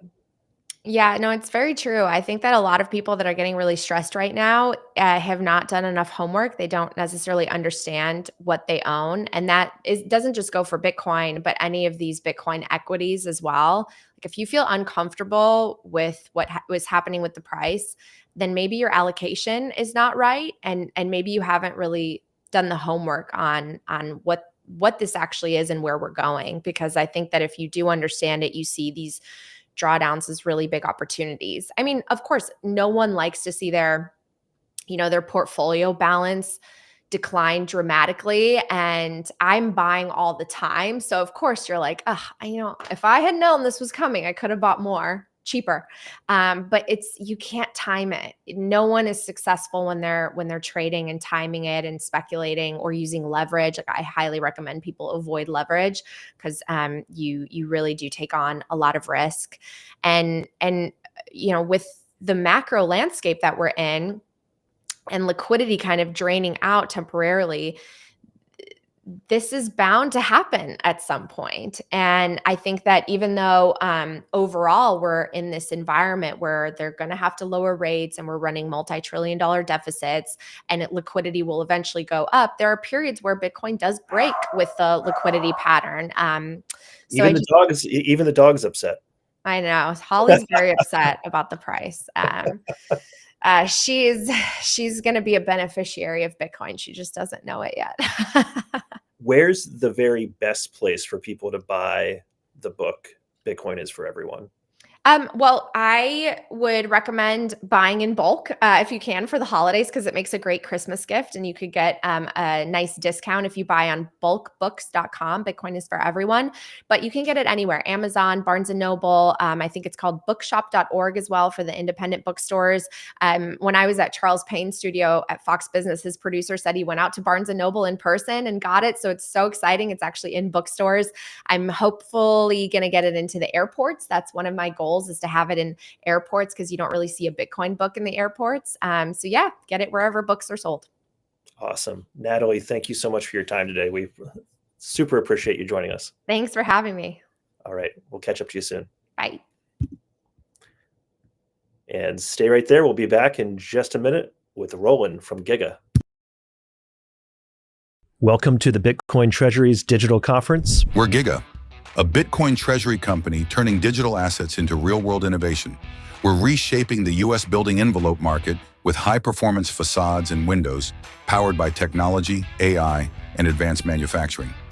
At our core, we're a tech and AI company.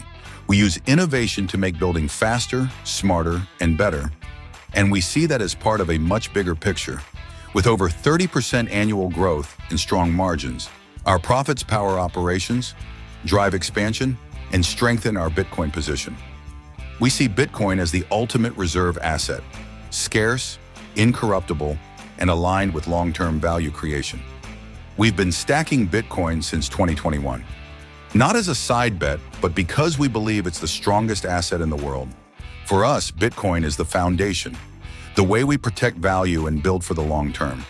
Every step we take, whether it's developing new AI tools, improving manufacturing, or delivering better products, feeds the same mission: to grow a company that lasts, secured by Bitcoin and driven by innovation.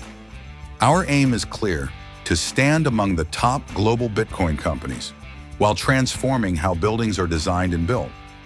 The future is being shaped by technology. The future is secured in Bitcoin, and the future is what we're building. Discover what we're building next. Football Tech, where soccer and technology meet the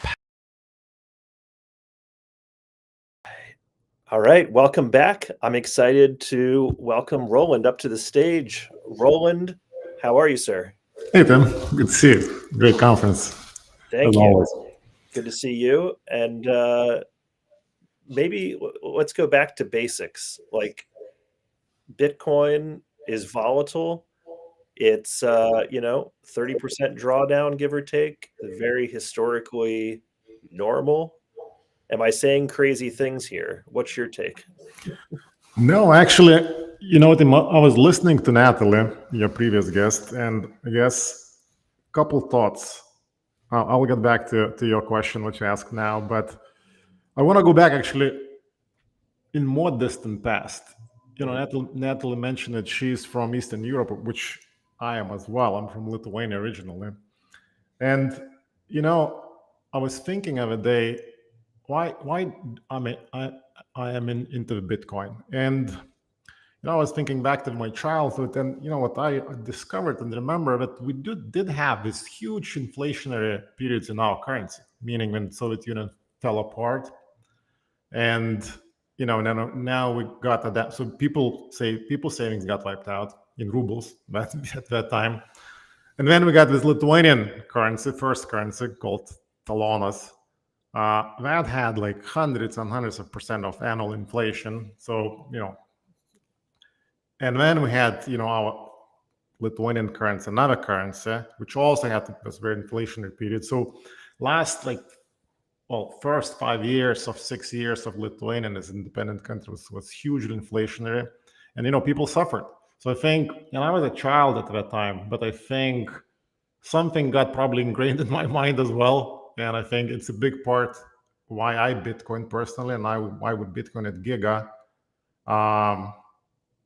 But going back to your question, actually I have a few slides prepared, and maybe I'll share that, because just kind of broad overview what I think about the 30% dip. I love it personally. We've been buying, this week. I'll be buying a bit more today. So I think it's a great time to buy, especially if you've been in the market for a longer period of time. I've been personally since 2017, as a company since 2021. So I kind of seen that in the past. And, I want to talk today a bit more about this conviction and consistency. I think that's kind of the two things that I'm discovering, and not having, of course, enough, big leverage, but conviction and consistency. I think that's what makes winning strategy in periods like that. So if you don't mind, I'll maybe share my screen. I have a few slides to go over, and hope will be interesting to viewers. And let me know if you can see the screen. Yep. Okay, great. All right, so I have small agenda prepared. Few things would like to cover, in the time we have. Maybe broader market overview, talk about conviction and consistency, share some examples, including our example, review a little bit Bitcoin treasury companies and capital markets, and then this pure plays versus companies with operating businesses who has Bitcoin on their balance sheet, companies like ours. And I want to introduce a bit more of actually what we do when we don't buy Bitcoin, when we do have an operating business, and what we're all about in that. So with that, I'm browsing X, watching sometimes CNBC, and of course this time you see a lot of FUD, so which is of course is fear, uncertainty, and doubt, and people are fearful. Fear index, I pulled this chart from BitBo, but fear index is at 11. Some show it's even less than 10. So everyone is very fearful. And if you put it in a context, actually, that level of fear we have not seen many times in the last 5 years. I think it was in 2020 during COVID, and it was 2022, mid of a bear market. And I think we had another one in April of this year. Then we have this tariff scare, and we have one now. But most of these times were good times to buy Bitcoin. And like I said, that's what we've been doing this week, and I'll be doing right after this interview a bit more. So what's causing it this time? I personally do not know. Is it profit taking? Because we predict, someone is predicting cycle top Q4 in 2025. Maybe it's that, maybe it's global liquidity, maybe it's capital rotation. It's hard to say what's causing this dip, but I think what I can say for sure, when I look back 5 years, I think I can draw some conclusions, and if you're not over leveraged, and if you have some cash, and especially if you have conviction and consistency to keep buying in these periods, usually come out at the top. Maybe not tomorrow, but with time, I'm sure when we look back this time right now will be a great time to add to the stack. So some examples to share. Of course, one of his well-known company, Strategy, and I was listening also to Saylor's podcast with Grant Cardone the other day, and Saylor was sharing about his conviction when he initially started buying in 2020. I don't know if you listened, but what he said, he wanted to smash buy 500 million worth of Bitcoin in one shot. And I think the board stopped him, so he was allowed only to buy 250 million in 2020. So talk about conviction, right? And so I think he has the highest conviction out there from all. Deploying 250 million in 2020, and then deploying more right after, I think 175, and keep buying. And then you talk about consistency. So he kept buying, and from the cash flows, from money he was able to raise, and another story. I mean, and I think markets rewarded him. If you look back, yes, stock is depressed now, but even if all the selling now, even if stock trading, I think under $200 a share, when you look back from 2020 till now, they still outperform a lot of companies out there, including Bitcoin. So maybe at this time no longer Nvidia, but I mean, comparatively, they're doing amazing. MicroStrategy. Another story I would like to share is not well known, private company, which is ours, and we've been buying since 2021. So we started a year later than Saylor, and we started on, not at the peak, we started on the down market. We started buying around $46,000 a coin. And I think we had enough conviction and consistency through in 2022, 23, 24, now of course 25, just continue buying. When price action was up, then price action was down. And of course, for us is a bit different, was mostly driven by free cash flow on hand, which we could deploy. So that's what we used. And then I look back 5 years, and we look at with some stats, even if it's a depressed, Bitcoin value now, it's now of course not no longer 90, it's less, it's like 86. But still, our cost basis is still around 66,000. So we're still up, around 28 million in Bitcoin gain. And now we added, actually our ad shows less, but because we bought this week, now we have 1,202 Bitcoin. And I think we're going to have a bit more by tomorrow. So that's what I'm saying. When you have conviction, when you have consistency, and you allow enough time to pass, I think you have a winning strategy. And I think what kills many is leverage. I think that's kind of the biggest killer. As probably other things too. Like Charlie Munger was saying with 3 L's: leverage, ladies, and liquor. That's the 3 things that you probably might kill you or might kill your business. But in this case, I think leverage is a big one, at least in the Bitcoin, and because you can add a lot of leverage. You can leverage on some platforms, 100x, and be wiped out super fast.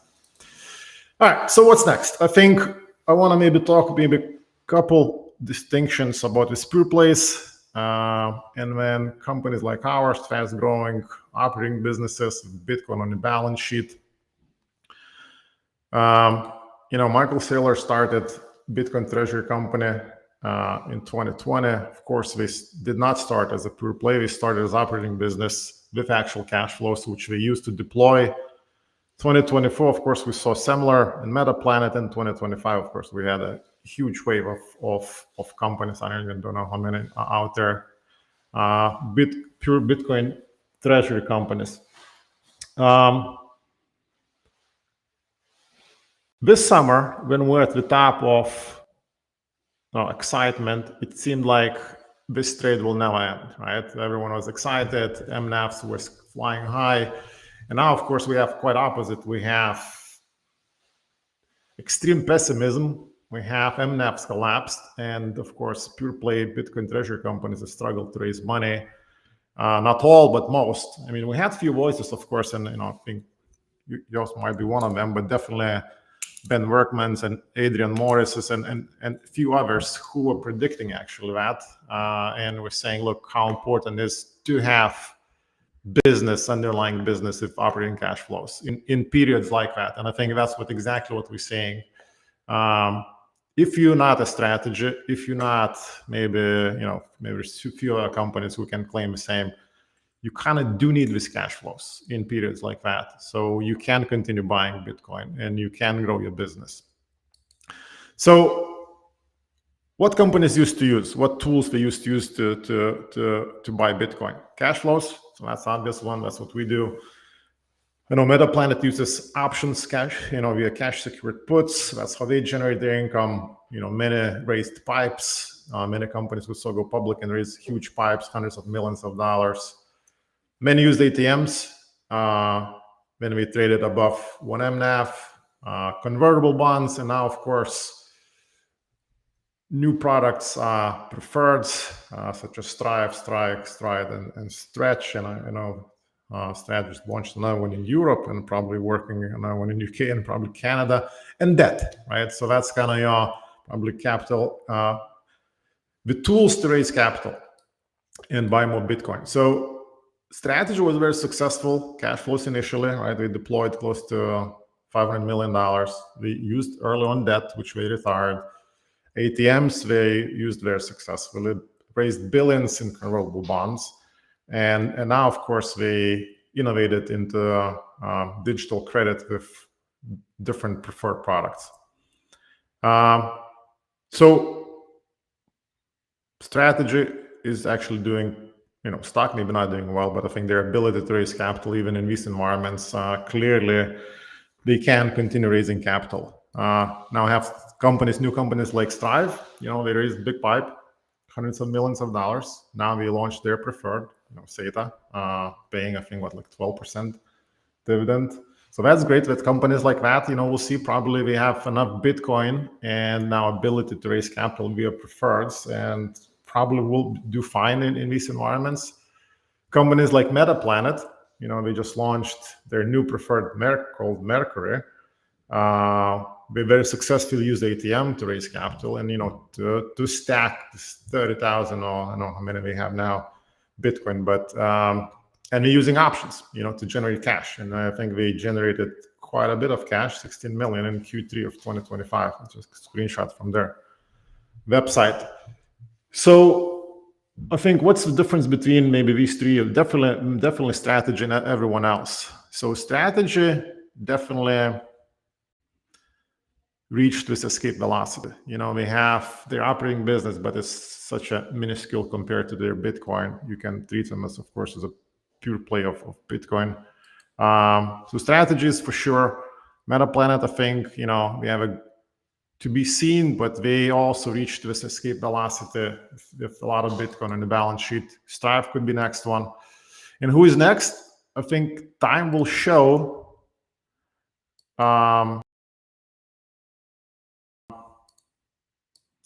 Because we have a lot of many Bitcoin treasury companies, and who will succeed, I think it shall be seen. Many now cannot raise capital, especially pure plays, because they're trading under MNAV. Many have overhangs from pipes. So we'll see. I mean, I'm rooting for all of them because I think it's good for Bitcoin, but I think time will show, and maybe we'll see some consolidation and some other interesting things happening in Bitcoin treasury companies, or with Bitcoin treasury companies. Next one I would like actually to talk about, it's a good time to talk about something more exciting, what Sailor talked about. So how do you 10x, 100x, or 1000x your company? and Sailor talked about, I think, on multiple stages about that. And I think, he was saying, if you want a 10x, just buy Bitcoin, hold it for 10 years, and you probably 10x your money. If you want a 100x, so you have to buy it with someone else's money, and that, of course, where potential leverage, or maybe, you sell some equity if your publicly traded company come in. And if you want 1000x your company, you buy Bitcoin with someone else's money, and you lever that Bitcoin via digital credit. That makes a lot of sense. It is not available to all people and all companies, of course. And I think we just seen quite a few who use digital credit, and strategies are one. Of course, MetaPlanet, and now Strive. And we'll see who else would be coming. But for the companies, I think that's not available. So what could be available for companies like ours and other companies who have operating businesses and who have cash flow? And so what can we do? So I want to talk a little bit about now transition from Bitcoin into what we actually do as a business. So, because I don't know how many people are aware. I mean, we do know what we do, make some products, but we are actually solving, and we launched this year the platform and the new products to the market. So, what problem are we solving as a company? So, we're solving $115 billion problem in the United States. So, and that's number of annual total addressable market of US building envelope industry. So it is one of the last major sectors that has not been industrialized. The majority of facades in America still built by hand, outdoors, in unpredictable conditions across dozens of disconnected trades. So what it does, this leads to slow schedules, unpredictable costs, inconsistent quality, labor shortages. So how do we solve it? So we replaced this field-built chaos with unitized and panelized building envelope systems, manufactured with automation, robotics, and AI-driven digital twin workflows. So now, as a developer, instead of maybe coordinating 10 to 20 vendors, now you need to deal with one, us, vertical integrated platform that designs, engineers, fabricates, and delivers complete envelope system. That results in 4 to 6 months schedule acceleration, factory level precision, and dramatically better thermal performance and scalable process that removes risks from construction while improving both costs and the quality. So to summarize, we eliminate field variability, the factory build precision. We do have end-to-end platform. We have a platform we can design, engineer, fabricate, and we train you how to install. You have massive schedule compression, which comes to cost savings from financing costs and other costs. Costs are predictable down day one, and quality control, and a platform that can scale nationally and globally.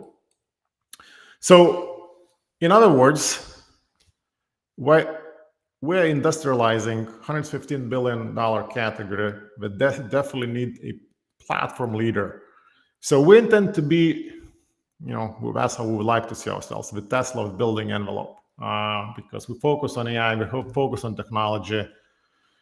And I want to share a short video, actually, how does that look like in real life? So I'll show you technology we developed. It's a design and estimating 3D and AI-powered software to design a building. So imagine, you live in New York, you see all these buildings, you see New York City skyline and all these buildings going up.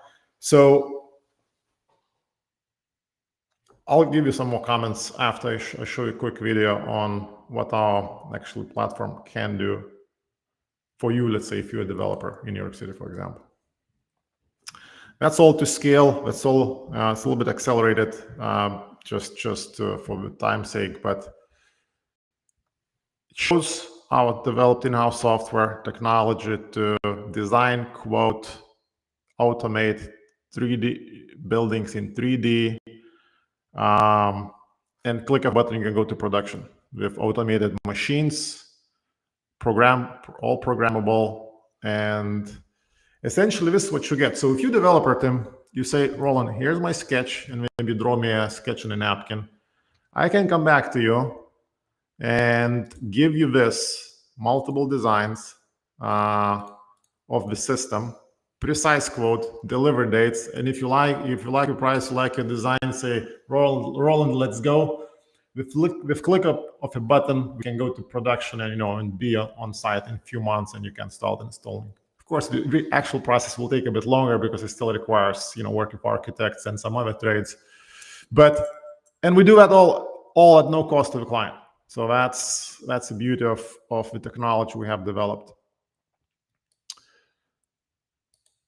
So Giga is a fusion between AI, robotics, and of course digital capital, which is Bitcoin. So where are we going? What is next steps for us? So we're going to continue to generate cash. We're going to continue to buy Bitcoin. I think we'll be able to continue buying bear markets because we have a cash flow. That gives us, of course, strategic flexibility. We are considering certain capital raising opportunities, maybe future IPO. And I guess the goal would be, from Bitcoin perspective, to reach that escape velocity, we can tap into digital credit and products like that. But of course, main focus is to continue focus on the core business. So we have steep goals. That's how I was playing around a little bit that's our goals, actual goals. So this year, 715 million. With 2035, that's a conservatively want to hit at least 1.2 billion in revenue. That's our targets as a company internally. Can we do that? I have no doubt. Can we do 100x, from where we are now? Probably. Can we do 1000x? I don't know that, but one thing I can tell you, we have super ambitious team that knows how to execute. So that's where we're going. So how do you 10x or 100x your business? I think you capitalize the business, the best asset on the planet, which is Bitcoin. You focus on technology and AI and automation. You solve real life problem for your clients and generate cash flows. You scale your business, grow your cash flows, keep buying Bitcoin. You raise capital, buy more Bitcoin. Your company public, raise capital, and you buy more Bitcoin. You start using digital credit, and you can then buy maybe tens of thousands of hundreds of thousands of Bitcoin. And you keep growing your business and cash flows, and you keep buying more Bitcoin. So with that, I think, look, I want to conclude. You can follow us at BTC on X, or look up us on our website at giga.us. Our slogan is build easy, stack hard. And I think now it's one of the best times to continue stacking. So, and building too, but definitely stacking at this moment in time. And that's the end of my short presentation. So. Awesome. I think you covered where to find you. Any quick closing thoughts? And thank you so much for joining us today. Really appreciate you making the time, Roland. Thanks, Tim. Bye. Thanks. All right, stick around. In a little bit, we have Adam Livingston and David Bailey. Right now, I'm excited to welcome Chris Klein. Chris, good afternoon. How are you, sir? I'm good. How about yourself, Tim? I'm good. How's it feeling with the volatility over there? I love volatility. It's my favorite part of Bitcoin. I didn't have any gray hairs before this all started, so it's given me age and wisdom. I call this side age, this side wisdom. Okay, I love it. I don't know that we've had the opportunity to connect. Can you? I'm curious, but I'm sure a lot of other people are. Kind of your background, your journey to Bitcoin, and setting up everything that you've been doing for quite a while now. Yeah, absolutely. I was actually in your offices in New York in mid-October. I'm a good friend of Pomp and Phil and everybody. And so they said, yeah, I got to meet Tim. And then randomly, I found out that you were going to be interviewing me today for this awesome conference that you guys have put together. So I was thrilled. Yeah, absolutely. That's the power of Ed, right? He's just connecting. That's Ed Julian. And Ed was an original client of ours. I think he was in the first 100. He's a great guy. So he's put together some great things. So my journey into Bitcoin, I was sitting in the alternative retirement space since 2012. Mostly focused on other alternatives like precious metals, real estate, LLCs. Heck, we even have some guys that actually own John Deere tractors in their retirement account, and they lease them out to local farmers. And then in 2015, my partner and CEO, Camilo, came to me and said, hey, I just got back from this conference, and a lot of folks are talking about this Bitcoin thing. What do you know about it? And I said, what?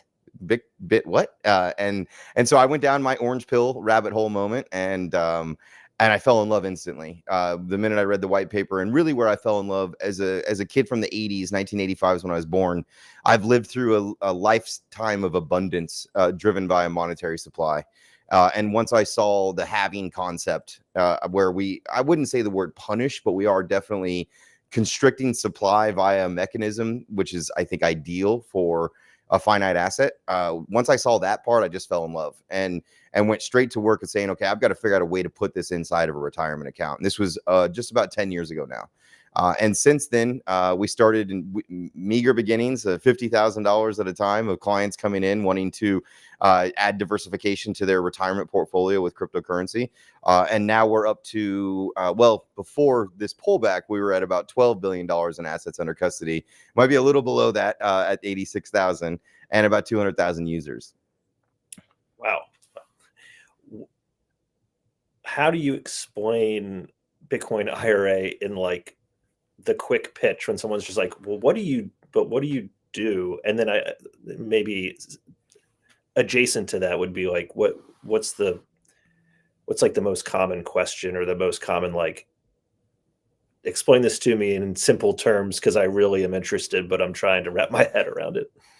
Yeah, no, I think the easiest way to explain it is that we have retirement tools, right? So people are familiar with 401ks. If you're a nurse or a teacher or work for the government, you might know 403bs, 457s, TSPs.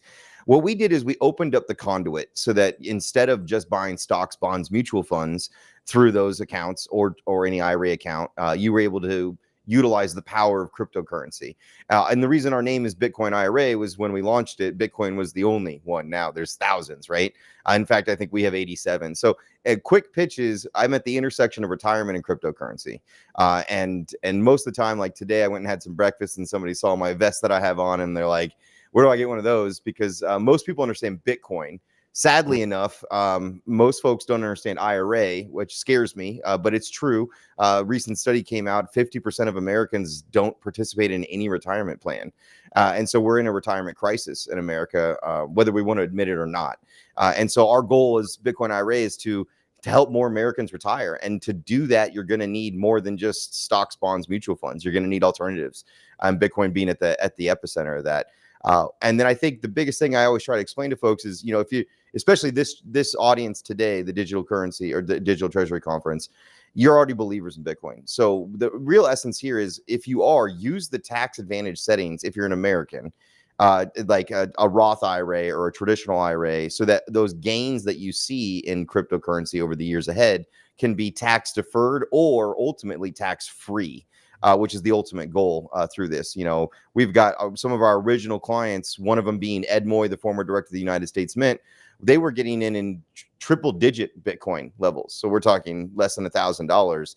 And they're thrilled because they've now stacked up those sats in seeing that growth, and they'll take distribution at some point in their retirement age at zero to next to no taxes, as opposed to if you and I bought it outside and just grabbed it and put it on Coinbase. Someday we're going to sell that off and we're going to have to ante up 25 to 30% capital gains taxes to the government for those investments. Makes sense. Which states, countries, jurisdictions are you operating in, and any plans or thoughts there? Yeah, so we're American based, so we have all 50 states in the union. It's expansion. IRAs are and 401ks, and the way the retirement strategy works is very unique to every individual nation. So like Canada has, and I think UK has what's called RSPs, retirement savings plans. We're not doing any of those things. And then there are several countries that don't really have they do the opposite. The government is your retirement plan, right? Where actually Social Security works or pensions work. Those are a little different than the United States. So we're strictly a US based business. And support people throughout all 50 states, as well as the Commonwealths like Puerto Rico, et cetera. Got it. I guess I kind of want to ask, like, what's the most underappreciated part of what you do, or is it really like, nope, it's that straightforward, but it's just kind of spreading the word and the awareness and the education around it? I would say you're probably right there. I never feel like anything we do is underappreciated. You know, we've behind me is Wall Street Journal back in 2016 when it blew their minds and the reporter was like, "This doesn't make sense." And I'd love to talk to him today and be like, "I think it made some sense." And in front of me is when we were in Forbes. So I feel very appreciated about what we've done. We've truly changed people's lives and their retirement strategies. If there was an underappreciated component to I think this is really hits the hammer on the nail on the head with the hammer for your audience today, is the essence and this, I think, the necessity of security. Especially like we're dealing with people's retirement accounts. We have a few folks that have like 40-50 million dollars, but most of them are between 200 to $1 million account size, right? And those, they didn't start that way, they built up that way.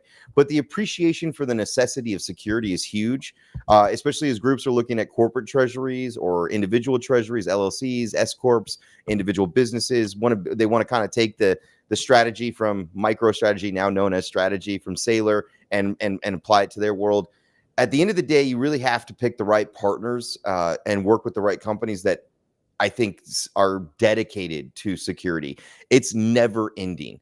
We have been through, we actually have a 30% of our technical roadmap every single quarter since 2015 is dedicated to adding more to what I call our Pentagon of custody, more layers of protection to not only protect your crypto in its nest egg or within its cold storage wallet, and you could do obfuscations. I call it salt and peppering, geographic breaking apart of keys, all those things. But then there's also, you have to protect yourself from yourself, right? You have to protect from internal fraud in your business. You have to protect from SIM swaps, email hacks.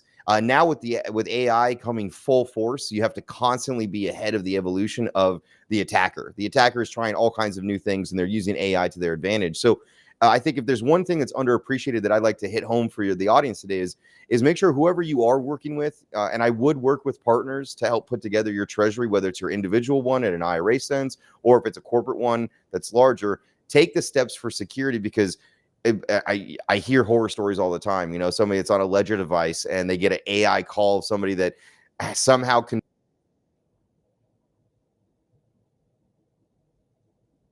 whatever it might be, and then within pardon you held for 5-10 years, maybe even longer. So I think the big thing for me with crypto is the underappreciation of the necessity of security. Got it. When you hear the phrase I'm rolling over my IRA, can you explain what that is? How long does it take? Is it like a terrible process or is it like a nothing burger? So there's 3 ways you can fund an IRA account. You can do a contribution, which is we all have the ability. If you're under 50, 7,500. If you're over 50, you can do up to 8,000. And the way we do that is we just help you link your bank account and move money, like a plaid connection. That's easy.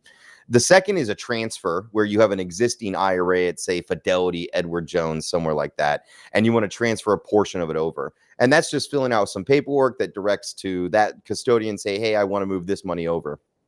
A rollover is where you're actually taking a employee sponsored plan and you're turning it into a retirement, an IRA vehicle. And so that's like, if I have an old 401k, 403b, 457 TSP, you're rolling it over into a retirement account, an IRA account, individual retirement account.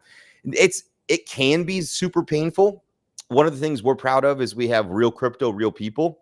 And so we actually will help folks fill out the TSP paperwork, known as the T70, make the phone call to Fidelity and request the check the way it needs to be made.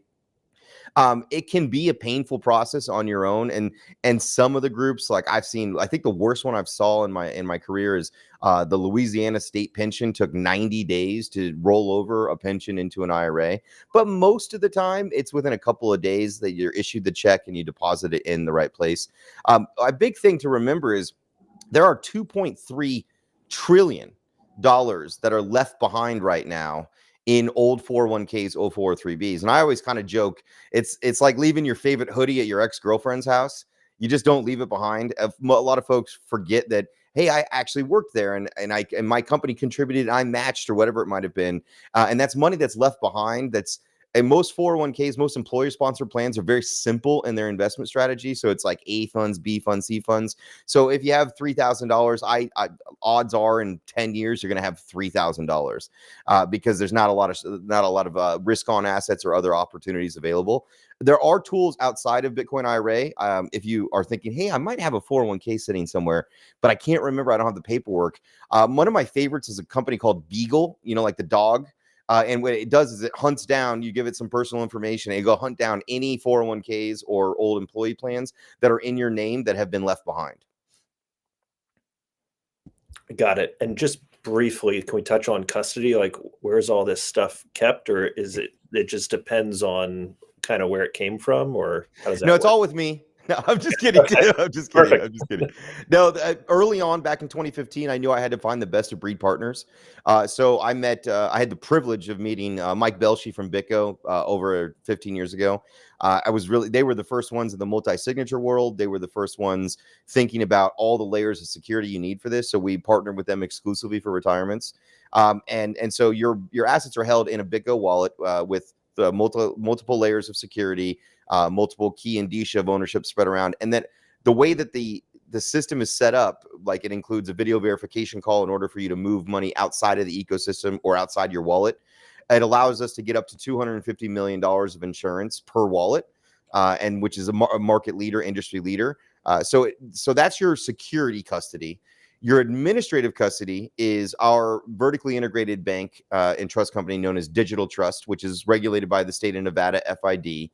So we basically check all the same boxes as like Fidelity or Edward Jones. We're just, instead of holding paper stock assets, we're holding cryptocurrency inside of wallets. And we're working really hard right now to expand into the tokenized asset world for 26. So whether it's real world assets, stocks, or other things, you'll see them ideally by about this time next year, all living right alongside your cryptocurrency wallets and those assets as well. But that's the main breakdown. There's the security element with BitGo, and then there's the administrative component with our vertically integrated custodian. Got it. Let's zoom way out to macro, because people, the producer's telling me that macro really well. What's going on, and how do you think through? Like, I think it was Saylor might have said, retail brought us from $0 to 100,000 or wherever we are right now, but it's the big banks that are probably going to take us from 100,000 to 1 million. I guess, would you agree with that? And how do you think through like retail, corporate, institutional, nation state, and anything I might be missing? They're all very critical, especially in this ecosystem. I think the beginnings of the institutional player was post January of last year when the ETFs came out. But that's a paper version of Bitcoin, and it has helped us with these inroads, right? To, hey, okay, Bitcoin feels just like buying a stock or a mutual fund, so it's easy, click, click. Or if you're an institution that doesn't want to go through the paperwork and the process to build a real treasury around it, it was an easy way to say, hey, we have some Bitcoin on our balance sheet. I think what you're seeing happen now at the let's start nation state level, which really started picking up speed in Nashville's Bitcoin conference last year, not this one that was in Vegas, but the one before, where there was a lot of conversation about reserve for the US. You also already had El Salvador jumping in. You've got Zimbabwe, Argentina. It's interesting to me that the dynamic is those that are in the most trouble with their fiat currency seem to be the first to adopt at these levels, which I think is really interesting. So zooming out there, I'd say the nation states, and I think it's also important to remember that these institutions, whether it's Harvard was a really big announcement. This I think Monday they announced that since June they've tripled the holdings of their IBIT, and they've also doubled their holdings of their gold. And I mean, I didn't get accepted to Harvard. I got into Princeton, but I couldn't afford it. But I'm sure there's some pretty smart folks over there at Harvard that are seeing something on the wall. They're saying, hey, we need to do these things. So macro wise, I think this down pull right now, if I'm an individual buyer like myself, I'm buying dips. I constantly DCA. If I'm a corporate buyer, this is a great time to accumulate and start building out that portfolio. Now, what will be interesting is two things in the next 60 days, 90 days, I suppose. So 2 weeks from now, we will supposedly be turning off QT, right? Quantitative tightening is supposed to be over with. Just turn it off. Apparently, I don't even know if we ever turned it on entirely, to be honest. I mean, are we printing at the exponential levels that we did in COVID? No. But did we ever stop some of the things that are considered quantitative easing? I like when you look at the monetary supply chart, I just can't believe that. So you have that happening in the next couple of weeks, and will that go from a headwind to a tailwind instantly? Absolutely not. But Bitcoin and some other risk on assets have very big sales, right? So if even a little bit of wind can do some pretty amazing things. I did call. So last year when I was in Nashville, it was at 52,000 or 60,000. And I said, we're going to hit 100K by Christmas Day. And I was a week off. And I didn't anticipate it to run all the way to where it did and then fall back in the first quarter. This year in April, after the fallback in Q1, I was very bold and bullish, and I stated that I think we could hit 180 Bitcoin before the end of the year. Obviously, when we were sitting at 126 about a month ago, I looked like a genius. Today, sitting at 86, 85, I'll eat crow that we're not in a silo. Where was my prediction didn't exactly include a government shutdown. It didn't include a lot of other things. But truth be told, if you've been in this game long enough, I remember Thanksgiving to Christmas of 2017. We went from less than $5,000 to over $22,000 in a matter of 3 weeks. I'm not saying that that's going to happen again, but that's where the institutional play is somewhat of a foundation in this space. It's a legitimacy now, but the retail play is not dead. Anybody that says the retail, we're only at what 3% adoption in the United States right now of individual households holding Bitcoin. I'm about to go sit down at a Thanksgiving table. So is everybody in this conference, and people are going to be asking. You're going to have the uncle that says Bitcoin's dead. You're going to have the aunt that wants to be involved in it, and you're going to have the younger kids really love it. Like they're very big on it. The retail play is nowhere near dead. In fact, I saw a shirt today on Twitter that said it was like the Bitcoin chart, and it said Bitcoin dead and revived since 2009. And I like that. So it's not going anywhere. And what happens is, unfortunately, this is the time where retail buyers should be jumping in. These are the moments. We were at 126, now we're at 86. This is the crypto gods are giving you an opportunity. But it will take before it goes to 130, and then the FOMO kicks in. And that's just the nature of the retail buyer. As much as I try to put the megaphone out there and bang on the Bible and say, this is the time to do it, they're not going to listen until greed kicks in, right? There's fear and greed that drive retail. Well, there's fear, there's greed, and there's Ed Julien. I think he has a question for you before we wrap up today. Yeah, hey, Ed, how are you, buddy? Good, Chris. Oh, that's a good-looking quarter zip right there. That's bright orange. Yeah, you like that? And then I like that. I'm going to steal that idea. I got a white one. I like that too. I got my Tim Cosman shirt underneath. I love Tim's tie, man. You actually kind of look like a Denver Broncos executive. I'm a Broncos fan from Denver, so. Yeah, I remember. Let's see. This would have been 2016, and I said, "Yep, I'm rolling it over to the Bitcoin IRA," and it was at 4,000, and immediately went to 3,000, and I'm like ready to call Chris's team and say, "I made a mistake. Give it back to me at 4,000," and it turned out okay until the point at which I was just always either in ETH or in Bitcoin. No, I shouldn't say this. And I just got it wrong. And I called Chris. I'm like, I think I can do this better on my own. I'm going to put it somewhere else. And I wish Chris would have said, no, sorry, you can't move it. Because I found different ways to screw it up, which we all do. But no, your team has just been absolutely amazing. There were 15, 16, and there's just so many bumps in the road of who we could trust and, who knew how to manage all this. And, some people are comparing now these treasury companies to like FTX and sell stuff like, no. We go through this every time, but it's all just TradFi tricks built on top of Bitcoin, right? Yep. And you're up to how many different coins? We're at 87, and I just got off the call with my compliance officer. We're going to hit 100 in the first quarter. So we'll have 100 different tokens or currencies available next year. You're not letting people put their retirement into Fartcoin, are you? No, sir, that is not on the list. Okay. As a joke, so my wife's IRA, I would just put in the 6,500 or whatever it was per year. And I said, you know what? I'm just gonna put hers in Solana, right? And now she's got like 240 grand in her damn retirement account from those. Does she say thank you? She doesn't even know, right? Well, she does now. and then we did one for my son when you still, we're cool with the small accounts, and he's got half a Bitcoin, so he's 17 with half a Bitcoin in his retirement account. I'm telling him, I'm like, when you meet girls, you should tell them, say, hey, I've got a half a Bitcoin retirement account. And in 48 years, that could be yours too, right? So I didn't get a referral code from you, so we're going to have to trust you. But people just go to Bitcoin IRA and click do this, right? Yeah, and we could get a link sent over for you guys to do like a recap to people. I know you guys are probably going to send some email drips. Also, you can still call the phone number. I think this is one of the things Ed loves the most is we had real human beings he could talk to. Yes, you can make a phone call. I've memorized the number. It's 877-936-7175. Make sure that you tell them that you heard about us from this conference because we have a special promotion for up to $1,000 in rewards. Plus, since it's Christmas time or the holiday season, you can get a nice little piece of swag from our store. We've got hoodies, we've got hats, we've got vests, we got quarter zips, we got everything as a gift for opening up an account before now until the end of the year. So, Ed, I would just want to say thank you so much for making sure that I was on this conference today. Tim, I can't wait to sit down in the studio with you next time I'm in New York. But I'm really excited. This is a day that it's hard to be bullish. But for me, I guess I can't help but be proud of what we've built and where we're going. When in doubt, zoom out has always been my policy.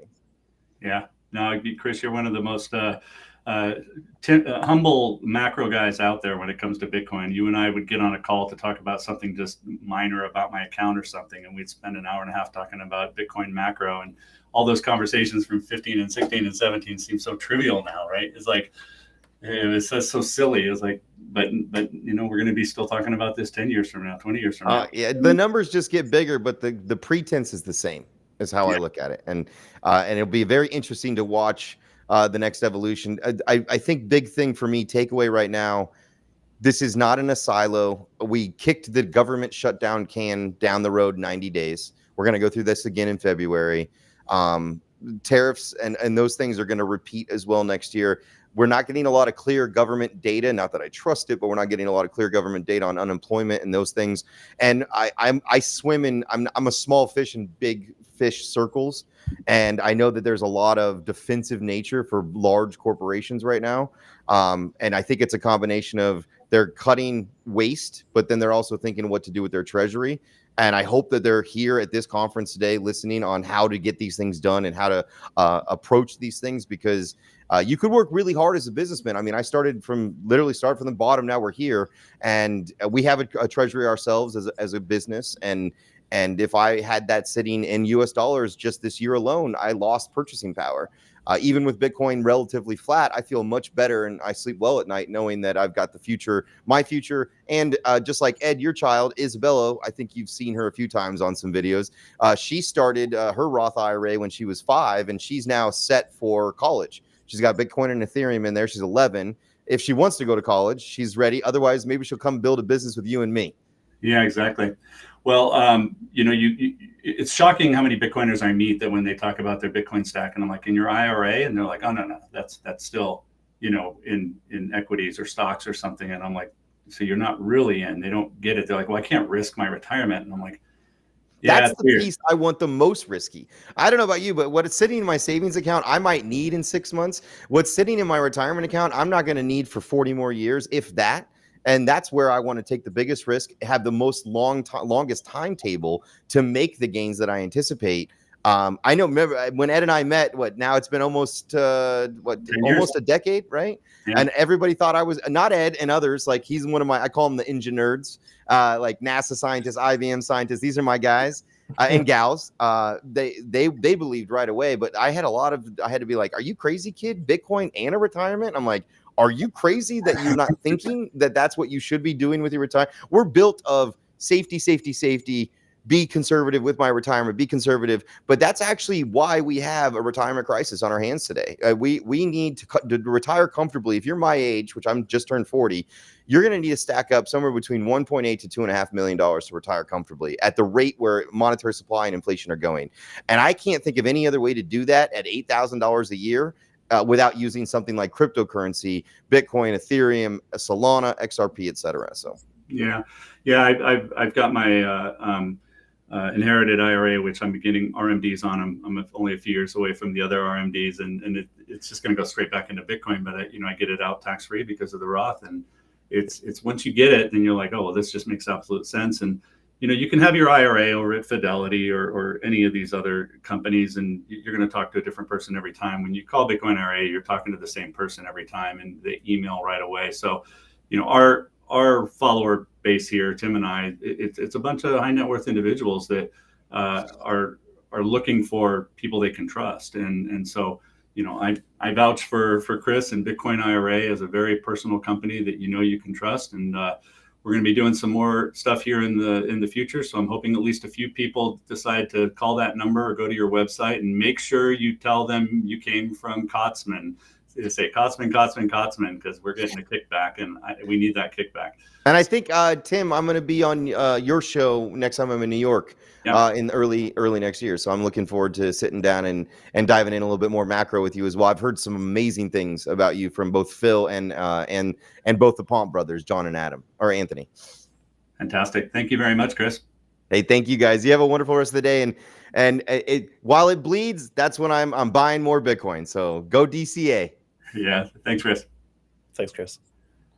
Okay, well, we've got Adam Livingston on hold. We're going to do just a minute of our ads here, which pay the bills, and then we'll come back with Adam Livingston, David Bailey to close it out. You don't want to tune out. Please go to your socials right now, retweet this, get it back out there. We need to get over that 50,000 mark. So we'll see you in just a minute with the one, the only Adam Livingston. Oh, sorry. Let's try that again. We'll be right back with the one, the only Adam Livingston. Yeah, we've got to practice that.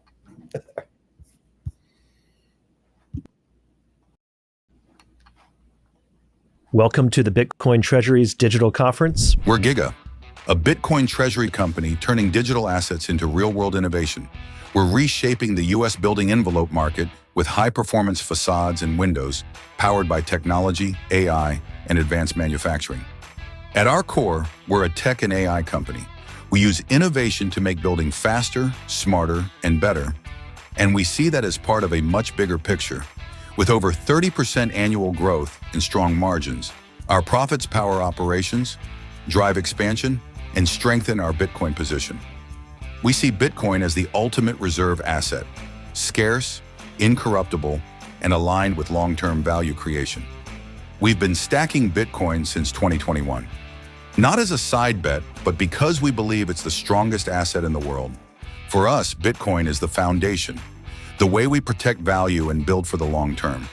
Every step we take, whether it's developing new AI tools, improving manufacturing, or delivering better products, feeds the same mission: to grow a company that lasts, secured by Bitcoin and driven by innovation. Our aim is clear: to stand among the top global Bitcoin companies while transforming how buildings are designed and built. The future is being shaped by technology. The future is secured in Bitcoin, and the future is what we're building. Discover what we're building next. Football Tech, where soccer and technology meet the power of Bitcoin to transform the future of vulnerable communities. This is what Bitcoin philanthropy looks like. Soccer, technology, and Bitcoin. Join the mission. Help change the game at footballtech.org/Bitcoin. Run your company at machine speed. Not using AI, you're already behind. Meet Orchestrator, built for Bitcoin native companies. Build, deploy agents, automate treasury and marketing. Close your books 5 times faster with zero spreadsheet drag. Cut manual work by 90% with 100% accuracy, with non-custodial automation, full audit trails, and human-in-the-loop approvals for every critical decision. To learn more, visit bitcoinorchestrator.com to schedule a personalized walkthrough with our team. There's a new way to retire. With Bitcoin IRA, you can invest in crypto 24/7 with tax advantages, giving you more ways to diversify and grow your retirement savings. Choose a traditional IRA to defer taxes or a Roth IRA for tax-free withdrawals later. Either way, you can grow your portfolio and pay less in taxes. Setting up your account is fast and easy. It only takes 3 minutes to get started. Take control of your future with Bitcoin IRA.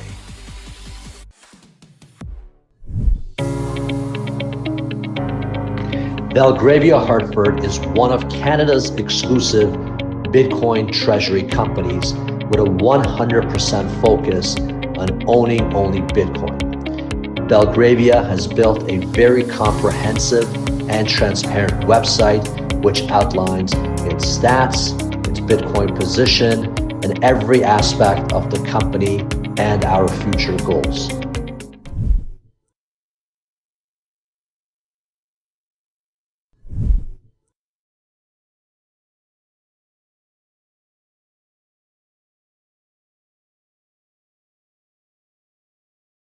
All right, welcome back to the Bitcoin Treasuries Digital Conference. I'm excited to bring to this stage the one, the only, Adam Livingston. Mr. Kotzman, how are you today, sir? Amazing to see you. You know, I'm doing well. I'm enjoying the volatility. I've got some assistance here, so all good. How are you? I'm fantastic. I only had one coffee today, man, so you're going to get me a little bit tame. I think that you're going to have me with the energy with your Red Bull. I think that has more caffeine than a cup of coffee. Yeah, I think we'll probably balance out pretty close here. But what have you been seeing? What's your take on is social media even more bot-tastic and just like the vitriol, the hate speech, I don't mean to turn it negative, but there are some of I these. think you can classify it as that. Absolutely. I mean, you should see some of the messages I get. Yeah, I'm sure they're very calm, cool, and complimentary. But how do you work through all of that, and what's your take on this is, I've said it a few times now, like pretty normal volatility with a 30-ish% drawdown. So yeah, it's pretty normal. And I think it really helps when you just understand that a lot of the negativity just isn't rooted in reality. There are very like structural mechanisms for why the price action has been the way that it is, whether it's, relating to Bitcoin or, the head honcho in the treasury space, which is MSTR. I think that, market mania is always really visible in hindsight, and we saw that crazy run up in last November with MSTR. And I think that when you see negative sentiment around MSTR, you're really going to see that translated into the broader Bitcoin treasury space. That just seems to have been the case. And when you look at structurally what happened, I mean, it just totally makes sense to me where there's like a legitimate explanation for negative price action. I think people just have a low time horizon. They fail to remember that MSTR went up 314% from early September of 24 to that all-time high in November. And then, you had a lot of people that bought the top, they had a bad entry, and they think that they weren't expecting a correction after a 300% stock increase. So you had a company that was 25% leveraged on convertible debt. And then during a year where there's tremendous Bitcoin downturns, and then you had all of those Bitcoin treasury vehicles come out, right around the same time in the first half of this year, taking market share away from strategy, people wanting their leverage somewhere else, people building their own leverage with IBIT options, what have you. So I think that when you just look at the big picture, a lot of the negative sentiment just isn't rooted in reality. You're getting people on Twitter saying Bitcoin per share doesn't matter. And it's like, well, then explain to me why when I bought MetaPlanet, my 3x MNAV price is now my 1 MNAV price.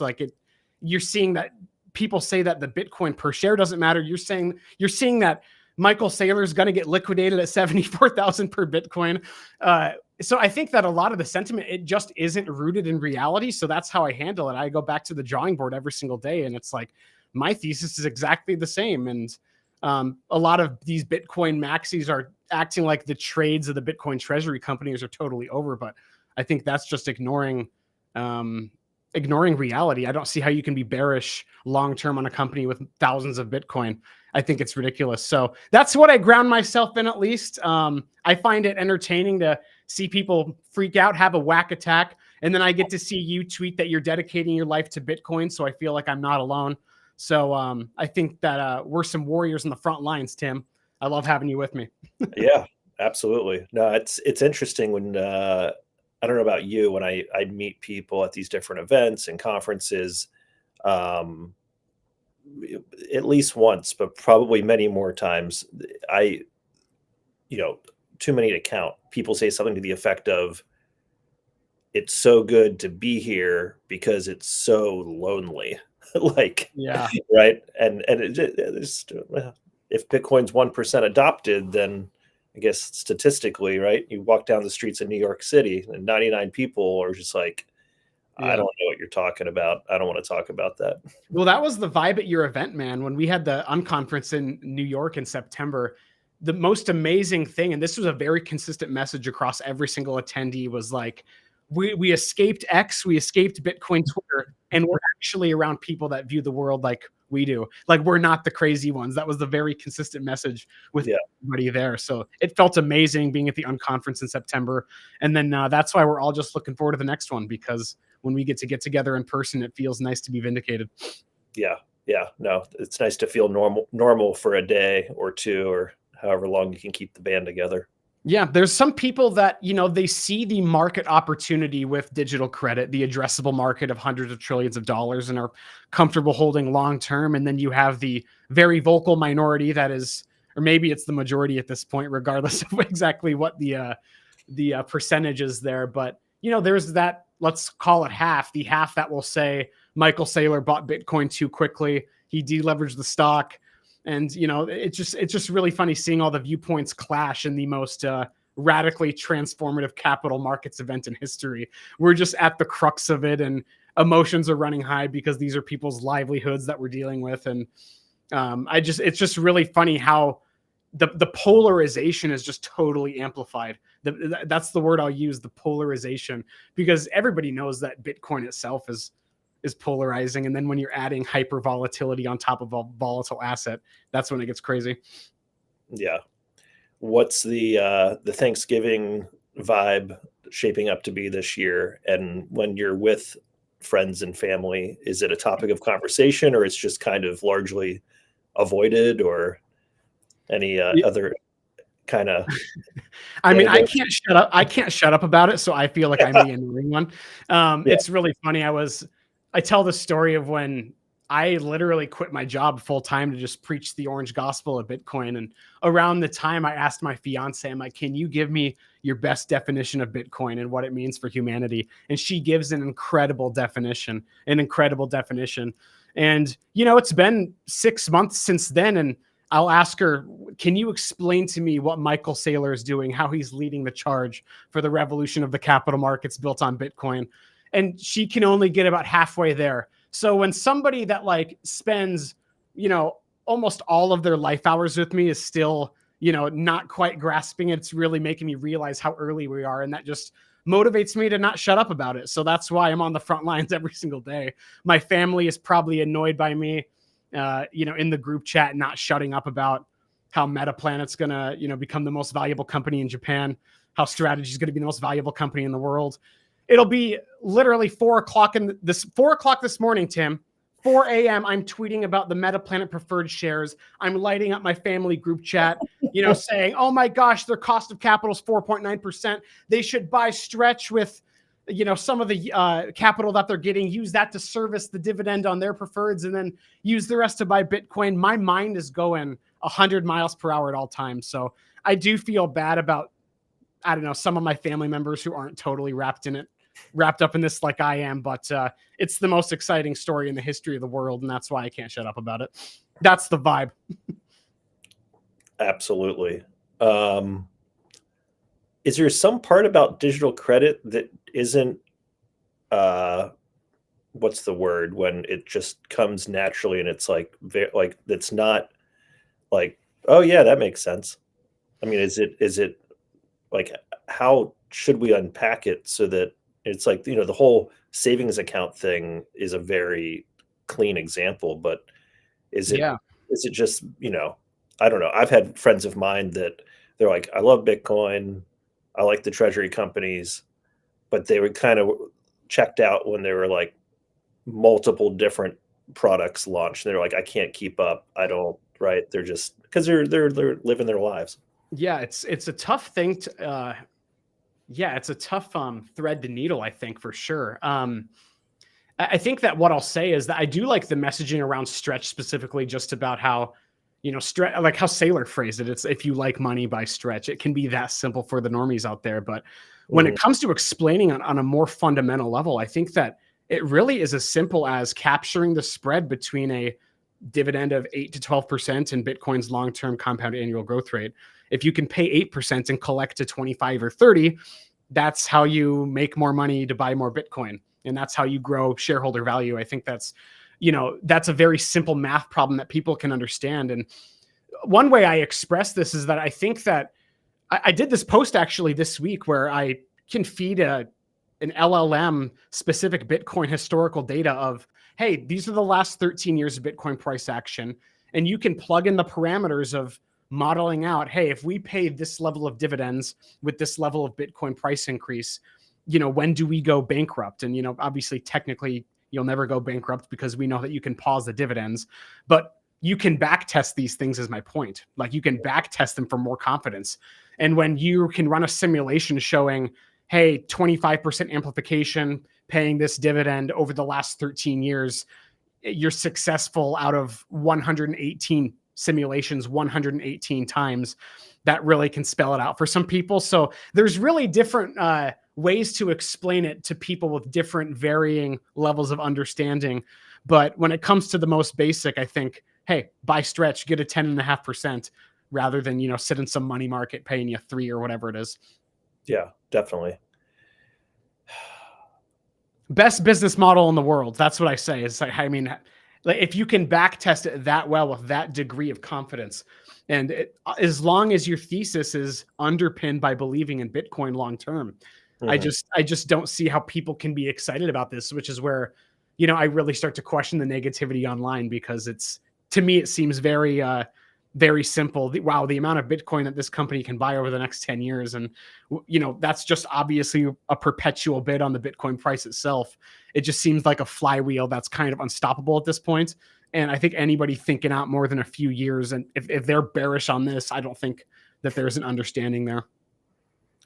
Do you think as digital credit scales, it has an ability to almost play an even more important role than institutions and nation states? Or how do you think through the retail, the corporate, the institutional, the nation state, and how all of them, retail took us from 0 to 100,000.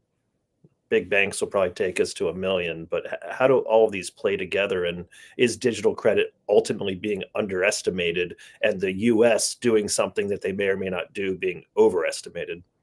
Yeah, I think that's an excellent question. And this is where I get to put my conspiracy hat on a little bit, which is what I love. Because, as Bitcoiners, we believe that Bitcoin buys you the most freedom and optionality.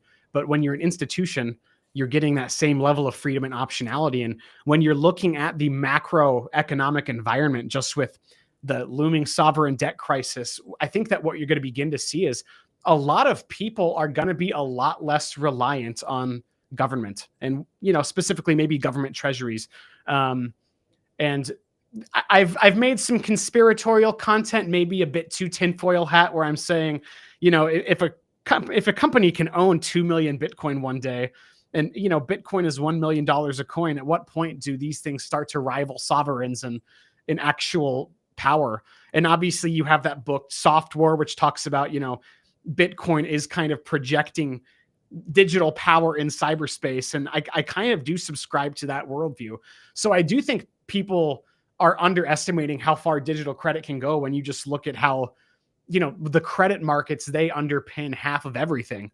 And half of everything is kind of a big deal. So when that's replaced by a new monetary substrate that is put in place by non-government powers, I think that you get to start to ask those questions. So I am of the opinion that it's drastically underestimated how long this adoption takes. It's tough to say, but I think that when you just look at reality, and a lot of the critics are saying, the preferreds can't scale from strategy, there's skepticism. And what I say to that is the best market always wins in the marketplace, or the best product always wins in the marketplace.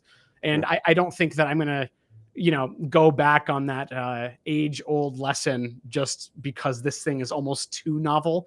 I think that I'm always going to believe that if you can pay higher yields, you'll attract more capital.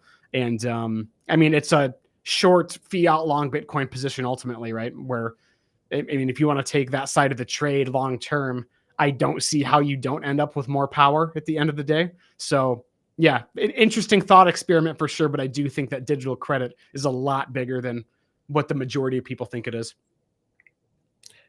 Any thing that you've learned over the past 6 months when it comes to social media that might be helpful for others as far as just growing? I mean, you've grown quite a bit as far as, muting people that are being a little inappropriate, as far as just just the learnings as we all kind of go along here. That's a good question, but it's really funny. Honestly, I don't really mute any. Honestly, this is the reality. I've never muted anybody yet. Really? I've never used the mute button. I've used the block button a few times when, I will make a post just describing how leveraged Nakamoto is, and then I'll get accusation of getting paid by David Bailey. And, David Bailey's on shortly, but I love David Bailey, but I've never met the guy. I love that. I love that he's stacking Bitcoin. I don't really know a lot about him, but when I do see people make these, ridiculous accusations, you're getting paid by Sailor, you're getting paid by Metaplanet, David Bailey's paying you. And it's like, guys, I'm literally just commenting on the news. That's all I'm doing. And so the people who are a bit negative and assuming these ridiculously cynical things, I do block them from time to time. But I don't know, man. I think it's fun to fight the bears every single day. So I don't really do a whole lot of blocking and muting. If I do think somebody's acting in bad faith, then I'll do that, but I'll give them 5 chances before they just blow it. But yeah, I don't really overthink my strategy with how to deal with the masses, man. Yeah, no, that makes sense. Anything on the horizon for 2026? Just keep doing what you're doing. Yeah, it's nice to be formally affiliated with Bitcoin for Corporations. That's fantastic. Really excited to join forces with them, just because it seems like a partnership that just really makes sense. We're both fighting for the same thing, and there's so few of us out there right now. Like I said, we're the tip of the spear, 0.1% of the 0.1% of what's to come. So awesome to be formally affiliated with them.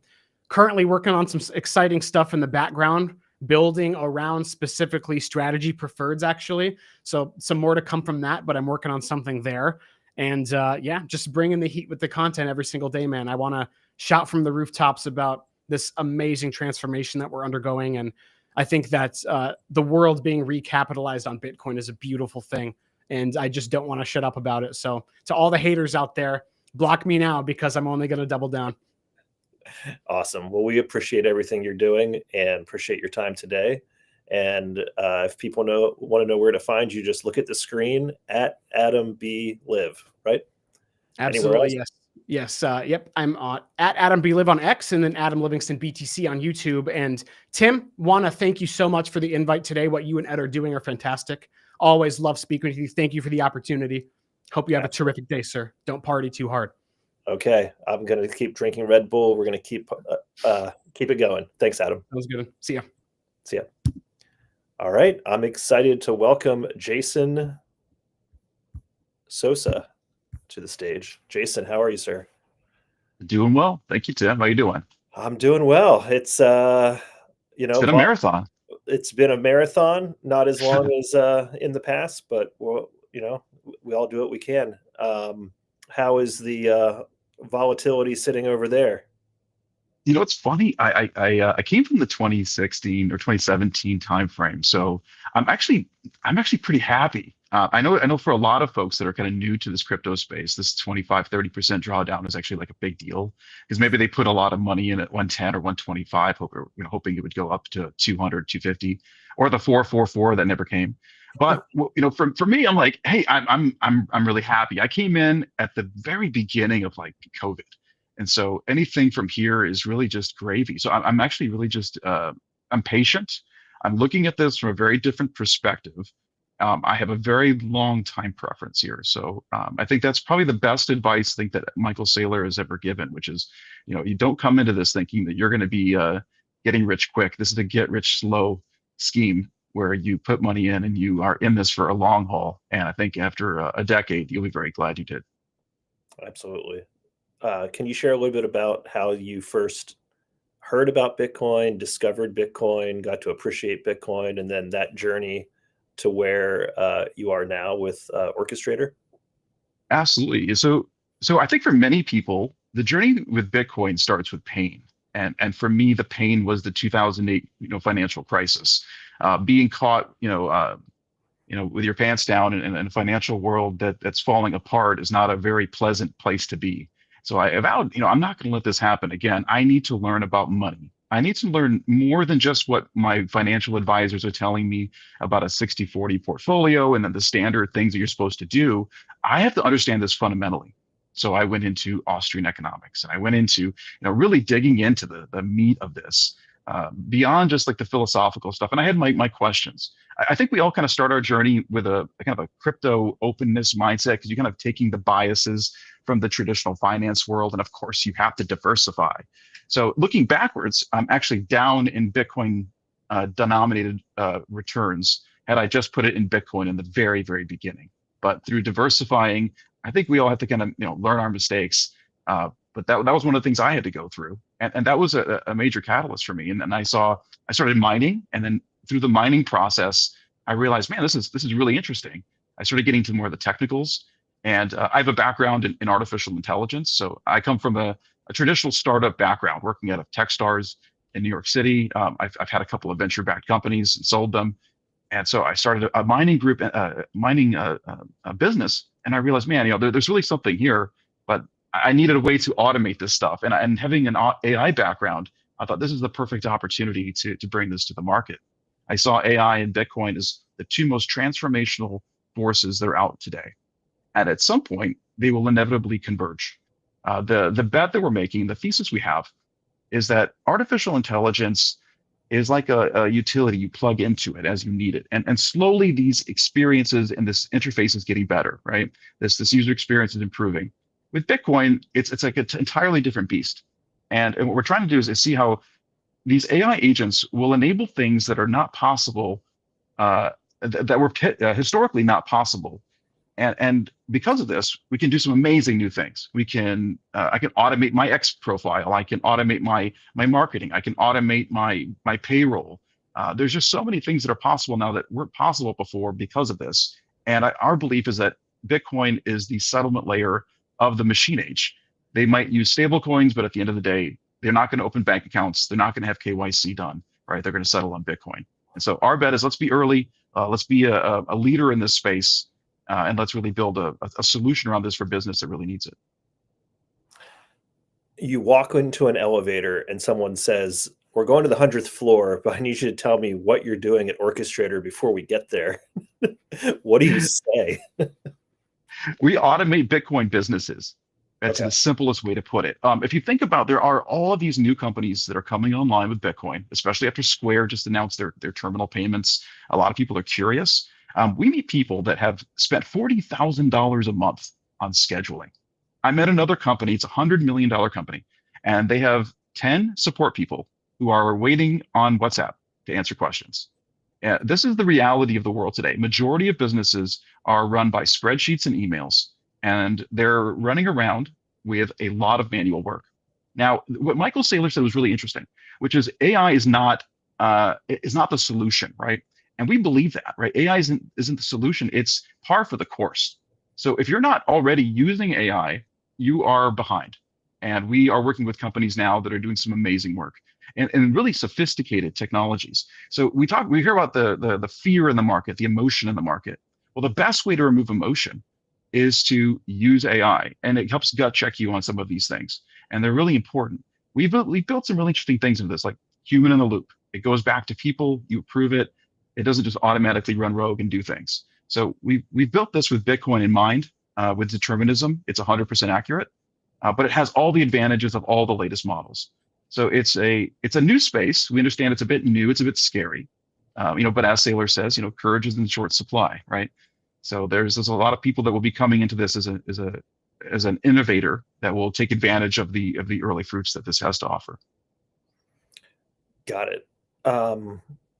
Usually do this at the end, but where can people go to find more information? They're like, all right, I get it, but I want to walk through the website or do something to wrap my arms around maybe some more of the details on it.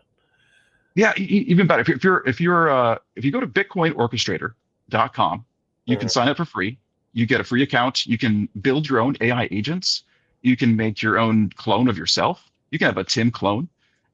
And you can program it with all of your values and your mindset, your any kind of information that you want, including documents. And then from there, you can launch that onto your website. You can connect one agent to another. So you can actually have your compliance agent talk to your risk analysis agent, talk to your Bitcoin DCA scheduler, and then execute on Coinbase or Strike.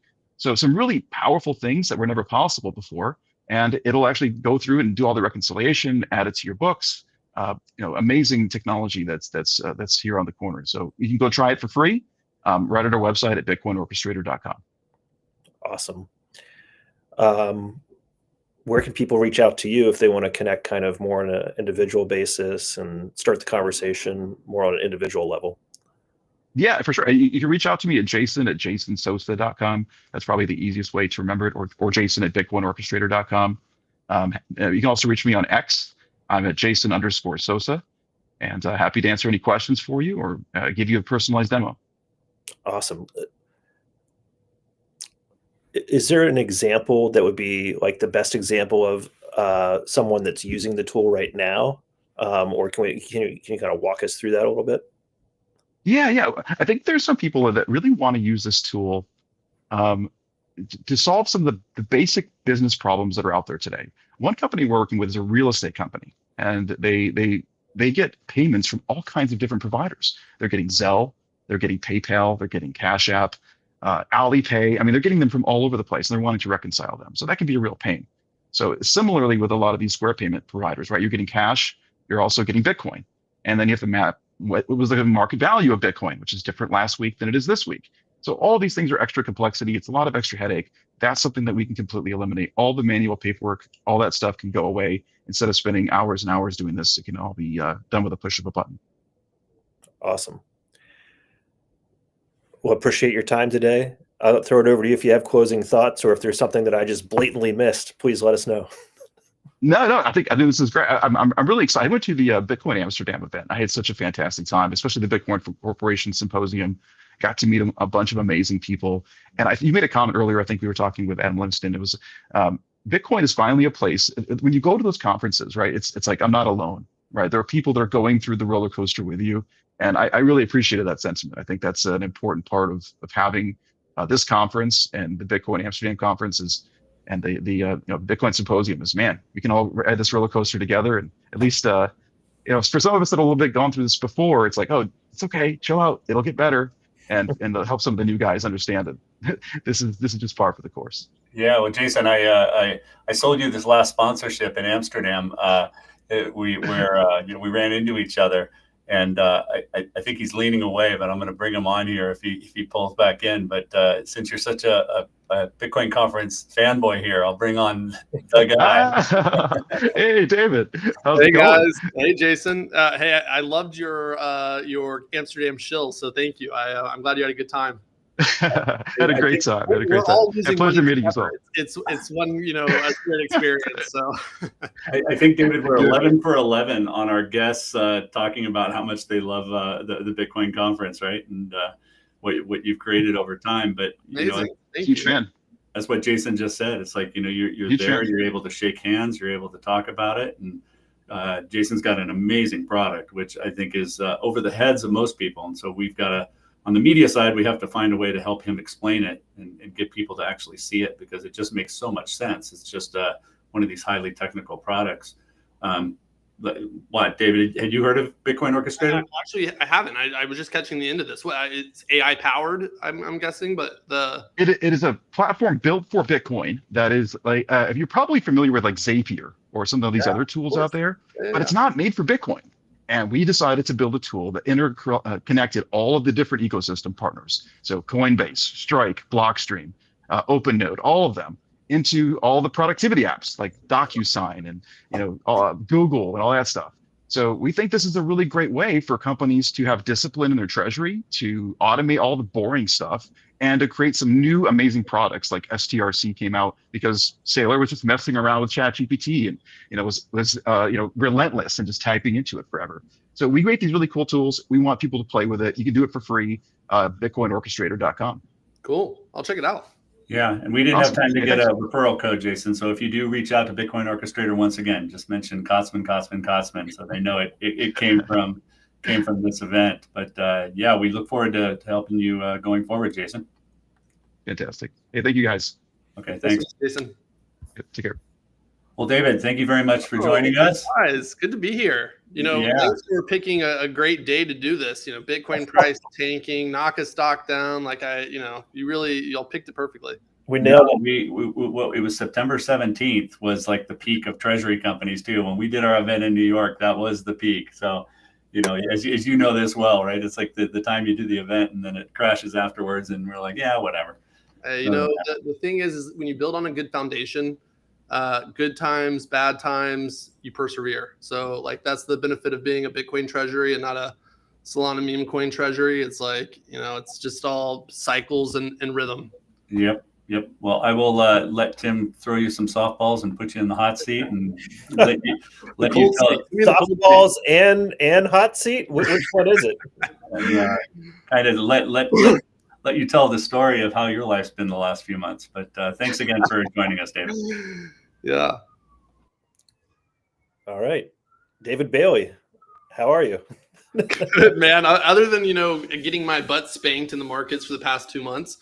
Good. I will say it's pretty brutal price action across all the treasury companies, especially brutal with Naka and brutal Bitcoin price action. I mean, I feel like there's only a few times. Sorry, I'm in DC today, so I apologize if you hear sirens out the window. I thought, because I'm in New York, I'm like, is that out my window? It sounds like it's on your end. So, but yeah, I think the Bitcoin markets have been pretty ugly as well. And I can only think of a few times where, I've seen kind of similar price action. And, I tweeted about this, but like every time I've seen something like this, it typically means that there's something pretty serious happening underneath the surface, and we'll find out about it in the coming weeks. But it feels like someone has blown up or is in the process of blowing up or has somehow become a forced seller. And yeah, I mean, it's not the first time it's happened. It's not even the third time it's happened, but it's not surprising that it's going to happen again. So it is what it is. Yeah. I was going to ask if you were referring to someone blowing up or something blowing up in the crypto ecosystem or in the broader financial system as well. Yeah, I think my kind of gut instinct is broader financial system, something that would have like crossover effect into crypto or like maybe a disproportionate footprint in crypto. But there's not that many things there. I could describe a couple, and I won't do it on this because it would be inappropriate for me to do so. But there's only a couple of things that could happen in crypto that are of a big enough size to have this much collateral damage. And, when you talk about like what happened on 1010, like, I mean, tens of billions of dollars of leverage, like wiped out in a couple hours, like that's not a small thing blowing up. That's a big thing blowing up. And, so like how many people, how many organizations have the ability to, sell off, be a forced seller of 100,000 plus Bitcoins or something significant? Not many. So to me, that leaves kind of like a handful of suspects, but we'll see. It's hard to overly predict. I will say that in times of crisis like this, or like just in times of extreme fear, there is a lot of money to be made. And so some of the best trades I can remember that we've ever made at our hedge fund UTXO came from kind of stepping into a trade that people were extremely fearful of after spending some time to understand it. And we made money on the GBTC trade when it was kind of trading at its peak discount. We stepped into the market in a big way. When FTX blew up, we made money shorting banks that we thought would have exposure to kind of the fallout. So yeah, I mean, if you can kind of keep your mind clear and you can kind of rationally kind of and objectively look at the circumstances of what's going on and not be overly committed to a certain macro view, you can find amazing opportunities in environments like this. So just like be safe, make sure you know who your counterparties are, and always be looking for opportunities to make money in down markets or in up markets. Yeah, a couple different directions and questions here, but is the 4-year cycle something that you subscribe to at a certain point? Do you still subscribe to it, or is it just like becoming less and less important, or where do you stand on that? It's a good question. It's a complex question. I have been a huge believer in the 4-year cycle for many years. I think I started believing in the 4-year cycle when we were in the second cycle. So I was just like, okay, I'm sensing a potential pattern that could be happening here. So, and I think also logically, it has always made sense to me in terms of just the amount of dilution that's coming online from new Bitcoin being created, and the actual supply of Bitcoin that exists out there. And I think people kind of don't quite clearly understand that. I think this year, my view, maybe the past 2 years, my view on the 4-year cycle has started to change, just because it seems like the market structure has changed. The market participants, who's buying Bitcoin, how they buy Bitcoin. For all the past cycles, we never really had a concept of rebalancing. We never really had a concept of ETFs. Like these are kind of new phenomenon that interface more with the TradFi world. So my view has been that the 4-year cycle is becoming less important, or it's becoming elongated in some fashion, but that's just at this point a theory. I will say that the 4-year cycle amongst people who have lots of Bitcoin is a very ingrained idea. And it's a mental model that people have used for years, and it has held up. And when the 4-year cycle breaks down, first off, there's going to be people that's going to trade the 4-year cycle regardless. Like they're just like totally so sure that it's accurate. Like, that could be part of what we're seeing right now, at least to a limited degree. But I do think like a bigger existential question is like, okay, if the 4-year cycle is broken, what is the proper mental framework to use to understand risk on and risk off for our ecosystem? And I have not heard really another compelling perspective that I think really holds up to the test. And so, if you're sitting on a lot of Bitcoin and your mental model is broken, and you have to come up with a new one, okay, well it creates a lot of uncertainty. And so when people have uncertainty, they go risk off. And so, in one sense, it's a little scary because like we're going into like a new world of having to create new mental frameworks for where we are and when people should be applying risk and when they shouldn't. But like at the same time, if we can develop a new framework, then that's also a superpower. I mean, if all of a sudden instead of a 4-year cycle, we arrive at like, okay, well, there's an 8-year cycle. Well, 4 more years of risk on activity would be incredible. So I don't really know how this will shake out, but I do think it's a big issue, and I think that like kind of what do you call it, interlopers to Bitcoin don't appreciate, I guess, like how embedded and ingrained that idea is amongst early Bitcoin holders. Makes sense. So you're in DC. I'm in DC. Yeah. What is going on? Are we getting a strategic Bitcoin reserve tomorrow? Is it never happening? And what's your kind of understanding of just, I guess, the legislative process, the executive process, other processes that I'm not aware of, the general vibe? Is it like the whole election vibe is diminished? I can't figure it out. Yeah, so I would say, first off, all of my political alpha that I could share is a little bit, let's say, not very timely. I've been pretty much completely focused on NACA the past 2 months, and so I don't have anything fresh to share. I think in general, you have to take a very cynical view of how business is done in DC. And so even when there is support or buy-in on a concept,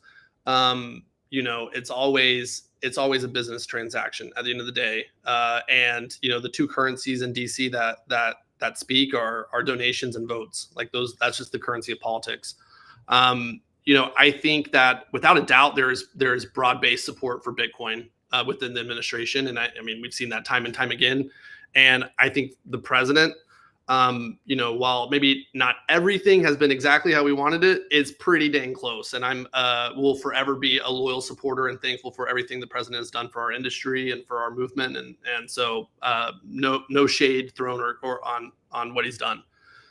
I think right now the focus in terms of the SBR is really just on actually making it real and consolidating the Bitcoin holdings that we have. So I have not really heard a compelling plan for how our Bitcoin holdings are going to be increased outside of just whatever's been confiscated. But I know there's been orders given to develop plans, but they haven't been shared with me. So I can't really speak to what the timeline is. But if I had to guess, and this is just me guessing, the midterms are coming up middle of next year. Like political currency matters again. We are one of the biggest political blocks in the country, and they're going to want us to show up and vote. They're going to want us to donate, and so like there's an opportunity for us to also from the other side, like get certain things that we want as a voter block. So what those things are, they're yet to be determined. I think that in terms of what has been achieved in DC this year has really been focused on things that the crypto industry broadly wanted. And, rather than kind of a narrow focused view on what Bitcoin and the Bitcoin ecosystem wants. So I do think there's an opportunity for, we have this stablecoin bill. There's been this market structure bill. I do think there's an opportunity for a focused Bitcoin bill. And I think that there's something that we could get like a lot of things in a Bitcoin bill that would be great for the country. So yeah, I think the Bitcoin community's got to get active and it's got to activate on what it wants. And in terms of like finding a productive counterparty who's on the other side, who wants to dance with us, the Trump administration wants to dance with us. They want to support us. And so the pieces are there. We just have to have the fall through, the execution, and, continue to play the DC game of political capital. How can a individual person who's just watching this, what can they do? Or is it like TBD? But the biggest thing that people can do, and I'll tell you, it actually has a very real effect, is most people are checked out from the political process. Most people are checked out from political engagement. In fact, until this last election, I was completely checked out. I thought it was a complete waste of time. So one of the things that surprised me over the past 2 years is because of how many people have checked out, how few people actually need to be coordinated in order to have a very big footprint and impact on the perception of lawmakers here in DC. And so if you have a senator who's up for re-election or a congressman who's up for re-election, you should find a town hall they're going to. There's not typically that many people who go to them. You should go, you should shake their hand. You should tell them that this is the issue that you care the most about. Basically just what you want to do is register in their head, wow, I have constituents that care about this topic and this issue. And we want to make sure that more people approach them and ask them about Bitcoin than ask them about, guns or, whatever, cultural, political zeitgeist is of the moment. We want them to understand how big our demographic is. And so that's really the number one thing you could be doing right now. And then, I think there's several Bitcoin political groups. BPI is one that I'm involved in, but there's multiple. And I think those groups really need to get together and spend some time on drafting out a battle plan and things that we want, where then we can disseminate that to the community and say, hey, this is what we're advocating for, and these are the ways that you can help us. And yeah, coordinate some action there. So, but yeah, that's the best I could say. Can you kind of walk us through what is BPI? What are they doing, and how did you kind of get involved? I think this is really important, and I would personally love to, be more active on that side of things, at least as far as covering it, or however we can all kind of. Yeah, no, Bitcoin Policy Institute is a 501c3. It was founded by two former employees of Bitcoin Magazine. One of them was an intern for us that we recruited out of the University of Alabama, which is my alma mater. And he's just a brilliant person named David Zell. And so they went and started this organization. We were kind of the first seed capital to fund it.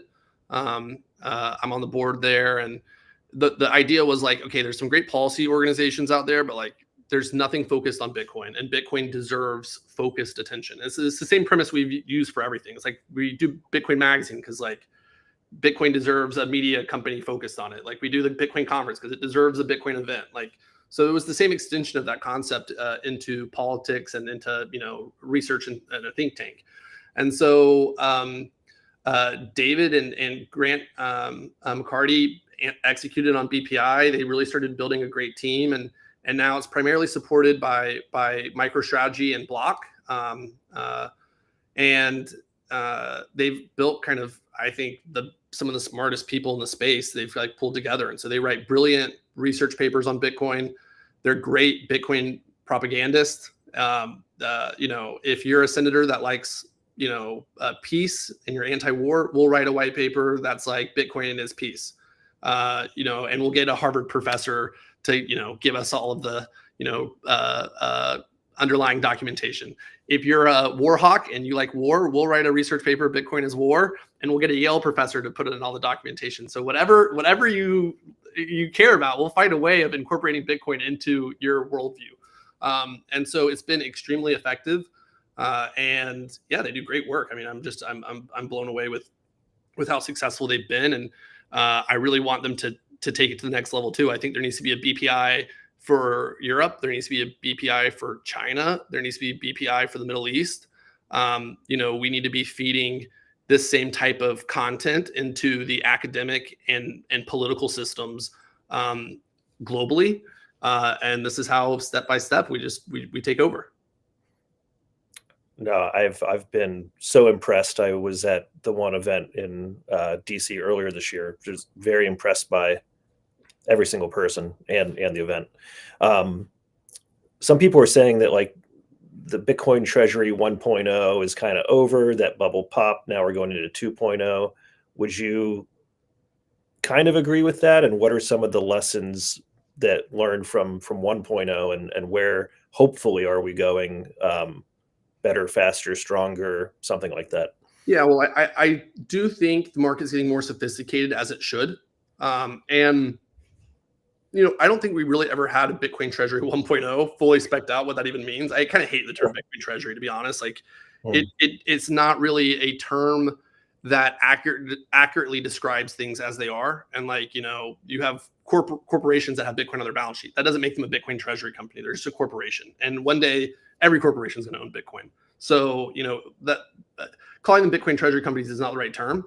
If you're talking about companies that's North Star is just accumulating Bitcoin per share, even within that, you see a wide variety of different approaches and strategies. And so, we got to come up with better terminology. Mm-hmm. I do think that the first wave of the Bitcoin Treasury companies were so successful that it induced widespread market FOMO, and it created an environment where a lot of trash deals and transactions were able to get funded and come to market. And then as those have come to market, they have impacted the perception of the entire Bitcoin Treasury space. And so, there are like a couple hundred of these things that have been funded. I think that out of those couple hundred, there's only, a couple dozen that are legit. And I've seen some deals with terms that I couldn't believe investors agreed to or the issuers agreed to, but there's can be some perverse incentives on some of this stuff. So, I think like the market deserves to be more skeptical in general, and that's healthy and good. And then I think, for Bitcoin Treasuries 2.0, if your strategy is just to do financial engineering and issue stock, and that's the totality of the strategy, there's no defensible moat around that strategy. So you're just going to have a lot of people do the same thing until there's no reason to buy your stock anymore. So you have to differentiate. We will see which strategies work well and don't work well. I won't pretend to know what's going to work best. We're still in this experimental phase of people building the businesses, and we'll let the market decide like what works well. We're taking a little bit of a different approach with Naka. Naka, when we first put together the concept of Nakamoto, first off, we wanted to use our Bitcoin Treasury to actually put it to work. We were making a lot of investments, there was more investments coming to us than we could even process or underwrite. And so it was like, okay, well, how do we create a vehicle where we can have a lot of capital, permanent capital, to give us like long-term time horizons to invest, and we can put that capital to work and generate non-dilutive returns in Bitcoin. And our hedge fund, UTXO Management, it's been operational for almost 7 years now. And on an annualized basis, we've been able to outperform Bitcoin by 35%. And so, we know that model works, and that was kind of part of the thought process.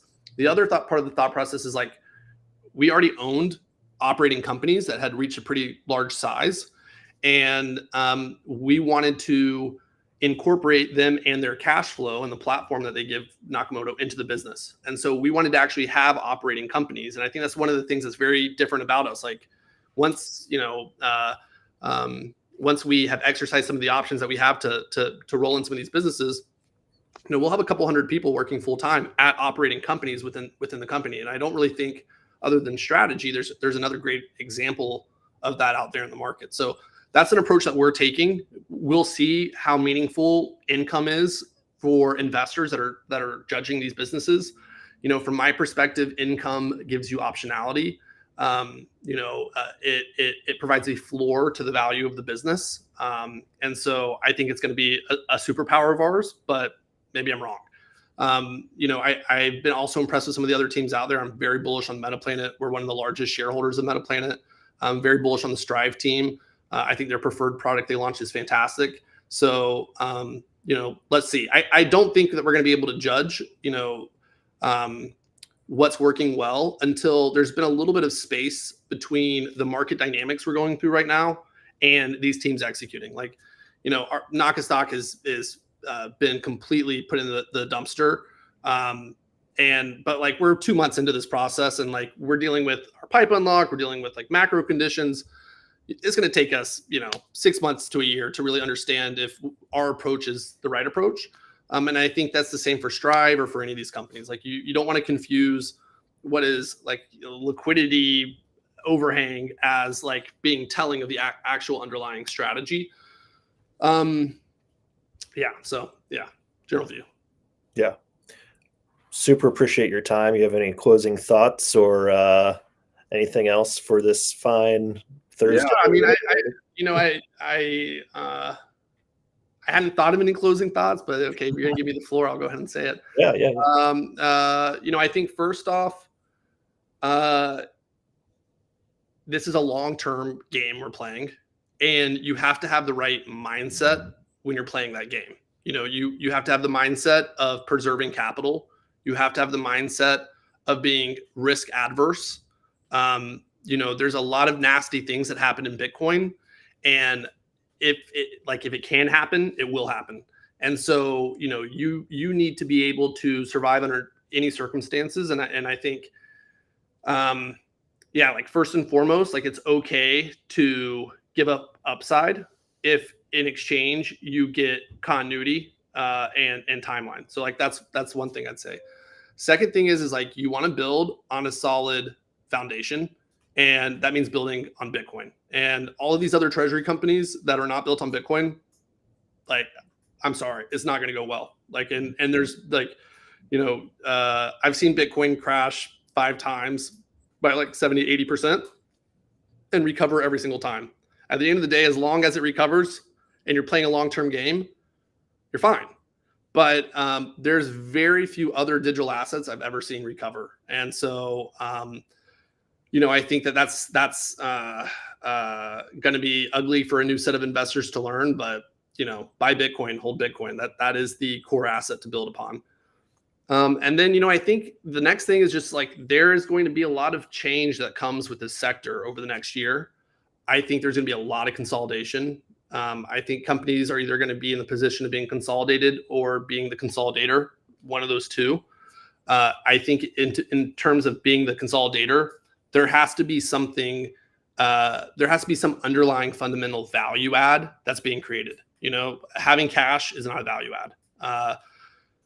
Maybe in certain circumstances it could be value add, but like, in general, like that's not enough to create a compelling story or a compelling reason to invest. And so I think there's gonna be a lot of consolidation, and I think those that are positioned right for it and understand, where they create value are going to thrive, and those that don't are going to thrive as part of another organization. So I think like that's the near-term outlook of what's going to happen.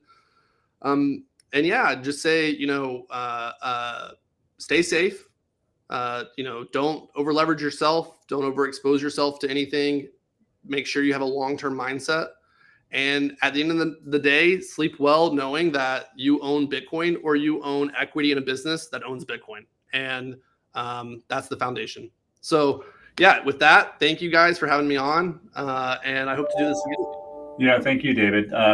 You know, you gave me the opportunity to get my first job in Bitcoin, right? Working at Bitcoin conference, and I've been able to do a little something with it. But you know, you're truly one of the leaders in the Bitcoin field and an inspiration to many. And your ability to just bounce back off of this crap and smile is just it inspires me too, right? Well, dude, what are you supposed to do? I mean, it's like I know. like, roll up in a ball and cry about it. It's like, dude, no, the way you survive and the way you thrive is just through. It's the only way. It's the only way I've done it for 13 years. It's just through.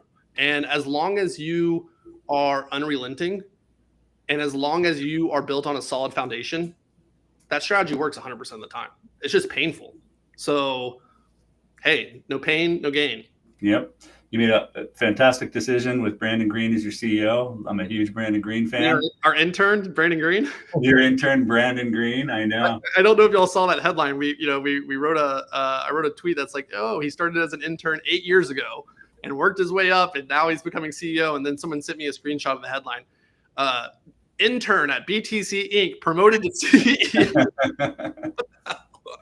So yeah, I believe everything you read in the news. CEOs nowadays, they seem to they need a little bit of a narcissistic, mean streak to them, and that's not Brandon. So we'll see he's it changes him.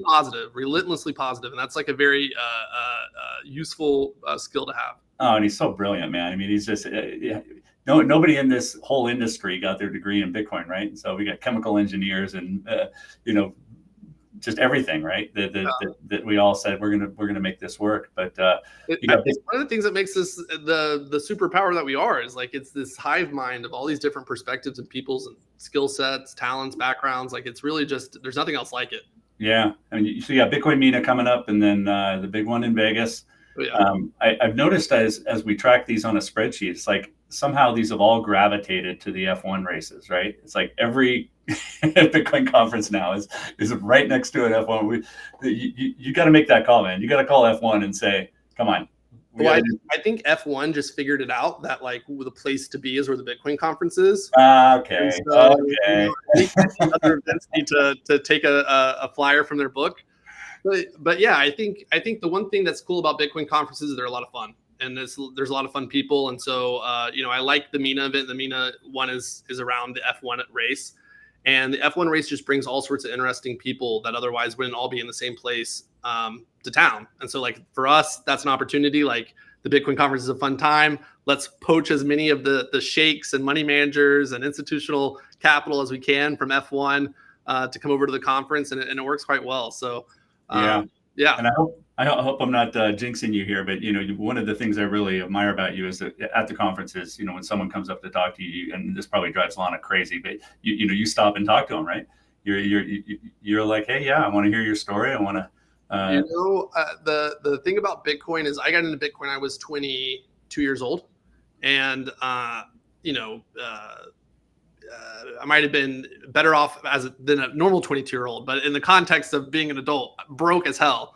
And everyone in the industry was broke when the price of Bitcoin was under $100. And so it's just like, okay, well, when everyone's broke, everyone's approachable, everyone makes friends, everyone wants to find opportunities to do business, to learn about each other, etc. And that just got so ingrained into me that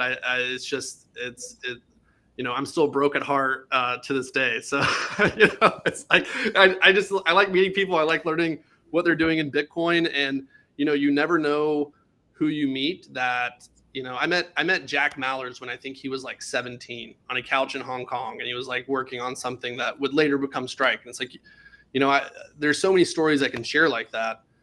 You never know what random person you meet is going to be, the next entrepreneur, driving forward the frontier of Bitcoin. And it's like if you're not approachable, and if you don't talk to people, then you find about those things after they happen rather than finding out about them before they happen. So have you heard about this Tim Kotzman guy?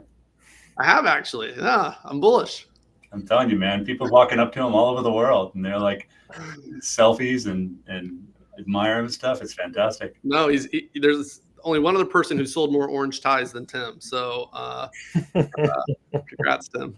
Congrats on the success, guys. It's been cool to watch this event build, and your in-person and your digital one. And kudos. We'll make it work. So if you're within 100 miles of DC, you need to be at PubKey tonight. I don't know if it's a private event or not. I think it's big enough they can let in quite a few people. Yeah. If you can find it, maybe they'll let you in. Are y'all going to be there? No, I'm in Atlanta. Tim's got something in New York. I know we were both pretty disappointed we couldn't do it, but we'll be there soon enough. They've really created just that amazing, point of culture in New York that I know others have tried with their different locations, but I'm optimistic this one in DC will make it as well. But I am bullish on DC, on the PubKey in DC. I was fortunate enough to get a tour when I was there for the BTC and DC conference, and it's just an amazing space. Ideas are really hard things to quantify, but in terms of powerful, there's nothing more powerful and more valuable than being able to spread ideas virally. And so when you talk about Bitcoin culture, and spreading the ethos of Bitcoin, money can't buy that. It's just an incredibly powerful thing. Inspiration is an incredibly powerful thing.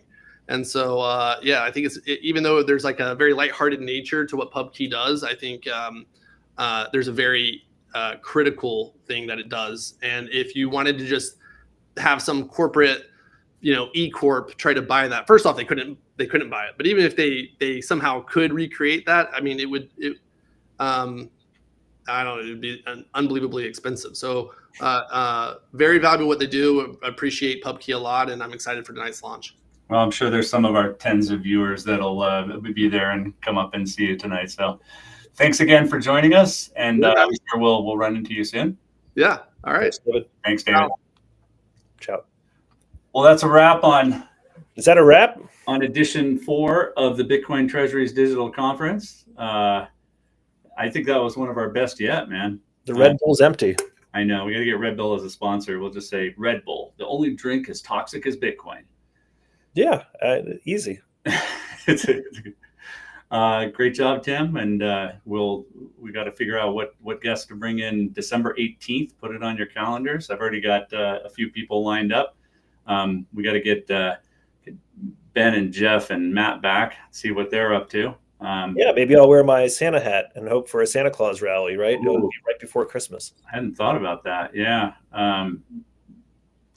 If you have ideas, we're always open to hearing who you guys want to hear. We've been looking through all this chat. It got a little ugly here at the end. I think there's bots talking to bots. I don't think these were real people down here. Let me look at their names, and then they're going to come out and say, no, I'm real. This Bob Nextbridge, okay, that's got to be a bot. ND Nation, those have got to be bots. I feel great because I have not opened up any chat anywhere, just for my own, Yeah, no, you got to stay focused.